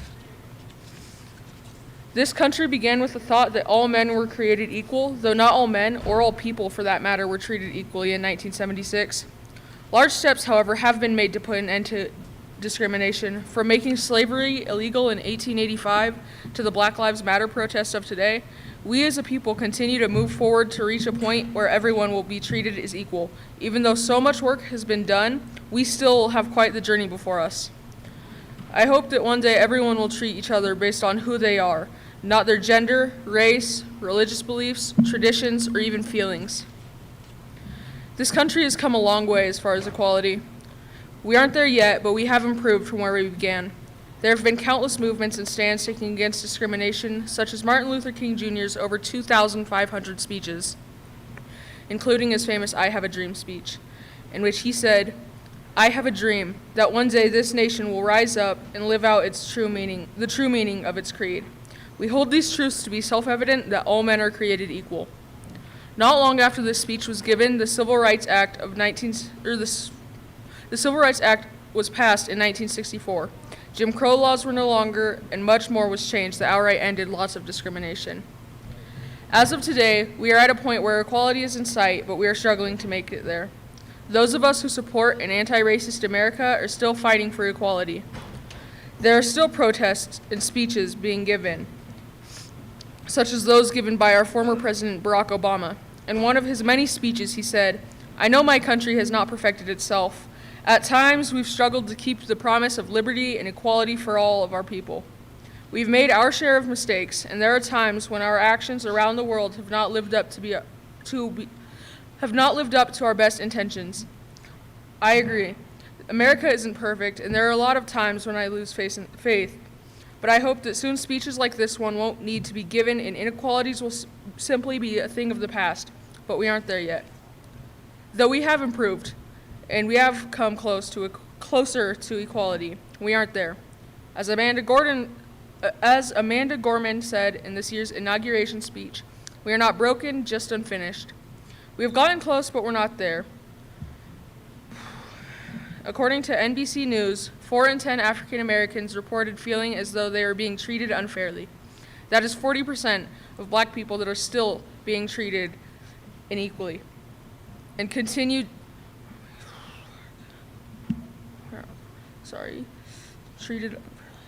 This stands out to me, telling me that we are definitely not there. As we continue down this path, we have to keep in mind where we are going. In a racist society, it is not enough to be non-racist. We must be anti-racist, said Angela Y. Davis, reminding us of what we need to do, and that is to be anti-racist. We must stand against racist remarks and gestures and enforce the fact that it is not okay and will no longer be tolerated. Mr. Rogers was a perfect example of what we need to do. We need to act directly on what the biggest problem is, and right now, that's police brutality. Rayshard Brooks, Daniel Prude, George Floyd, Breonna Taylor, Tatiana Jefferson, Ara Rosser, Stephon Clark. Do any of these names sound familiar? Because these are just a few of the thousands of people wrongly killed in America by police, and the numbers are only going to continue to grow until things are done to change it. And now, things are being done to put an end to police brutality.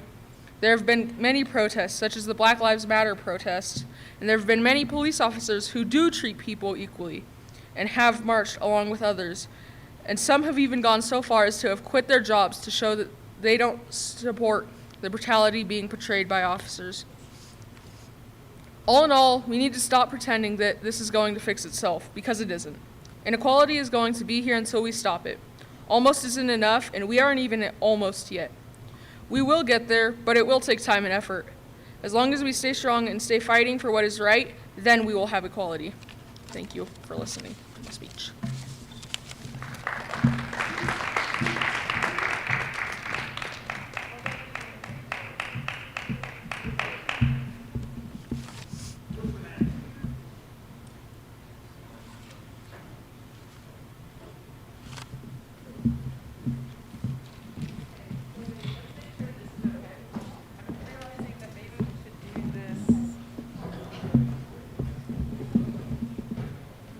What do you think? Is that better?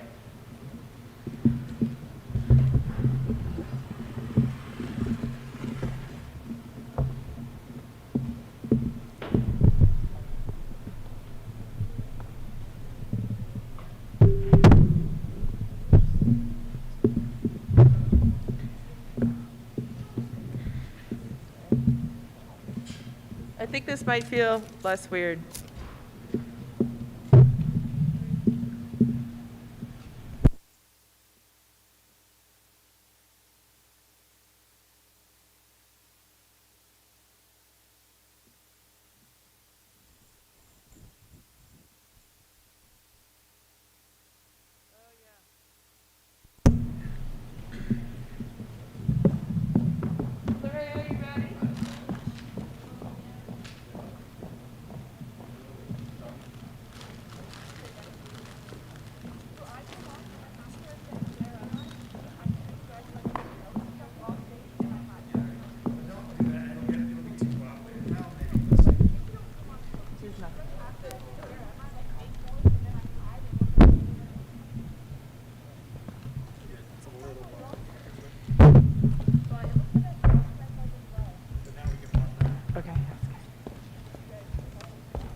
Kathleen Donahue began going to therapy in high school to help her cope with depression, drug abuse, and self-harm that she had been coping with since elementary school.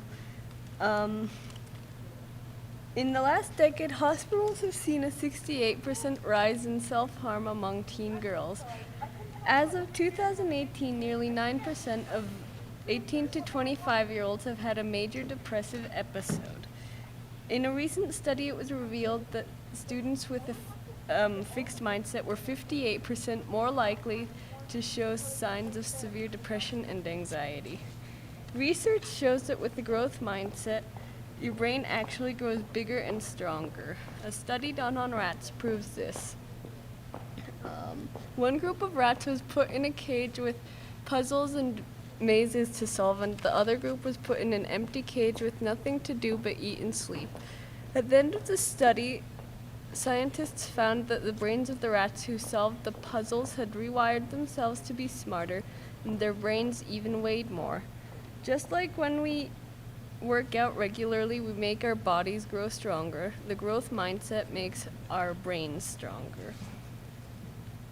Today's teens face so many new stresses and problems, from social media to school, getting into college, and more. Janice Whitlock, director of the Cornell Research Program on Self-Injury and Recovery, says, if you wanted to create an environment to churn out really angsty people, we've done it. It's that they're in a cauldron of stimulus they can't get away from, don't want to get away from, don't know how to get away from. Schools should be an escape from the stress of the outside world, where students can learn to push through hardships and succeed. Unfortunately, many schools are stuck in a fixed mindset where students are either up to standard or they are considered stupid and behind. If students think that their only two options are being intelligent and successful or stupid and a failure, then schools become just one more place to be judged, and students will begin to feel trapped, and then they won't try to challenge themselves because they're too afraid of failure. So how can we make schools safe, stress-free learning environments? We need to change how we think of education.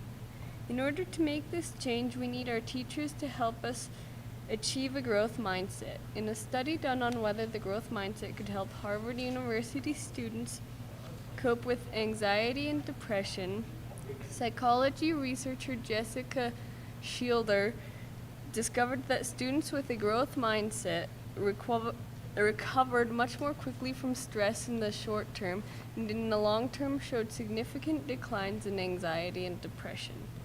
If students are taught not to judge their intelligence based on a letter grade, but rather on the process of improving, then they don't have to stress out about school.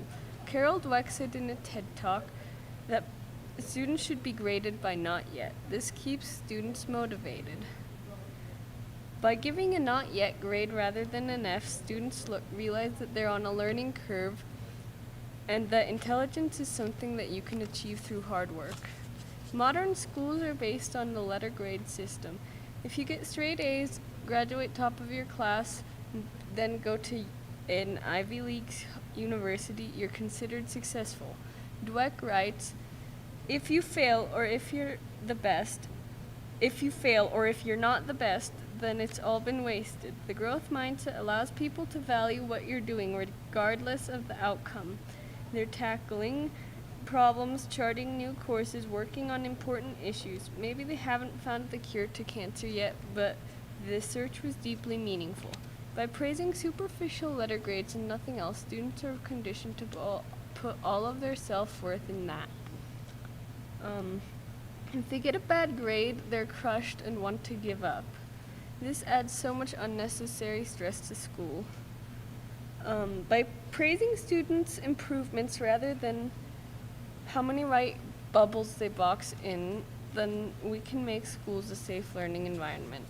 Carol Dweck writes that the way we approach difficulty has the power to change our lives. All you have to do is stop believing that you are not smart enough to solve it. Instead, believe that you have just not solved it yet. By changing schools and society's views on intelligence from being a static trait that you're born with to being something that you can achieve through hard work, the future will become brighter for teen mental health.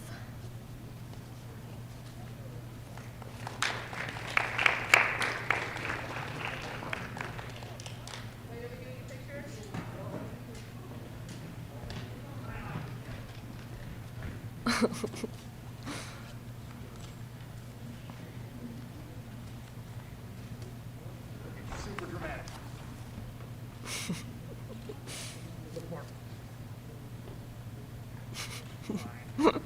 I don't know how to pose.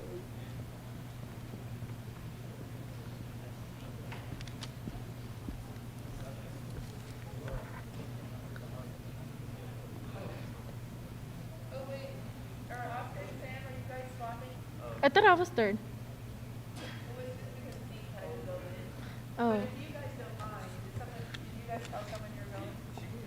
Okay. You want Let me me to go? clean it for you, Sam. Oh. Are you sure you want to go? I'll just go right after. I kind of missed.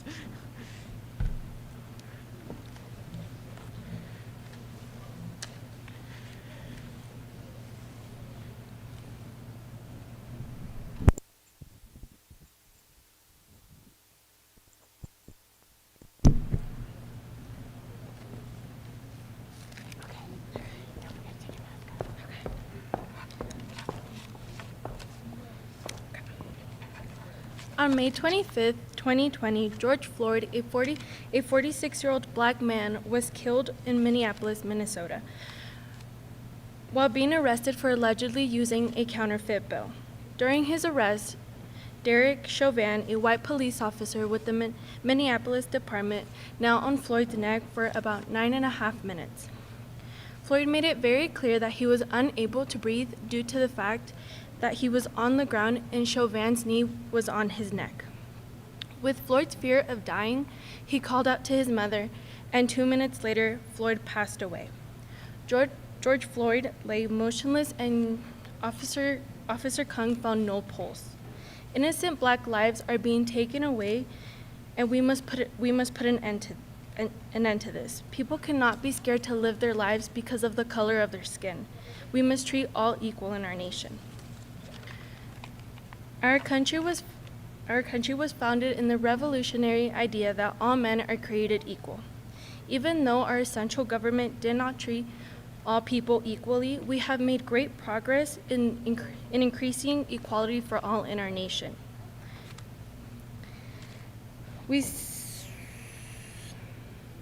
From slavery to the right to vote for women, to the Civil Rights Act, we have moved steadily along the path of equality for all. But are all people treated equal in our nation? No. There's still so much work to do. Our criminal justice system still has huge inequalities. Police brutality has become a huge problem in our nation. Innocent black lives are being taken away. The lack of equality in treatment from police has been a huge problem throughout the years.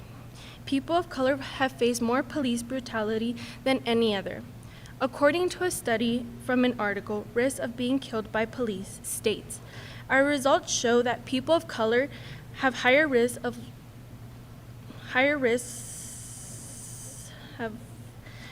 Our results have shown that people of color have higher likelihood of being killed by police than white and women do. The risk peaks in young adulthood, and men of color face more non-trivial lifetime of being killed by police. Too many innocent blacks have been killed. Tamir Rice, a 12-year-old boy, was killed by Timothy Loman, a 26-year-old white police officer. Tamir was carrying a plastic toy gun when Loman killed him. When Loman shot him almost immediately arriving to the scene. An innocent black life was taken away just for carrying a toy gun. Timothy Loman did not consider that Tom Rice was a minor, and instead Loman killed an innocent boy. Officer Loman saw a criminal in a 12-year-old boy, and he assumed this because of the color of Tamir's skin. It is not right to let police brutality slide only because it's people of color getting killed. If this was the other way around, white people getting killed due to police brutality, they would have them held accountable. As we try to progress in our path of equality, police need to acknowledge their ways with black people and then make a change. Police officers started to use violence and their power against people of color. Data from the California show that police stopped and used force against black people disproportionately, compared with other racial groups in 2018. A December 2019 paper report that the bias in police administrative records result in many studies underestimating levels of racial bias in policing, or even making discrimination entirely. The data is still limited, therefore making policies is difficult. We don't have enough data to say that something has to be done. However, police brutality has to stop being normal in our society. Policemen must face charges for using violence against people because these are racist actions. If we want real equality, we must change our policing policies. The deaths caused by police harm have affected people of color enormously. In 2019, people of color were more likely to be victims of this harm than in 2014. According to the data from Mapping Police Violence states that in 2019, 54% of those who died as a result from harm as a result of harm from police and whose race was identified were people of color, including Asian, Black, Hispanic, Native Americans, Pacific Islander individuals, compared to 50% in 2014. The number of deaths due to police harm against people of color have gone up throughout the years, and it's time to take action. We cannot let the number of chances of getting killed just because of skin color go up. More than 1,000 unarmed people died as a result of police harm between 2013 and 2019. About a third of them were Black, and 17% of the Black people who died were unarmed, a large share than any other racial group, and about 1.3 times more than the average of 13%. The number of deaths caused by police brutality is concerning, especially when a third of them were Black people who were unarmed. What does that say about our country? There's no equality for all when Black lives are being taken away just because their color is a threat. There's still so much work to do. Our criminal justice system still reveals huge inequalities. We must take action towards change, such as the Black Lives Matter movement, and not let the number of deaths due to police brutality keep going up. Innocent Black lives are being taken away because of the color of their skin, and that is not equality for all.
George Floyd squeezed out the words, "I can't breathe, I can't breathe." In horrible agony, George Floyd was choked to death because he fit the racial profile. Former Minneapolis police officer Derek Chauvin pinned him down and choked him until he fatally died. This was caused because of the color of his skin. That is not equality for all in our nation. The Declaration of Independence proclaims, "We hold these truths to be self-evident, that all men are created equal." The Declaration of Independence clearly states that all men are created equal, but yet people of color are still being discriminated against. Since the beginning of our nation, we have made more progress towards equality, but it is still not enough. In 1787, the black people were considered the other people, and the white men were considered the people. This meant that they were not full citizens and they were enslaved. When the Constitution came out, it gave out a greater power that not even the white men could maintain control over. It helped bring humanity and light to slavery, and little by little, more equality. One big problem we still have today is police brutality and police discrimination. People of color still have to deal with police discrimination. Rashard Brooks, Tatiana Jefferson, R. Rosser, Stephen Clark, Breonna Taylor, George Floyd, Eric Garner. Those are examples of many innocent black people killed in the U.S. by police. Economic opportunity is what most Americans and people of color need, and it's an issue we still need to fix. We need to change our laws and policies to offer equal opportunities to all. George Floyd's death is a long list of many innocent black people killed in the U.S. by police. George Floyd lived a life that mattered. The hard and treacherous moments he had to face should have never had to happen. Derek Chauvin should have never had to kill George Floyd, a 46-year-old African-American man, died on May 25 after being handcuffed and pinned to the ground by a white police officer's knee. Headlines like these are being created again and again because of certain officers with murky intentions and insufficient training. This should not be happening. We should not have to see constant headlines about unarmed black men being shot or choked to death. Our world needs a change, and with a united uprising, we can make a big change in the world. We need equality for all in our nation. On the path to equality for all, we seem to be stuck on the same issue, which is police discrimination and brutality. Another example is Breonna Taylor. NPR describes emergency medical technician Breonna Taylor, 26, was shot and killed by police in her home in March. Her name has become a rallying cry in protest against police brutality and social injustice. She was shot in a botched raid and killed in her apartment. The officers that murdered her were fired but never served any time. We must eliminate the racial injustices we have here in the United States. Even with the officers' poor judgment and reckless execution, they were still able to get off free of charge, but their careers were over because of the actions they took that night. All three officers deserve to face serious consequences for the actions they took on March 13th. Because of the progress of the fame of the case, the family of Breonna Taylor and supporters go out to speak about the injustices we have here in this world. Through a long case, Louisville settled and offered to pay the family of Breonna Taylor $12 million for the events that occurred that night. Similarly, the racist statements of President Trump bring us back on the path to equality. With the loss of his 2020 election, we can now again move forward. Trump discriminates against people of color such as immigrants from Mexico and immigrants from South America. Trump and his administration have spent 4 years trying to terminate the DACA Act, meaning young immigrants can no longer get their education and life in the U.S. BBC News says, as soon as the zero-tolerance migration policy was announced, pictures and audio emerged of children sleeping in cages and crying for their parents, provoking widespread criticism from within the U.S. and around the globe. This is another powerful form of racism because people are being treated like animals because they are put in cages. Racist politicians who separate children from their mothers should not be in any type of leadership position. The good thing is President Trump has left office and was impeached for the second time. With Biden now being president, we can now have another chance for equality. The New York Times says, with an executive order, Mr. Biden has bolstered the Deferred Action for Childhood Arrivals program that protects from deportation immigrants brought to the United States as children, often called as dreamers. This is great news because it gives dreamers a chance for greatness and success. President Trump also recommended legislation to Congress so dreamers can have a path to citizenship. We need equality for all. We need to stand up with one another and fight for what we believe and fight for what we know is right. We need to stand up and battle for democracy because without it, there's always going to be inequality. Without it, there's always going to be racial injustices and an imbalanced society. Thank you.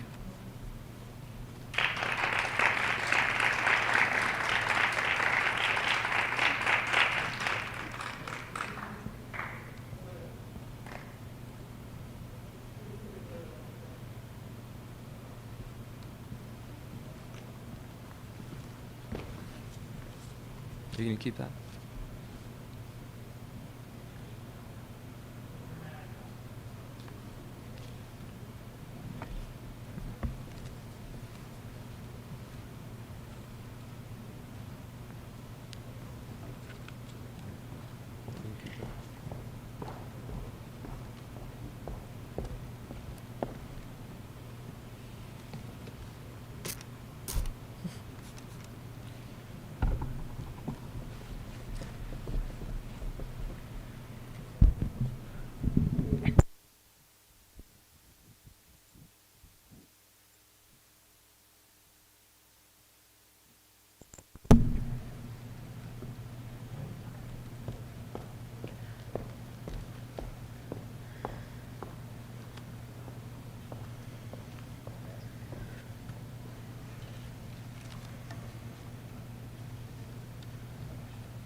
When I say the phrase, like a girl, what's the first thing that comes to mind? Run like a girl, throw like a girl, fight like a girl? What do you imagine and why? In 1776, our founding fathers wrote the Declaration of Independence with the principal idea that all men are created equal. They left out the except. All men are created equal except for the poor population.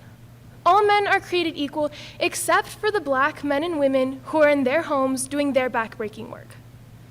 All men are created equal except for the women in these men's lives, their sisters, their wives, their daughters. Women were deprived of their rights, and now, 245 years later, we have come so far on this path to equality, but we still have so far to go. We have just elected our first female vice president, and we have the right to vote. Thanks to Title VII being included in the Civil Rights Act of 1964, I can apply to any job I want to. But there is still a chance that I will be paid significantly less than a man working with the same job title as me. I have access to birth control for free and control over my health. But as I speak, people in charge in some states still have the goal to take that away from me. Although we have a long way to go on this path to equality, we have made progress. Prior to 1920, women didn't have the right to vote, nor the right to have a say in what was happening in their country and their government. Now, not only do we have the right to vote and the right to hold office in government, but we have just elected our first female vice president. Kamala Harris is making history, and she acknowledges this in her acceptance speech as she says, "While I may be the first woman in this office, I will not be the last." We finally have a woman holding this position in office, and she and I are optimistic that more women will get the chance to hold this position and higher ones in the future. Although this is one huge and more recent step on our path to equality, we have taken other steps towards our goal. Shortly after the Declaration of Independence was written and ratified, women began their fight for their rights, and their fight to hold those who ratified it accountable for their claim that all men, in fact, are created equal. Susan B. Anthony, Elizabeth Cady Stanton, and other early women's rights activists held the Seneca Falls Convention in 1884, fighting for their rights. At the convention, the women constructed the Declaration of Sentiments, demanding equality for women to be included in law. The Declaration of Sentiments reads exactly as the Declaration of Independence does, but instead with a small addition. We hold these truths to be self-evident that all men and women are created equal. This plea was ignored, and now, hundreds of years later, women are still not legally equal to men. Similar to the Declaration of Sentiments, the Equal Rights Amendment, proposed in 1923, mandates that, according to AmericanProgress.org, Equality of rights under the law shall not be denied or abridged by the United States or by any state on the account of sex. Almost 100 years ago, a proposed legislation requesting equality for women still has not yet been ratified. Today, in the year 2021, according to the Constitution, women are not equal to men. And although we have made progress, this fact is a problem and it needs to change. But before 1921, birth control was not only unavailable, but illegal, until Margaret Sanger began the American Birth Control League, which is today's Planned Parenthood. Before the 1970s, a woman couldn't open a bank account, get a credit card, or get a mortgage without a man present to co-sign. But now, thanks to Ruth Bader Ginsburg, we can. Before 1973, it was illegal in most states for a woman to get an abortion. But when the case Roe v. Wade was decided, the Supreme Court ruled that under the Constitution, a woman has access to a safe and legal abortion. We are now in the year 2021, and it shows that we have made progress on this path to equality. But these advancements still do not guarantee women equality. Women need to be legally equal to men under the Constitution, and our government has imposed some laws that suggest this. But these laws aren't always effective. Because of Title VII, included in the Civil Rights Act of 1964, employers can't discriminate on who they hire. And along with this, in 1963, JFK passed the Equal Pay Act, which, according to Britannica, required that men and women receive equal pay for equal work. This act, unfortunately, wasn't honored or justified when Lilly Ledbetter, a woman working for Goodyear, wasn't paid equally in comparison to men working the same job. According to the Legal Momentum, she made approximately $15,000 less annually than the lowest paid male employee with the same job title. Not only was she paid much less, but she had been working for Goodyear for 20 years unaware of this. Filing a sex discrimination case against Goodyear, it was brought to the Supreme Court in 2006, but was ruled, according to the Legal Momentum, that an employee loses her right to sue for pay discrimination if she does not bring her claim within 180 days of her employer's pay decision, even if the employee has no reason to believe that the decision is discriminatory. Meaning, after 180 days, an employee can't sue for pay discrimination, even if prior to this, she had no reason to. Although employers can't discriminate against women in the hiring process and legally can't discriminate wages based on gender, there is still a possibility that a woman's pay will be significantly less than a man's and not justified when brought to court. Whether or not women should be paid equally to men has been a controversial topic, but so is the debate on whether or not women should have control over their own bodies. In 1921, Margaret Sanger began the American Birth Control League, or today's Planned Parenthood. But before this, birth control was unavailable and illegal. Today, because of the Affordable Care Act, which passed in 2010 under the Obama administration, women without health insurance can access birth control for free. That was until the Trump administration took office. According to Vox, in Trump's first year in office, federal agencies weakened the Affordable Care Act's contraceptive mandate, allowing employers to deny birth control coverage if they had a religious or moral objection.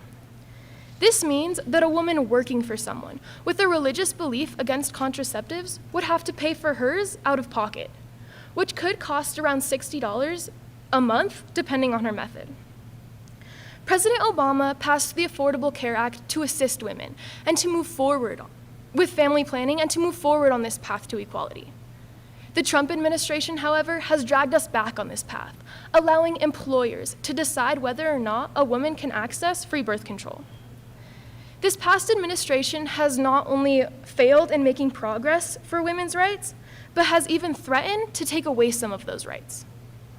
When Ruth Bader Ginsburg passed away, leaving an empty seat on the Supreme Court, Donald Trump rushed to nominate a justice who agreed with his conservative views. Nominating Amy Coney Barrett, Donald Trump successfully gave the Supreme Court his blessing to overturn their previous decision in the case Roe v. Wade, which guarantees women the right to a safe and legal abortion. Peter Baker and Maggie Haberman from the New York Times describe this new justice. They say, "She is described as a textualist, who interprets the law based on its plain words rather than seeking to understand the legislative purpose, and an originalist who applies the Constitution as it was understood by those who drafted and ratified it. Those who ratified the Constitution had no regard or care for the rights of women. In fact, they deliberately denied women rights, assuming that women lived at home, raised children, and kept quiet while their husbands brought home the money. Today, men and women work equally to provide for their families. Society has changed its views, and there is no reason that the Constitution and those who are interpreting it should ignore the advances we've made or the modern views of society. The women during the time of the ratification of the Constitution didn't have the right to vote, and today we might not lose this right, but there is a possibility that we could lose our constitutional right to a safe and legal abortion. Some may have their own moral or religious beliefs, but I believe that anyone in a government position shouldn't be allowed to control or decide what I and other women do with our bodies. This path to equality for all is not straightforward with a guaranteed end result.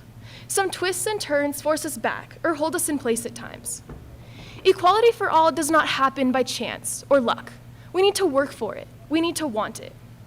The phrase "like a girl" does not mean weak or faulty. It does not mean fragile or unable. The phrase "like a girl" suggests strength and pride, hope for a better and more equal future. Thank you.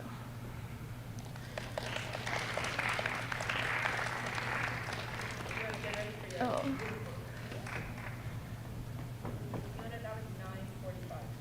Oh, cool. Okay.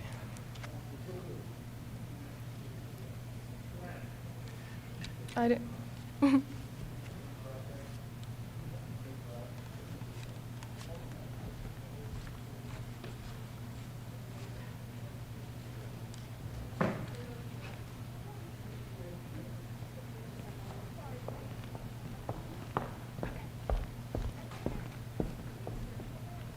Jaziel, you're up next.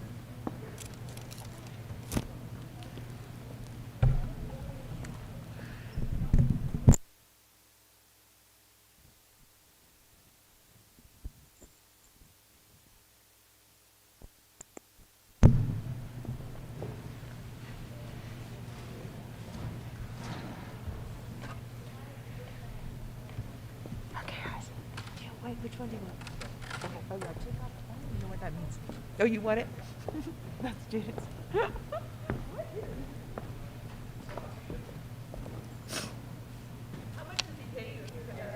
Nothing. He didn't give me anything. Just make it. It's gonna be here. It has to be straight. Okay. Can't take the finish off.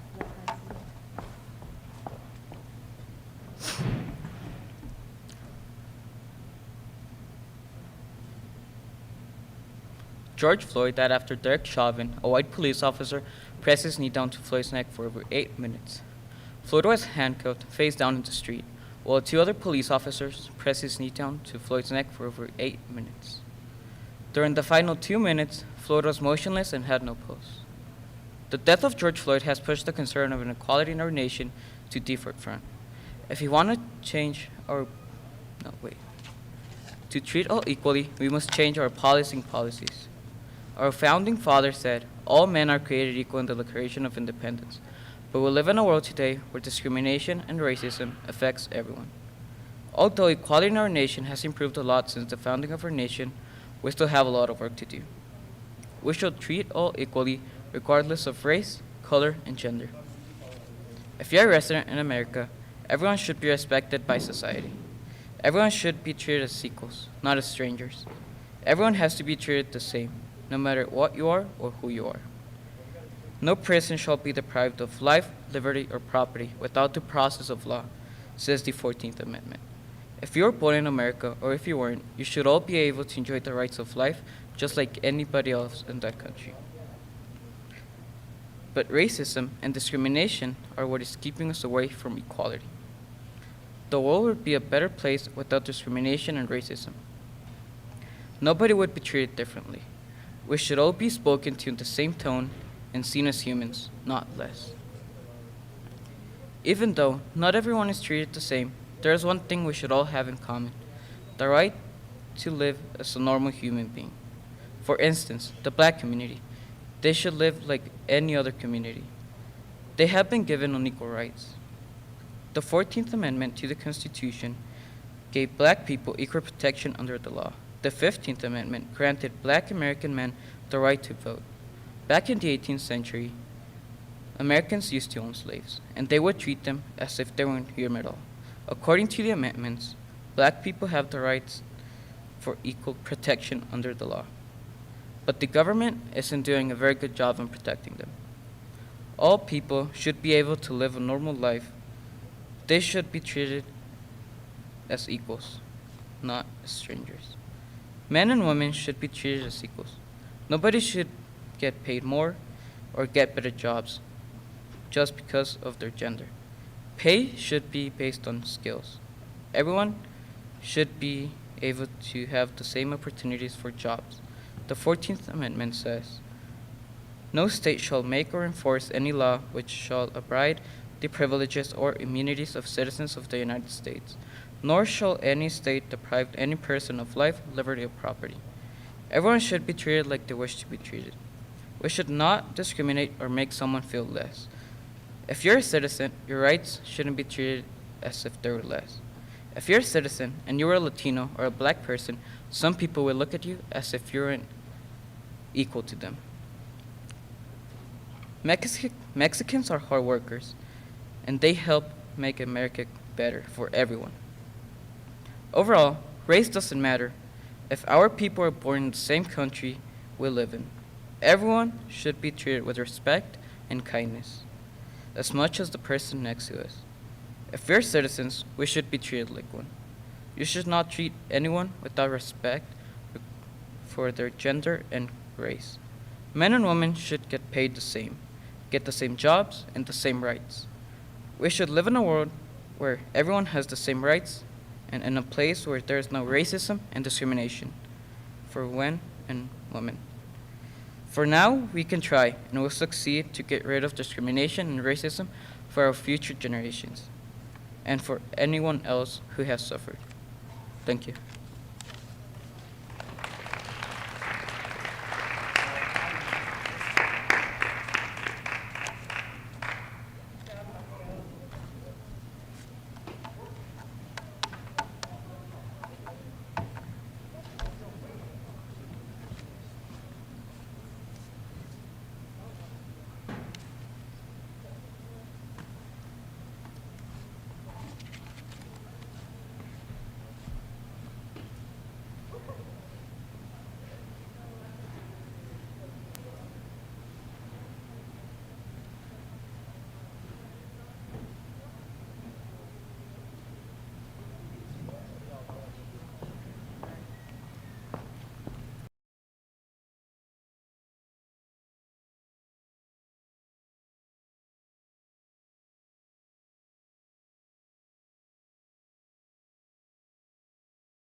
speak on your computer.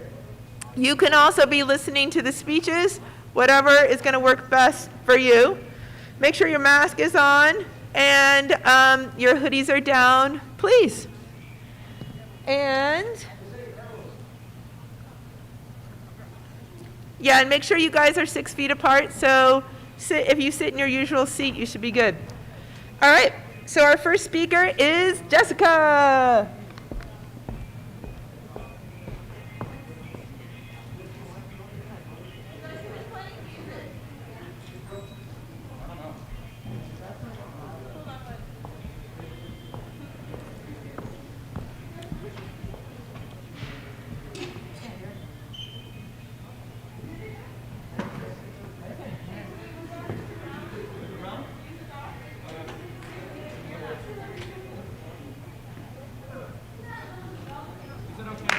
Hola, guapo. Mira qué chulada.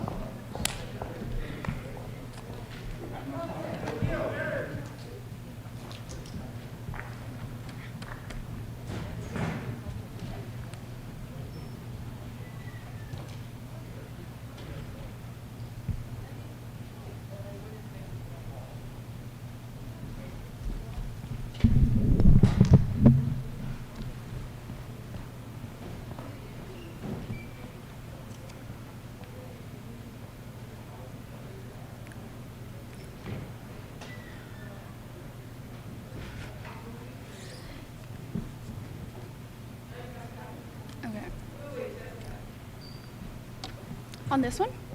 I want to be on this one. I like this one more. I feel more comfortable, Miss Taylor.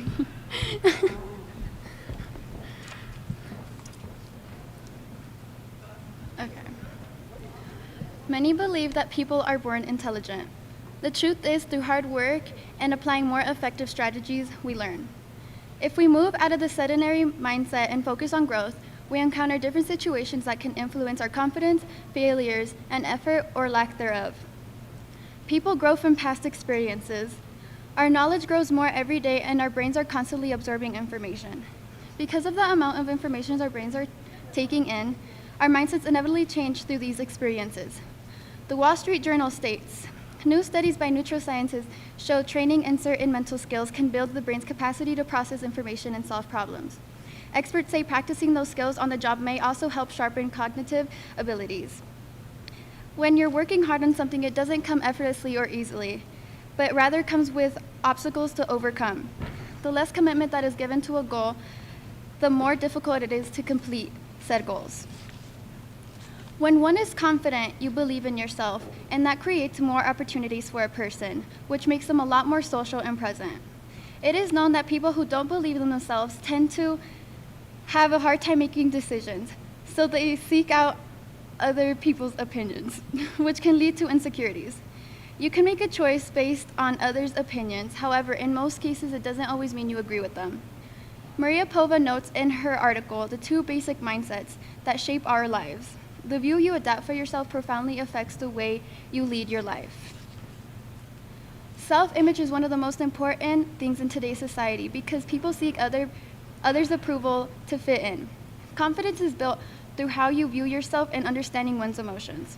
The way you feel about yourself contributes to the type of lifestyle you have, how you treat yourself and others, and most importantly, happiness. Confidence allows you to trust yourself and your abilities to achieve. Changing your lifestyle only to create a better version of yourself is an essential step towards progress. However, this progress won't always be easy and can come with challenges and negative effects. Many believe that failure has a negative impact on your life, but in reality, failure is needed to succeed. Everybody makes mistakes on the daily, but it is also an opportunity to help us grow and learn more about ourselves. Failure should be seen as a step closer to your goal. You have to learn from your mistakes. Carol Dweck states in the New Physiology of Success article, in the fixed mindset, everything is about the outcome.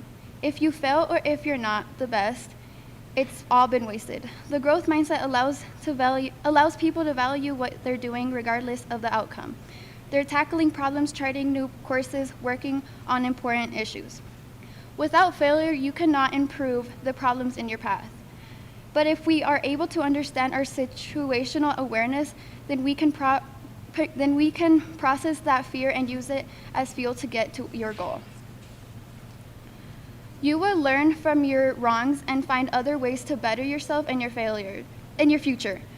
For example, Bill Gates and his friend Paul Allen failed to build a hardware device that could read traffic data tapes and produce results without having to do the work manually. It failed to work, but he did not stop there. He had gotten into Harvard but dropped out to start Microsoft with Paul, which was a great success. Because of his past experiences, he wasn't afraid to try again.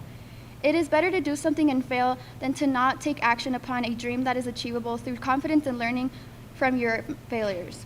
Your mindset and reaction to everyday challenges determine your outcome.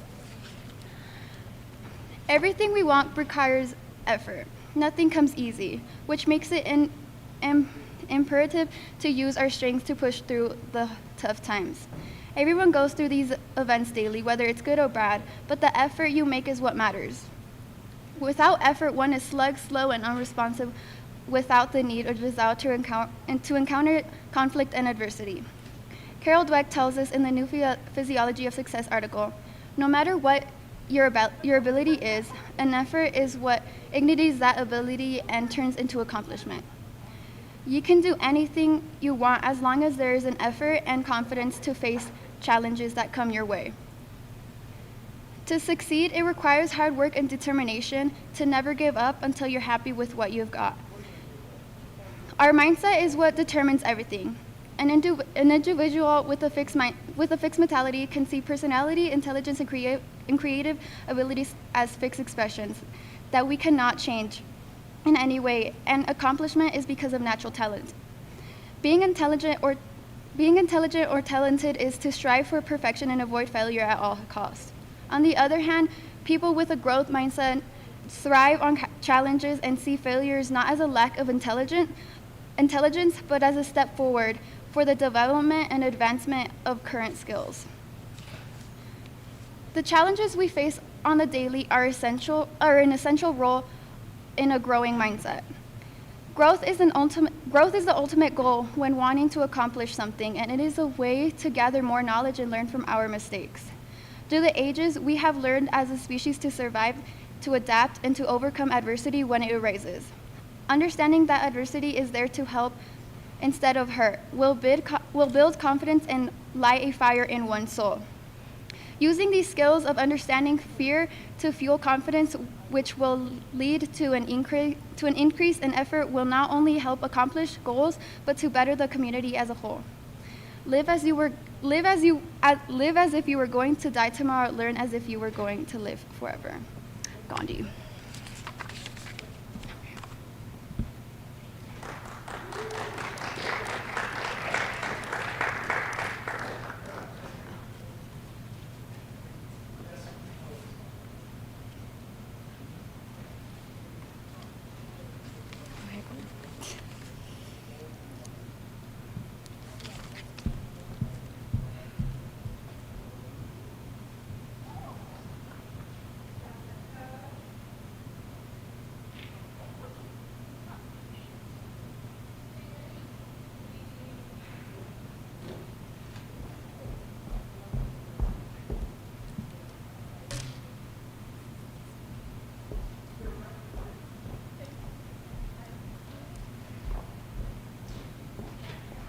This one is already clean because she used that one, but I'm going to tilt that for you.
Thank you.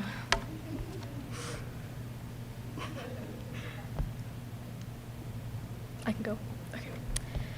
Hillary Clinton said, the great challenge of this conference is to give voice to women everywhere whose experiences go unnoticed and words that go unheard. Women compare more than half of the world's population, and women are 70% of the world's poor. And 2/3 of those are the ones who are not taught to read and write. Our country began its existence with the basic idea that all men are created equal. Although our initial government did not treat all equally, we have made great strides in increasing the equality of all in our nations, beginning with the abolition of slavery to the right to vote for women and to the Civil Rights Act. We have moved steadily along the path of equality for all, but are all women being treated equally in our country? No, there's still a lot more work to do.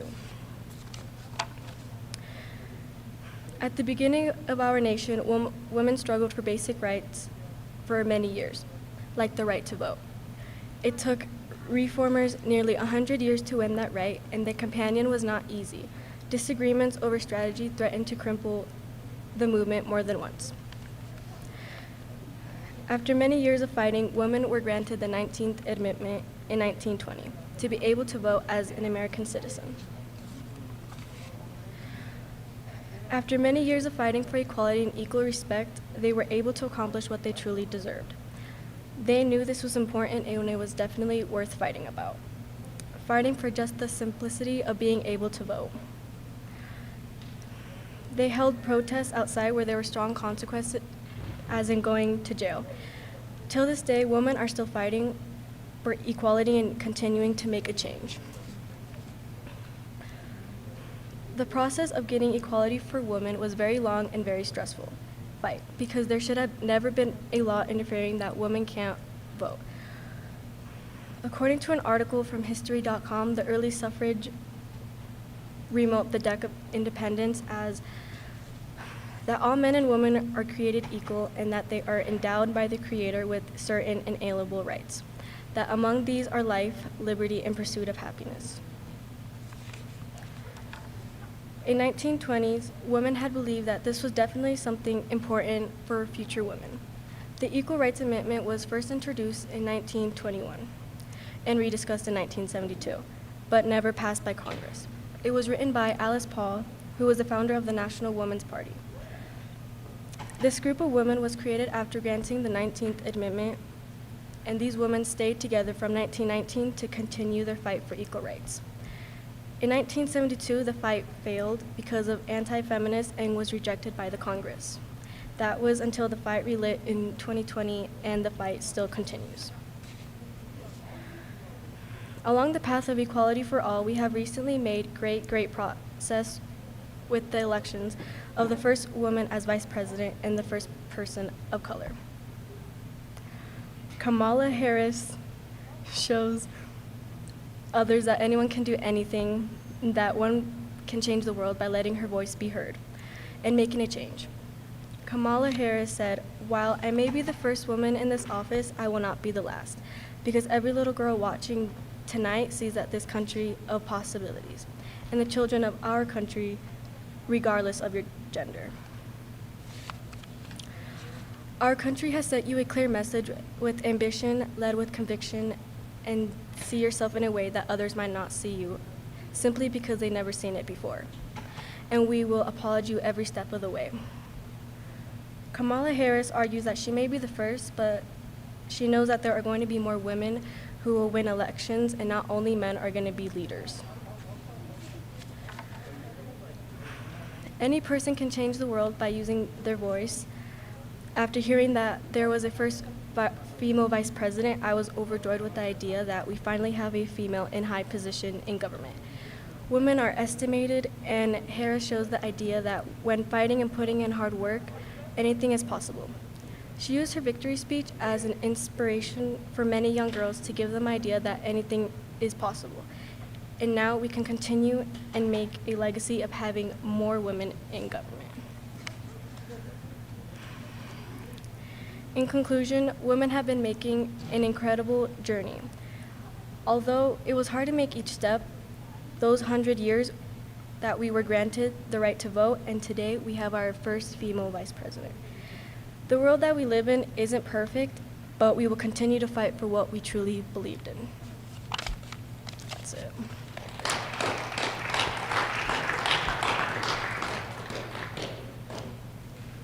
Just kidding, bro. Wait. We did it again.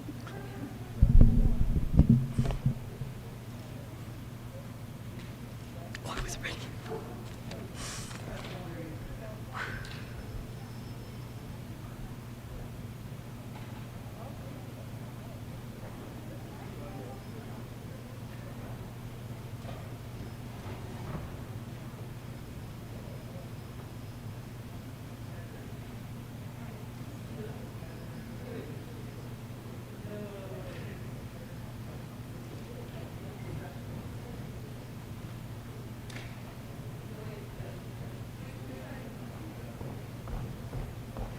Well, this will both be good. You could pick.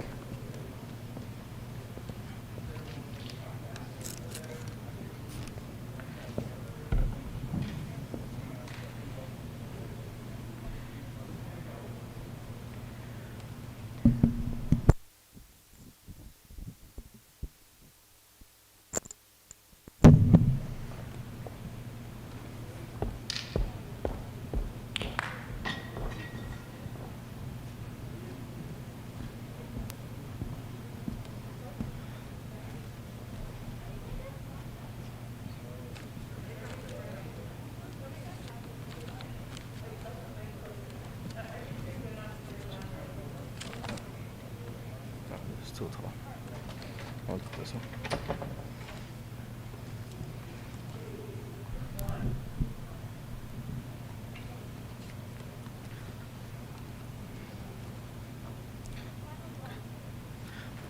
What is equality? Is equality something that you think we have in our nation? That one thing that has taken us decades and we still can make it perfect because of racism? We have the one thing that has taken us decades and we still can make it perfect because of racism. Our country was born with the simple idea that all men were created equal. We have become a long way. Women's rights and votes and discrimination have decreased. But we still have a long way ahead. No matter the race that you are, color, height, or weight, or how much money you make, we should all be equal. In 1920, we passed the 19th Amendment to give the women the right to vote, but we never passed the Equal Right Amendment. Women today still fight for jobs and sports. There are some sports and jobs that demand more from one gender than the other. We all wanted equality at some point. Women have always been battling for equality. They should get the same pay and the same jobs. According to United Nations, rights to all people are equal. Equality between sexes is a huge part of basic human rights. It means that men and women should have the same opportunities to fulfill their potential in all spheres of life. How do we get equality? In the past, it was through protesting. You should fight for the things that you want and the dreams of having. Thanks to the past protesters, now there's laws that require both the genders to go to school and have better jobs all over the world. Girls have gained access to schools, education. According to Sustainable Development Goals, there has been more progress in the past 10 years than all the years we have done it together. There has been progress over the last decade. More girls are going to school, fewer girls are forced into early marriage, more women are becoming leaders, and there's laws being reformed to advance gender equality. Another area where we need change is in immigration rights. The constitutional protection is due process and equal protection applied to everyone in the United States, including non-citizens. According to the ACLU, immigrants have worked hard for their dreams as well as U.S. citizens. Even those not here lawfully, however, politically, the French side, immigrants are an especially vulnerable group and are routinely denied these basic rights. in our Constitution and Bill of Rights. Eroding a fundamental right of immigration is dangerous for us all. Immigrants should have the same right as any other American, as well as us. They have paid for their taxes and have worked hard to make this country a better place. Equality is something that we all have worked since we were kids until now. You can see every day at your house with your brothers and sisters.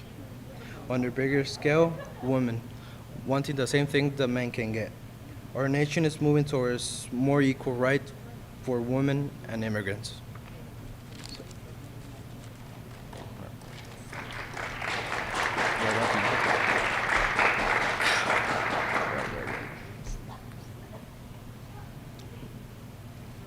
Me peino.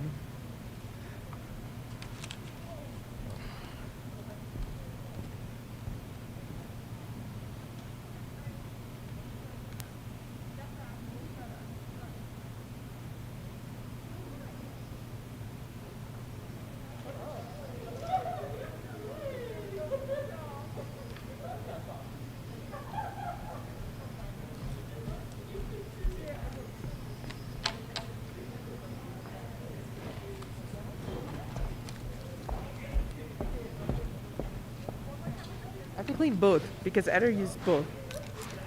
He did? Yeah. Okay. He couldn't decide.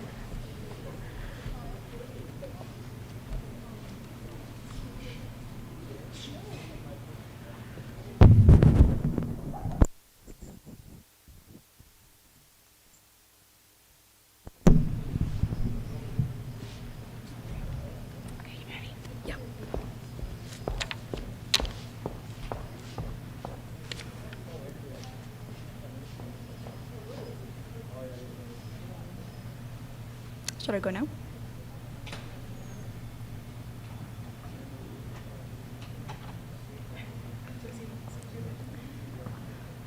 This is a story about Barack Obama, our 44th president. He said, "I am the son of a black man from Kenya and a white woman from Kansas. I was raised with the help of a white grandfather who survived the Depression to serve in Patton's army during World War II, and a white grandmother who worked at a bomber assembly line at Fort Leavenworth while he was overseas. I've gone to some of the best schools in America and lived in one of the world's poorest nations. I'm married to a black American who carries within her blood of slaves and slave owners. An inheritance we pass on to our two precious daughters. I have brothers, sisters, nieces, nephews, uncles, and cousins of every race and every hue, scattered across 3 continents. For as long as I live, I will never forget that no other country on earth is my story even possible. Our country began its existence with the basic idea that all men are created equal. Although the U.S. government did not treat everyone equally, we did make an impact in increasing equality for all in our country. Now that we abolished slavery and have the right to vote for women and the Civil Rights Act, we have moved forward and are on the right track to equality for all, but we still have a lot more work to do. As Obama said, we need to have more growth for everybody to have justice and freedom in this world. Even though there has been lots of progress in the United States, there are still people who do not have equal rights. If we keep trying to speak out about our rights and protest when we see inequality, perhaps we can change substantially more. To grasp further the path of equality for all, we have to start with history. According to History.com, the Civil War had officially abolished slavery, but it didn't end discrimination against black people. They continued to endure the devastating effects of racism, especially in the South. By the mid-20th century, black Americans had more than enough of prejudice and violence against them. They, along with many white Americans, mobilized and began an inspiring fight for equality that spanned 2 decades. As we know now, this problem has been going on since the beginning of our country. Even though the Declaration of Independence says all men are created equal, people of color do not have the same rights. But things began to change when the Civil War ended and people began having freedom. Even though there were more opportunities for African Americans, there were complications in our society. African Americans began to protest in order to gain equal rights.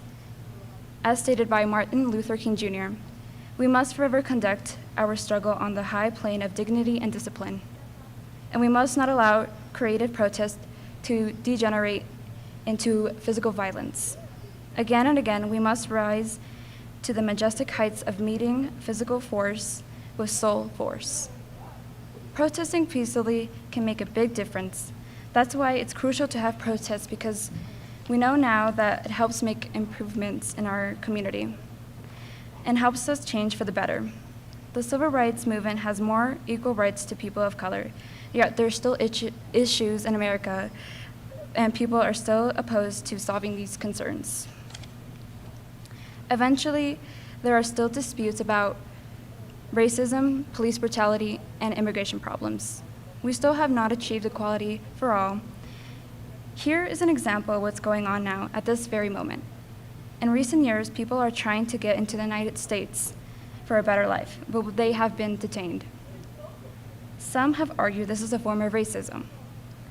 Rita DiTino, the executive director of Casa Freehold, said that we struggle against ICE raids. We know we're also struggling against out-of-control police state. They're all forms of violence of oppressed Black and brown people.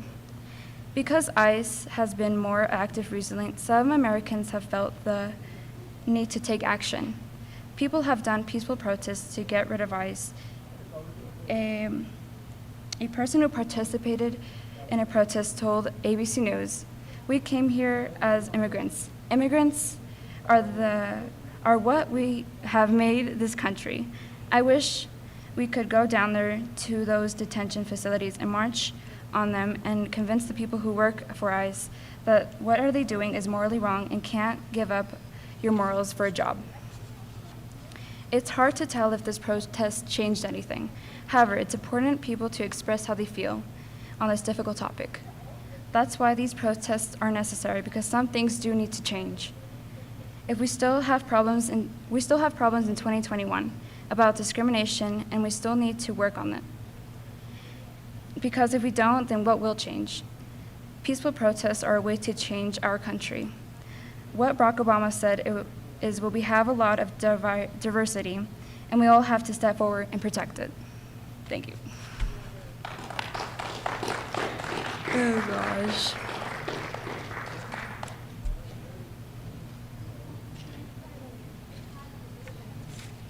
Okay.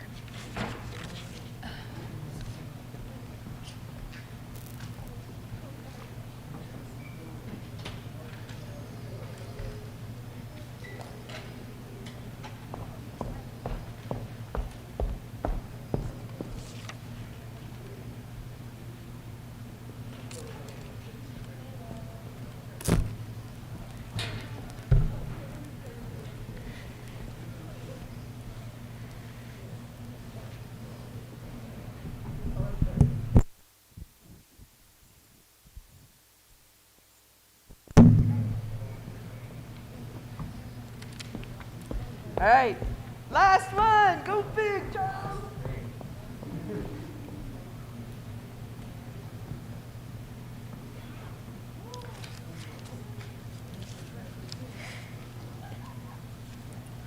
Have you ever wondered why people improve so much faster than you, or how you improve so much faster than others? A simple way of thinking will allow you to improve much faster than any way of improvement. This is commonly known as the growth mindset. But without this mindset, you improve extremely slowly to the point where it seems not at all. In a class, if you're told that you failed, you will lean to having a fixed mindset, where you think that you cannot succeed. To solve this, a school in Chicago decided not to give out Fs, but another grade. Carol Dweck explains. And if they didn't pass a course, they got the grade not yet. And I thought that was fantastic, because if you get a failing grade, you think, I'm nothing, I'm nowhere.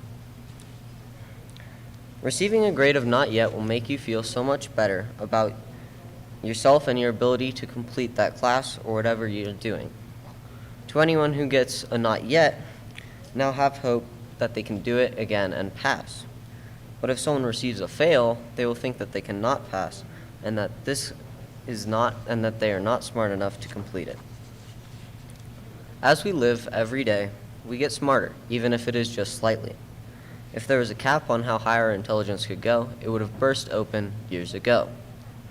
And this cap is commonly known as IQ. An article from the Atlantic states, "With practice, training, and above all method, we manage to increase our attention, judgment, memory, and literally to become more intelligent than we were before. Over time, people realize what the best way to do something is, based off of things that they have done in the past. Even if they did it right or wrong, they learn from it and can make better decisions in the future." One example of this is if you're cooking Jell-O, you forget to use hot water. It will come out badly, and if you don't want your Jell-O turning out badly again, you probably won't make that mistake. You'll remind yourself to not make that mistake again. If you believe that someone is better at you at something because of something known as natural talent, you would be wrong. To make up talent, you need practice. You need to practice that thing or practice things that are similar to it. So let's say you're very good at tight roping when you've never been on one before. It would be because you have done many things related to balance, and since you have that good balance, you'd be good at tight roping. The New York Times states that people who believe in the power of talent tend not to fulfill their potential because they're so concerned with looking smart and not making mistakes. But people who believe that talent can be developed who are the people who really push, stretch, and confront their own mistakes and learn from them. Because some people have this amazing natural talent, others believe that they cannot ever be as good as them because they started out better and had a better advantage.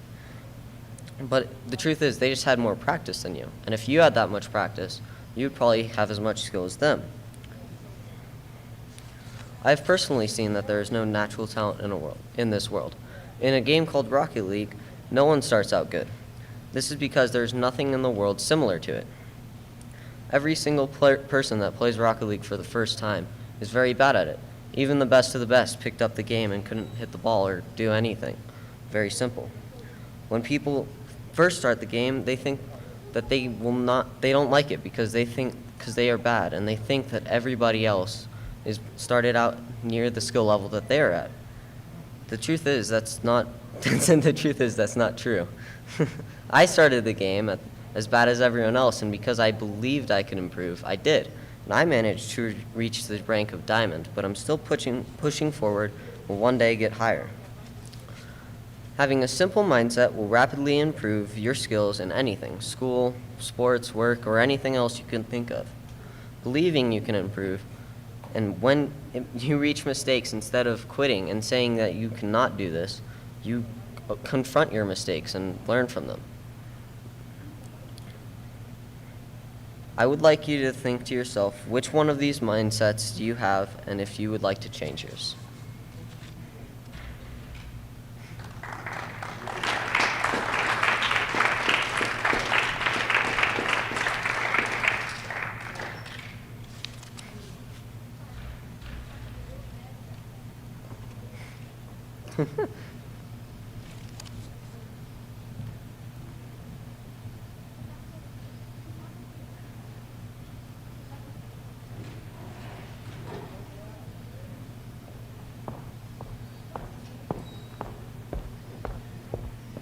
All right. Congratulations, everyone. We are finished. Big round of applause. All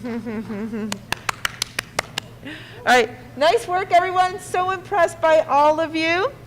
I will soon announce the top speakers who are going to go on in the speech contest. I probably will announce it in here or maybe over the PA. Mr. Godoy, do you want your students to stay here or you want to take them into? Okay, freshmen, go into room 3. I think ELD will stay in here because drama, like, they're...